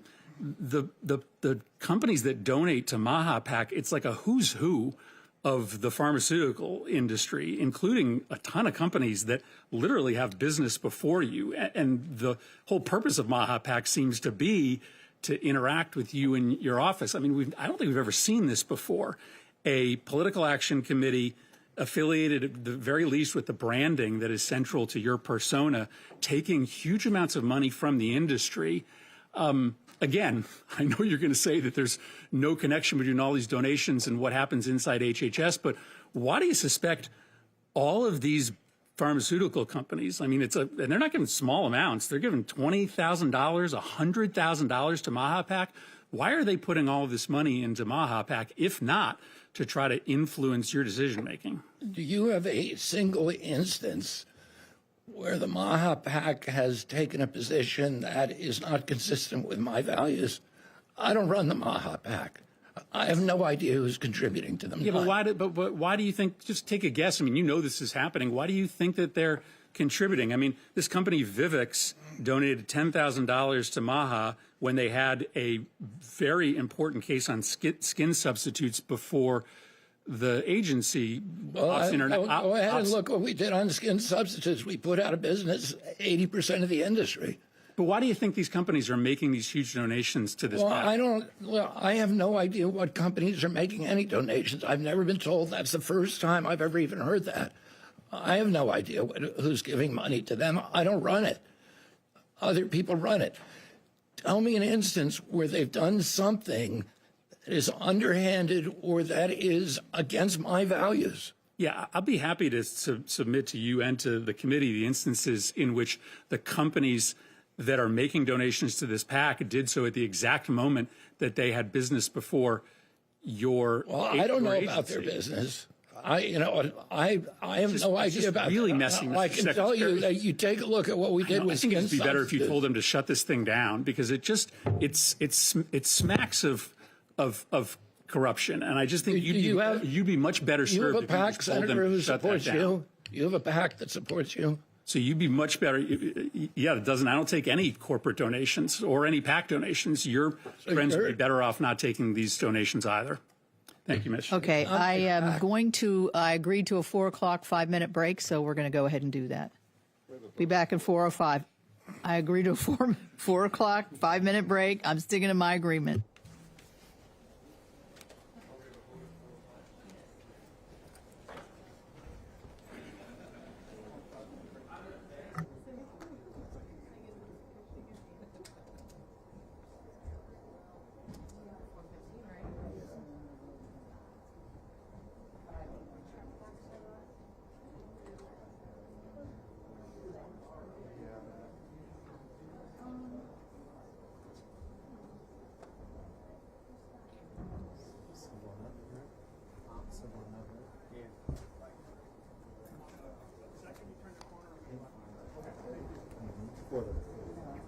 third segment? I already think we need an update about that, but yeah, this is starting since the third. Okay. You just probably needed a break.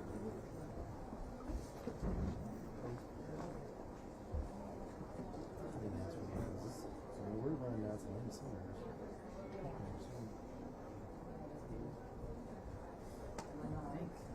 Yep.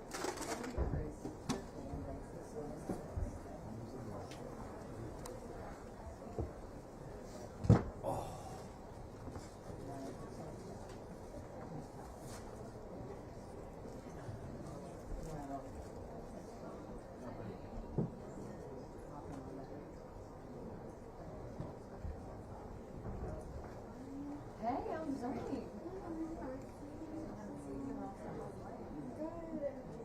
Oh, thanks. Thank you so much. So excited. Yeah, I was right. Yeah, did you tell them?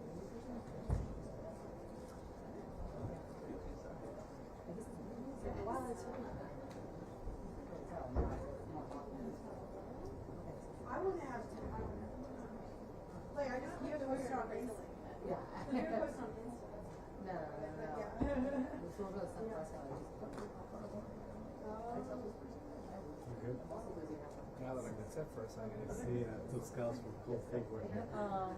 I get you. A quarter of it. I saw them. I was there when they first came in. Yeah. Are you liking it?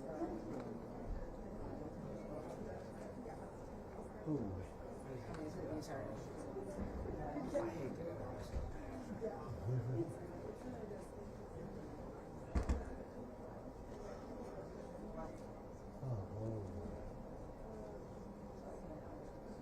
What? At least another hour estimated.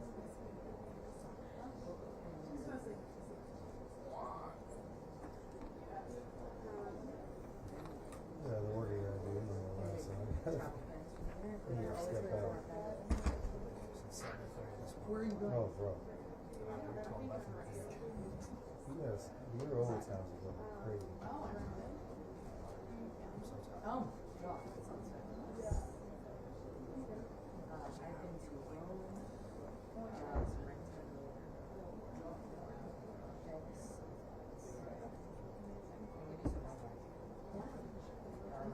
Did you feel?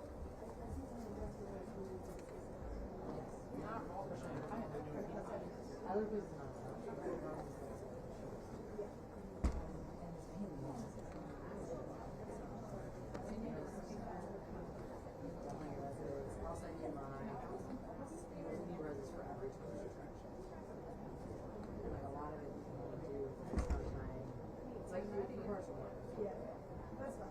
Have you been at all? No, but like our family half.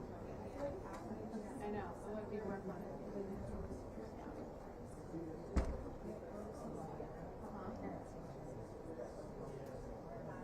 When are you due?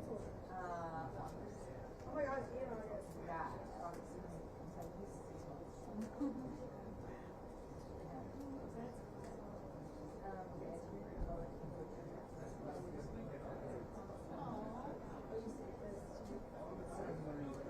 Oh, that's so cute. I think it'll be, honestly, I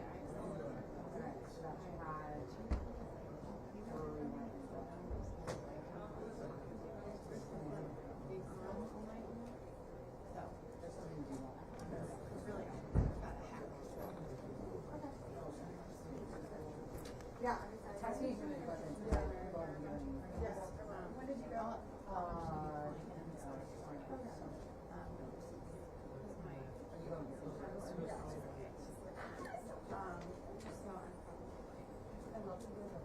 I know, it's such a thing. We added. That's good. Traveling. Yes. They are.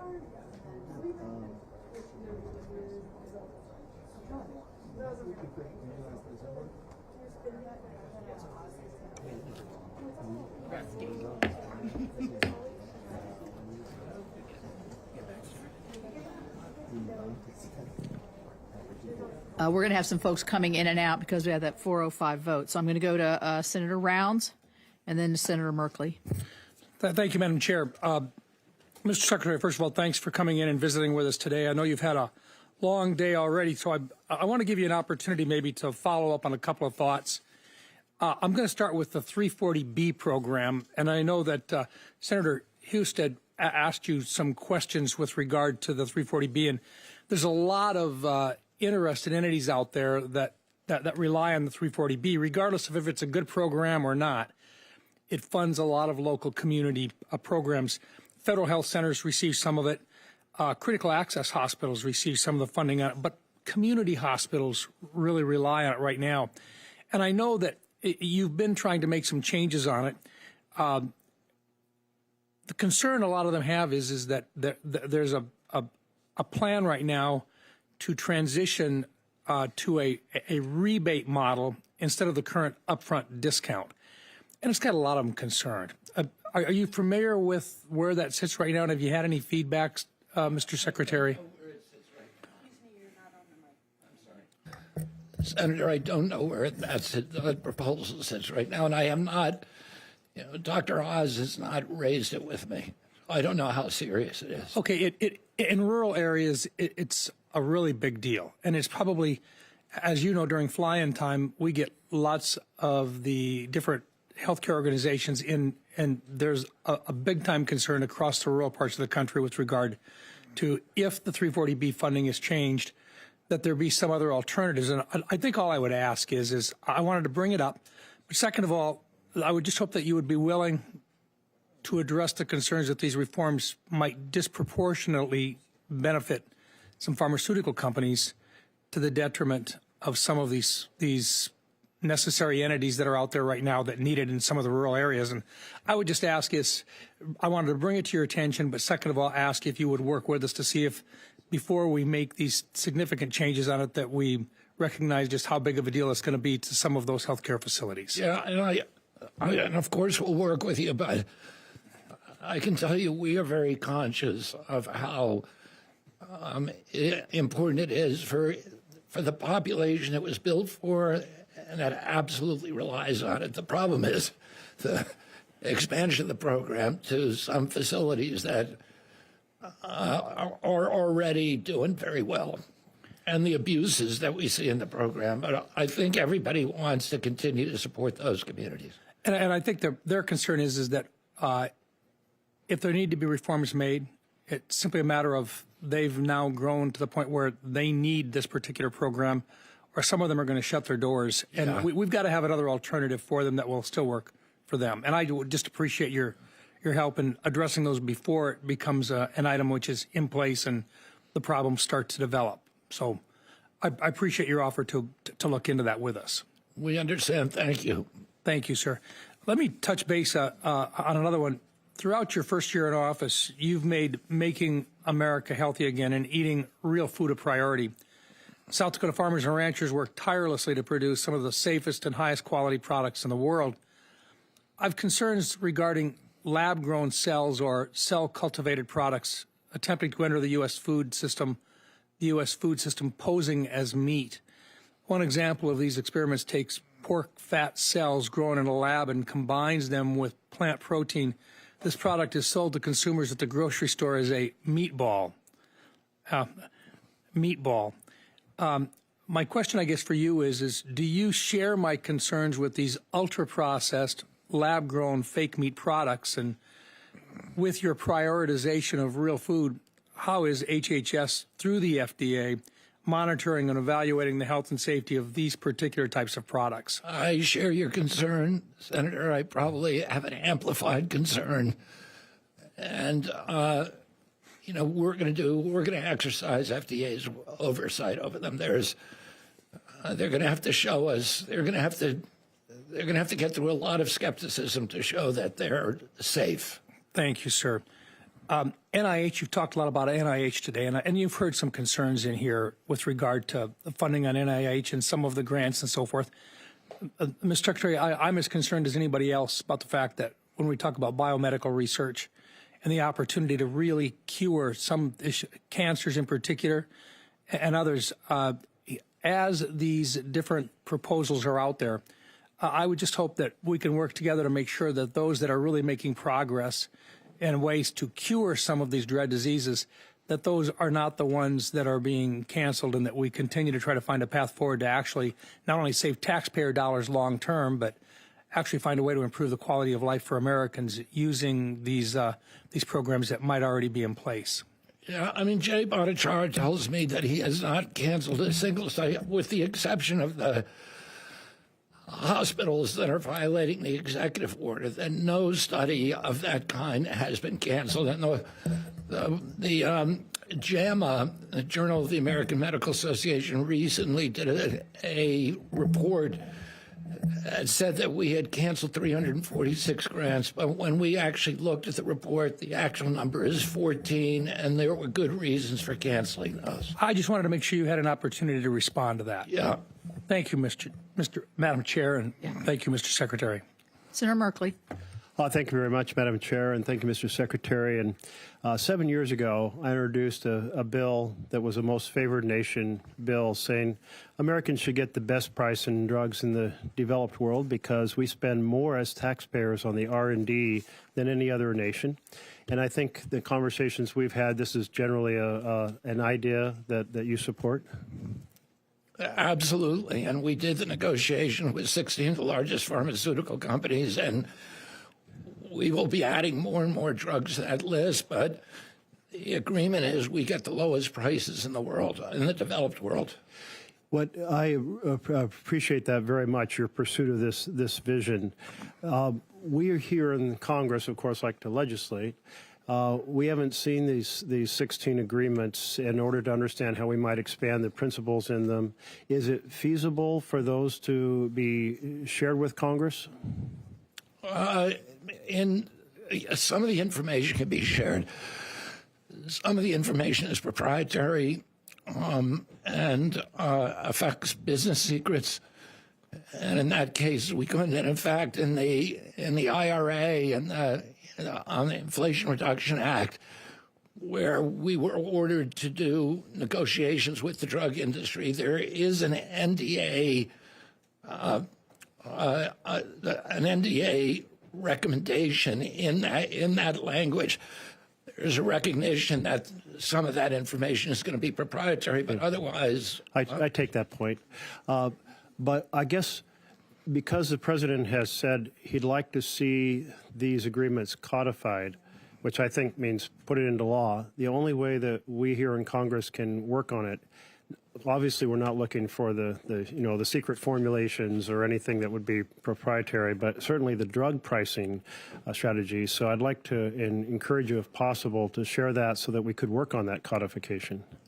Yes, Senator, I'd like to offer the guy who did the negotiations, Chris Klump, who is now the operational chief of the agency, to talk directly to you about how to structure it, because I think he could be very helpful, and we can provide you legislative language. And I think you also have, I don't know if you have or the president did, but also talked about having a set of proposals related to, I think, 3 other areas to try to time-limited models for Medicare Part B, Medicare Part D, and Medicaid that I think are separate from those 16 agreements, if I understand right. Also, the goal of putting those into law. To put them in, we're certainly going to implement them in Part D. In fact, the GLPs go up this summer in Part D. But I'm not sure if that's part of the actual agreement or if it's just CMS policy. I'm happy to find that out for you.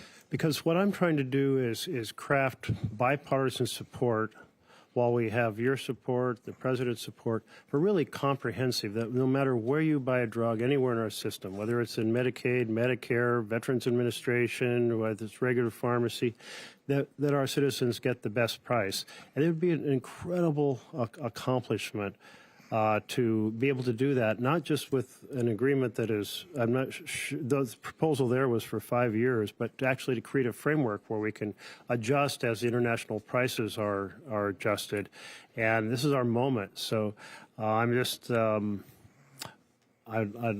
trying to encourage that we go beyond the idea of individual drug company agreements or time-limited models to try to create a legislative framework that would ensure that Americans do get the most favored nation price on all drugs in all places into the future. Absolutely. We're very grateful for your leadership, Senator. For us at HHS, this is, one of our most important legacies, and we want to make sure that it endures, and we need it. We need the language codified. Okay. Well, I guess my core point is without the actual details of the agreements or the other pieces, and time will run out very fast on every 4 years evaporates quickly. So I'm encouraging as much information to be shared as possible. Thank you. Thank you, Senator Merkley. Senator Merkley, thank you. Senator Bozeman. Thank you. Thank you, Mr. Chairman. Thank you, Secretary, for being here and spending so much time. I know this has been a long day. As you know, Arkansas is home to the FDA's National Center for Toxicology Research in Jefferson, Arkansas. During a recent visit, I met with the NCTR scientists and discussed their unique regulatory science mission, as well as concerns about a potential transfer of the center to CDC. We discussed this earlier in the year. You and your staff have been very helpful. I've expressed my opposition to changes that would weaken its distinct and essential capabilities. What I would like is that as the conversation goes forward, that certainly if you have any updates or any changes that are about to occur, that we would be allowed to be part of that discussion. That is a very important program to us, and I expect to continue to support it, and we'll let you know if anything changes. Very good. Thank you very much. Over 50% of Arkansas counties are considered maternity care deserts, meaning expectant mothers lack access to birthing facilities or obstetric providers. Data from the Maternal Mortality Review Committees, supported through the CDC's Safe Motherhood Initiative, shows that women in these areas receive less prenatal care and face higher rates of preterm birth. Earlier this year, I worked with Senator Bennett to pass the Preemie Reauthorization Act to strengthen federal efforts to reduce preterm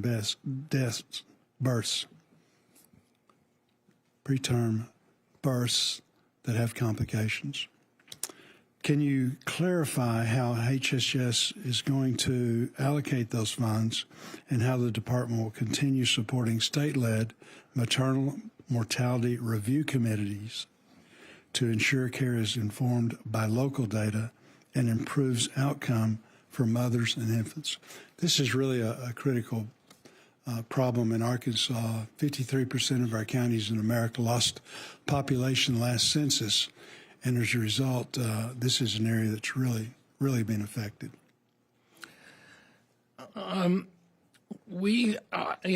can't specifically answer your question. I know that we have a $767 million block grant from HRSA or maternal health, and I imagine it's funded through that, but I don't know. But I will. I'm happy to work with you on that, Senator. It's an important issue to us, and I'm happy to work with your office. Yeah, if you could get them to look at the state-led maternal mortality review committees, I would appreciate it very, very much. One final thing. Our agriculture sector now is in such a difficult situation. If you're growing something out of the ground, you're losing a lot of money. And because of that, we're doing everything we can to help them. I agree with you. The department's recent initiative encouraging medical schools to implement comprehensive nutrition education training. The Walton School of Medicine is a good example of that in Arkansas. They're taking the lead.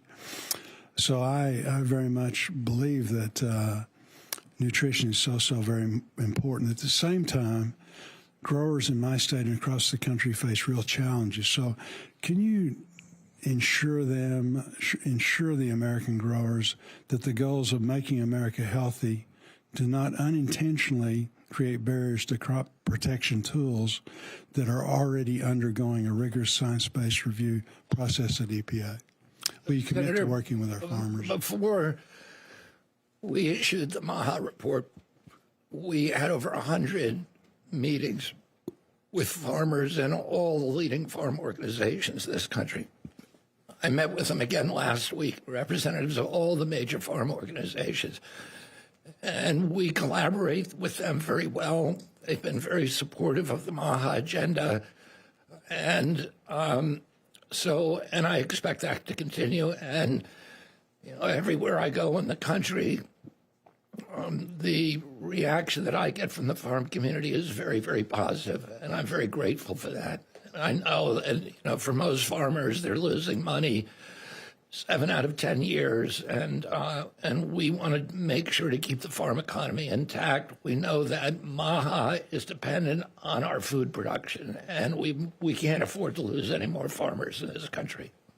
Thank you. That's just what we wanted to hear. We appreciate it. Senator Reid. Thank you, Senator Moran. Mr. Secretary, one of your most important duties is to assure the health of the American people, in fact, improve it. But the one big, beautiful bill seems to be completely antagonistic to your major duty, particularly in the cancellation of the affordable tax credits and also the other Medicaid reduction provisions. Already in my home state of Rhode Island, 10,000 people have lost their coverage. The expected cuts will go up next year, 30,000 more. And in private insurance, the price is going up dramatically. And so we know that inevitably many of these people will show up in the emergency room because that's the only place they have to go. And the cost is much higher to us. So from a cost standpoint, from a protection standpoint, from a preserving the health of the American people, that seems to be the wrong decision. So what are you going to do? Do you approve of this reduction of health insurance across America? Well, first of all, I would say there's no cuts to Medicaid. The Congressional Budget Office, just issued its report last week on Medicaid, and the increase in Medicaid spending is 47% over the next 10 years. Well, there are no cuts. Nobody's losing Medicaid. Excuse me. We've had already 10,000 people that have dropped their affordable care coverage. Well, affordable care. And also, as the Medicaid cuts roll in, it's estimated the state of Rhode Island next year will lose $200 million. And that is funds in Rhode Island that is virtually impossible to make up without cutting other key programs. So you are basically, through the administration, cutting health care throughout the United States. Well, we're not cutting health care. Well, you're cutting access to health care. Okay. Again, there are no cuts to Medicaid.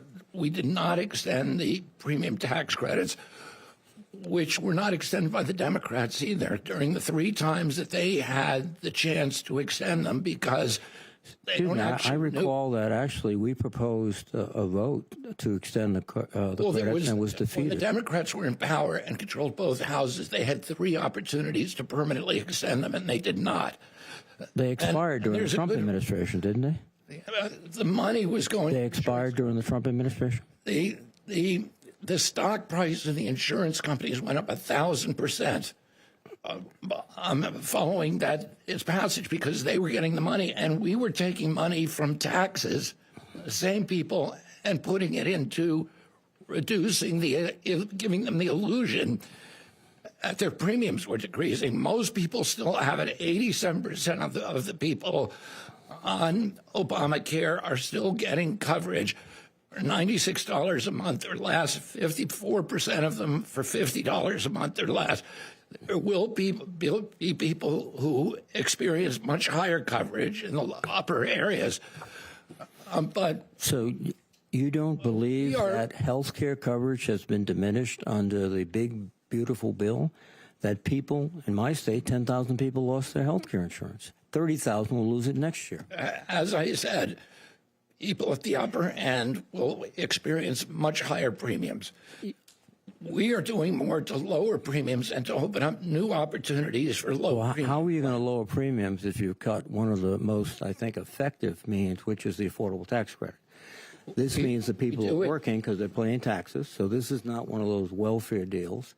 And when you take it away, these people literally cannot afford health care insurance, and they will end up in the emergency room. We do it by the MFNs, by transparency, which we are implementing for the first time, by cost share reduction, which will reduce by 10% the premiums, by low premium plans like catastrophic plans, direct primary care. I got to tell you, Mr. Secretary, if you go out to any state in the union and you ask people, real people, what's bothering them most, they'll say, well, it's affordability. And number 1 or 2 is health care. And that's a direct result of the big affordable bill. Let me change gears for a bit. Everyone knows, front page news, energy costs are going up, about 13% across the country. Home heating oil is going up 44%. And yet, once again, the administration is trying to zero out LIHEAP. LIHEAP is a strongly bipartisan program. We all support it around here because it helps people who need the help to survive, literally survive the winter, and in the South, the summers. It's unconscionable to me that they'd make these cuts. Why are you supporting these cuts? I've been involved in LIHEAP my whole life. My brother is the biggest supplier to home heating oil to poor people in New England. I go on the Indian reservations, and people tell me that people will die if we cut LIHEAP. I've spent all the money that has been sent me for LIHEAP this year. And Senator Collins and I and Senator Murkowski just had to write you a letter last week to get the money out the door this week. So your sort of enthusiasm of spending money wasn't evident. Well, my enthusiasm has always been in evidence, but it was held up in an interagency process. I spent all 90% that I had control over, and now I'll spend the remaining 10%. And if Congress funds the program, I will spend the money. Well, then, have you talked to the president about why he wants to zero it out? The president's looking at a $39 trillion budget. He's got to cut somewhere. Everywhere they cut is painful. Well, it's particularly painful for working people and low-income people who don't have access, as they did before, to health care, don't have access perhaps this winter to heating assistance, and I don't think that's the same problems they're seeing down in Mar-a-Lago. Thank you. Senator Moran, thank you. Senator Reid, thank you. Mr. Secretary, thank you for your presence this afternoon. I want to comment on Senator Rounds' conversation with you about 340B and let you know that there's a bipartisan, 3 Republican senators, 3 Democratic senators, including the chairwoman and ranking member of this committee, who have come together to try to find a path forward on 340B that makes it solid, works in the way it should, and we are working well with your department in that regard. I would ask you if you would ask HRSA if they would come brief me and the working group on this issue of the rebate that Senator Rounds raised. If you could prod them to provide us with information and have a conversation, I'd be grateful. Well, God bless you, Senator. I hope you found a solution. I'm glad you're working with We're trying to make the job easier, sir. And, yeah, thank you. And I absolutely can get HRSA to come brief you. Great. Thank you. I was involved in the reconciliation process last year and particularly worried about small and community hospitals, rural health care. Kansas has, we have about 130 hospitals. 90 of them are probably critical access hospitals. All of them are fragile. And any change can make a difference, including what happens to 340B. So it's like every component, every piece of the puzzle matters in the bottom line of whether or not a hospital has a future, their doors remain open.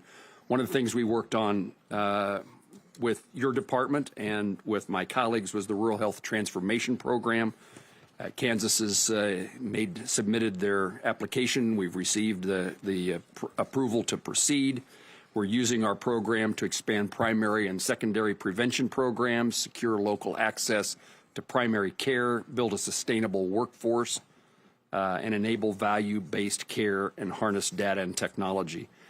What's the reaction by HHS to the way that this program, the RHT, is unfolding?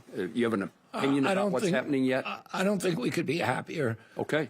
The proposals were outstanding. They went to blue states and red states. I think the top two states were Texas and Alaska, and then the third state was California. And the applications were better than we could have imagined. We're really happy with the program, and the money is out the door. We are jealous of those states you mentioned because we're only number 6, but we were pleased with that opportunity to try to make a difference for the long term, the immediate. You have to stem the flow, the immediate challenge that hospitals face in providing health care, with the goal of making sure that when you do that, you create also a long-term opportunity to continue to provide care to the community. And we look forward to the evaluation. I guess there'll be an evaluation based on state standards to make sure our state and others are complying with the plan, and that program will continue to provide Kansans and their healthcare providers with a brighter future for the next 5 years. I have visited every hospital in Kansas numerous times. I visited 50-some hospitals last year. And while we'll have a conversation about 340B or Medicare Advantage or Medicaid, private insurance, all the components of how dollars are to be derived in providing health care, the basic bottom line challenge for every hospital I talk to is workforce. The ability to find and hire, to employ. It's more challenging in rural areas, but it's a problem everywhere. And I've tried in this job as a United States Senator over a long period of time to do all the things I know that would be supportive of investments in that, solving that problem. Support for the National Health Service Corps, HRSA's nursing workforce program, rural residency programs, direct investment in universities. We're using our congressionally designated spending opportunities in particular to support workforce training at community and technical colleges, but universities as well, and particularly in the arena of healthcare. Any university, any community college, any technical college that's trying to meet the healthcare workforce needs of healthcare providers in Kansas, that's the place we want to try to help invest. Do you have other suggestions what you, the department, or what we as Congress could do to better ensure that there are people who are able, willing, and trained to meet the workforce needs of healthcare? I mean, you mentioned most of the programs. I would add the GME program, which is really an important program for rural hospitals, because if we can get medical school graduates to do their residencies there, a lot of them are going to end up staying there. I just gave $135 million to community health centers. And a large part of that is for rural residency programs. So we know how important these hospitals are to these communities. It's not just for health care, but they're the central economic driver for the communities. They have a lot of them the biggest employers. They have the best paying jobs. When they shut down, no business wants to move there anymore. So it's absolutely critical to keep them open. Mr. Secretary, you said something that I'd highlight because I mostly mentioned about rural and small community healthcare providers, our teaching hospitals in particular. This topic of teaching, educating residents and fellowships is also another reason that federal support, financial stability is important in our largest hospitals as well, because that's where we train many of our physicians and other healthcare providers. Is that true? You agree with me? I agree. Yes. Mr. Secretary, thank you. Thank you very much, Senator. You're very welcome. Senator Britt. Thank you, Madam Chairwoman. Secretary Kennedy, it's great to see you. Thank you so much for being in front of this committee. And I know we have a number of things to talk about, so I'll get right to it. I enjoyed my conversation last week with Dr. Casey Means. I had an opportunity to visit with her and hear about her vision and what she'd like to do as in the role of Surgeon General, and really kind of cementing, obviously, choices for parents, mothers, good products in front of them. So many things that we feel like no one has been willing to tackle. And one of the things that I talked with her about was told her I really appreciated her support of Stop the Scroll. Just talking about the negative mental health effects on children. I mean, it happens obviously across the board, social media wise, but specifically with children. I think a lot of times we talk about the things that people know, whether it's bullying or sextortion or different things that are happening online. But one of the things I think that we miss, and I think that you have focused on, is the health effects and mental health effects that occur from things like lack of vitamin D deficiency, because the lack of outside exposure. When you have children that are right now on devices about 7.5 hours a day, we know they're missing that critical element of growing up. When you're looking at social media too, the diminishing of real world socializing skills and the ability to communicate with one another in person, higher rates of anxiety and depression, and weaker physical and cognitive skills. And when we're looking at that, I am deeply concerned about those effects, not only on everyone, but especially on the next generation. Can you tell me, what does the evidence show about the downstream impacts of the things that I just mentioned, and what targeted steps would you recommend, whether through congressional action or HHS guidance, school policies, parental empowerment, that we can do to reverse the trends that we're seeing in our children right now? Yeah, and thank you for meeting with Casey Maines. Casey was number one in her Stanford Medical School graduating class.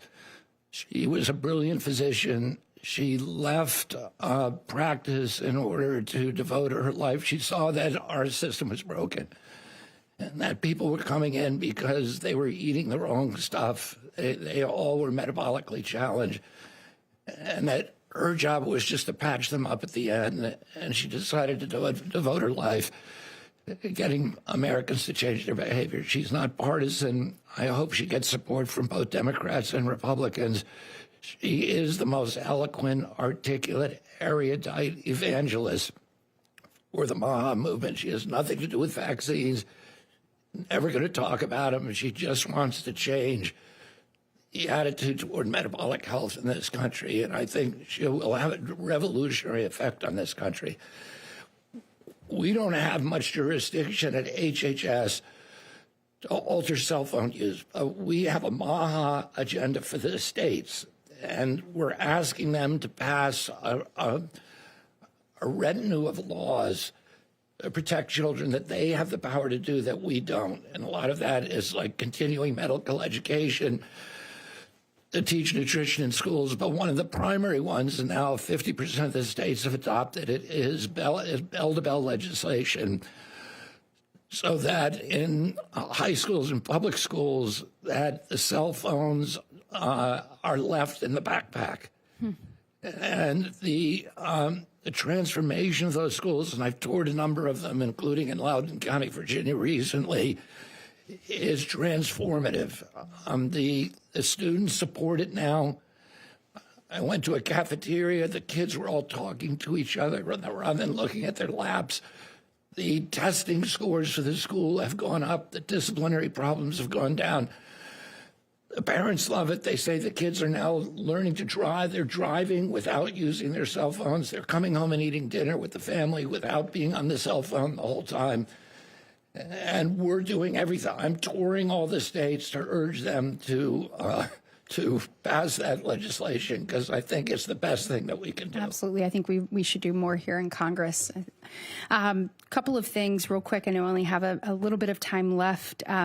Nearly 14 million children in the United States live in food insecure households, and roughly 1 in 5 children may not have consistent access to enough food. Head Start plays a critical role in providing nutritious meals to low-income children during their most important developmental years. Given the scale of child hunger, what specific steps has the department taken to strengthen and expand Head Start's nutrition services? And do you believe the current level of funding is sufficient to meet those needs? You know, my family started Head Start, and I have a deep nostalgia, but also there's 660,000 kids in Head Start, the poorest kids in our country. Its impact on them is demonstrable. It's been shown in study after study. This year, I've toured a lot of Head Start facilities since coming into office, and the food was appalling.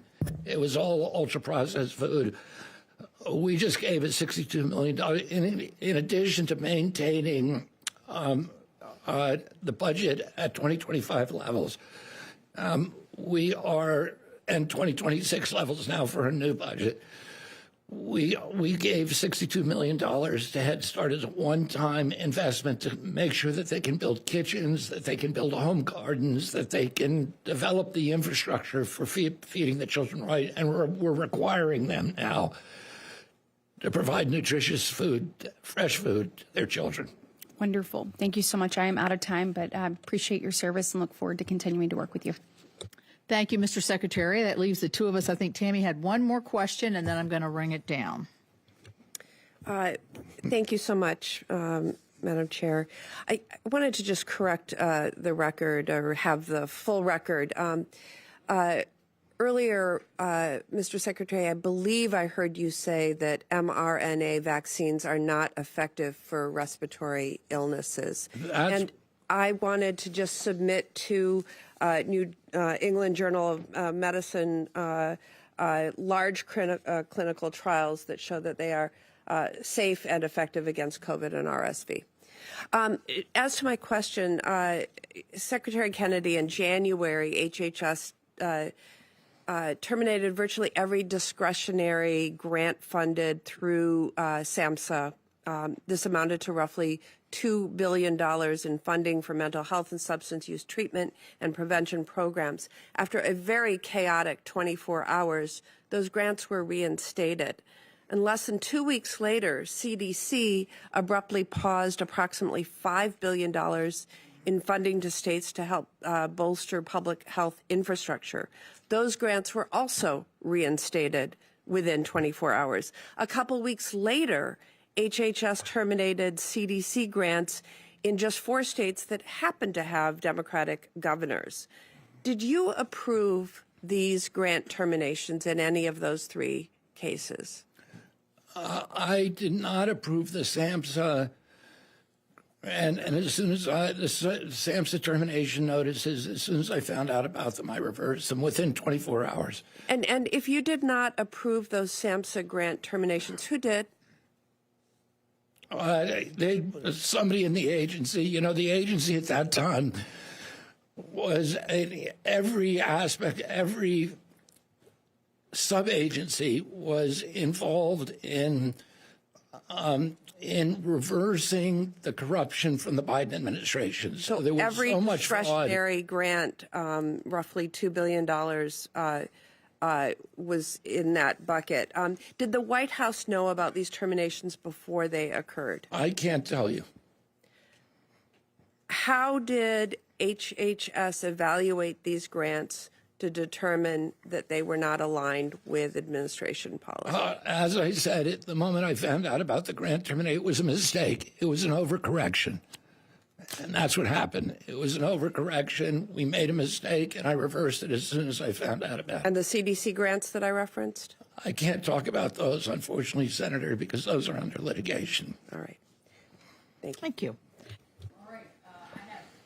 I have one more question that I'm not going to ask, but for the record, and that is, you mentioned it in part of your testimony about young researchers. And there is a concern with NIH and the flow of dollars as to whether we're getting the researchers. I guess we're trying, other countries are trying to poach our young researchers, and I don't think any of us want to see that happen. So that's a source of concern for me. So that ends our hearing. I'd like to thank my fellow committee members and for the conversation, and thank you in particular, Secretary Kennedy. For any senators who wish to ask additional questions, questions for the record will be due April 28th. The hearing record will remain open until then for members who wish to submit additional materials for the record. And this subcommittee will stand in recess, and thank you very much.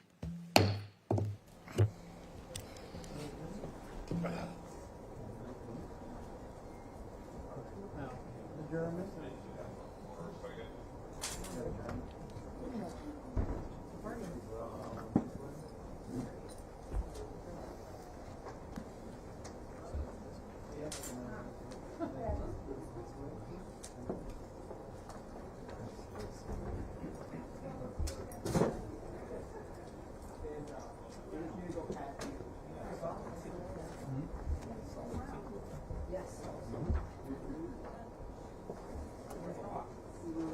6 of them? Bring 16 out. Yeah. I didn't think you got around.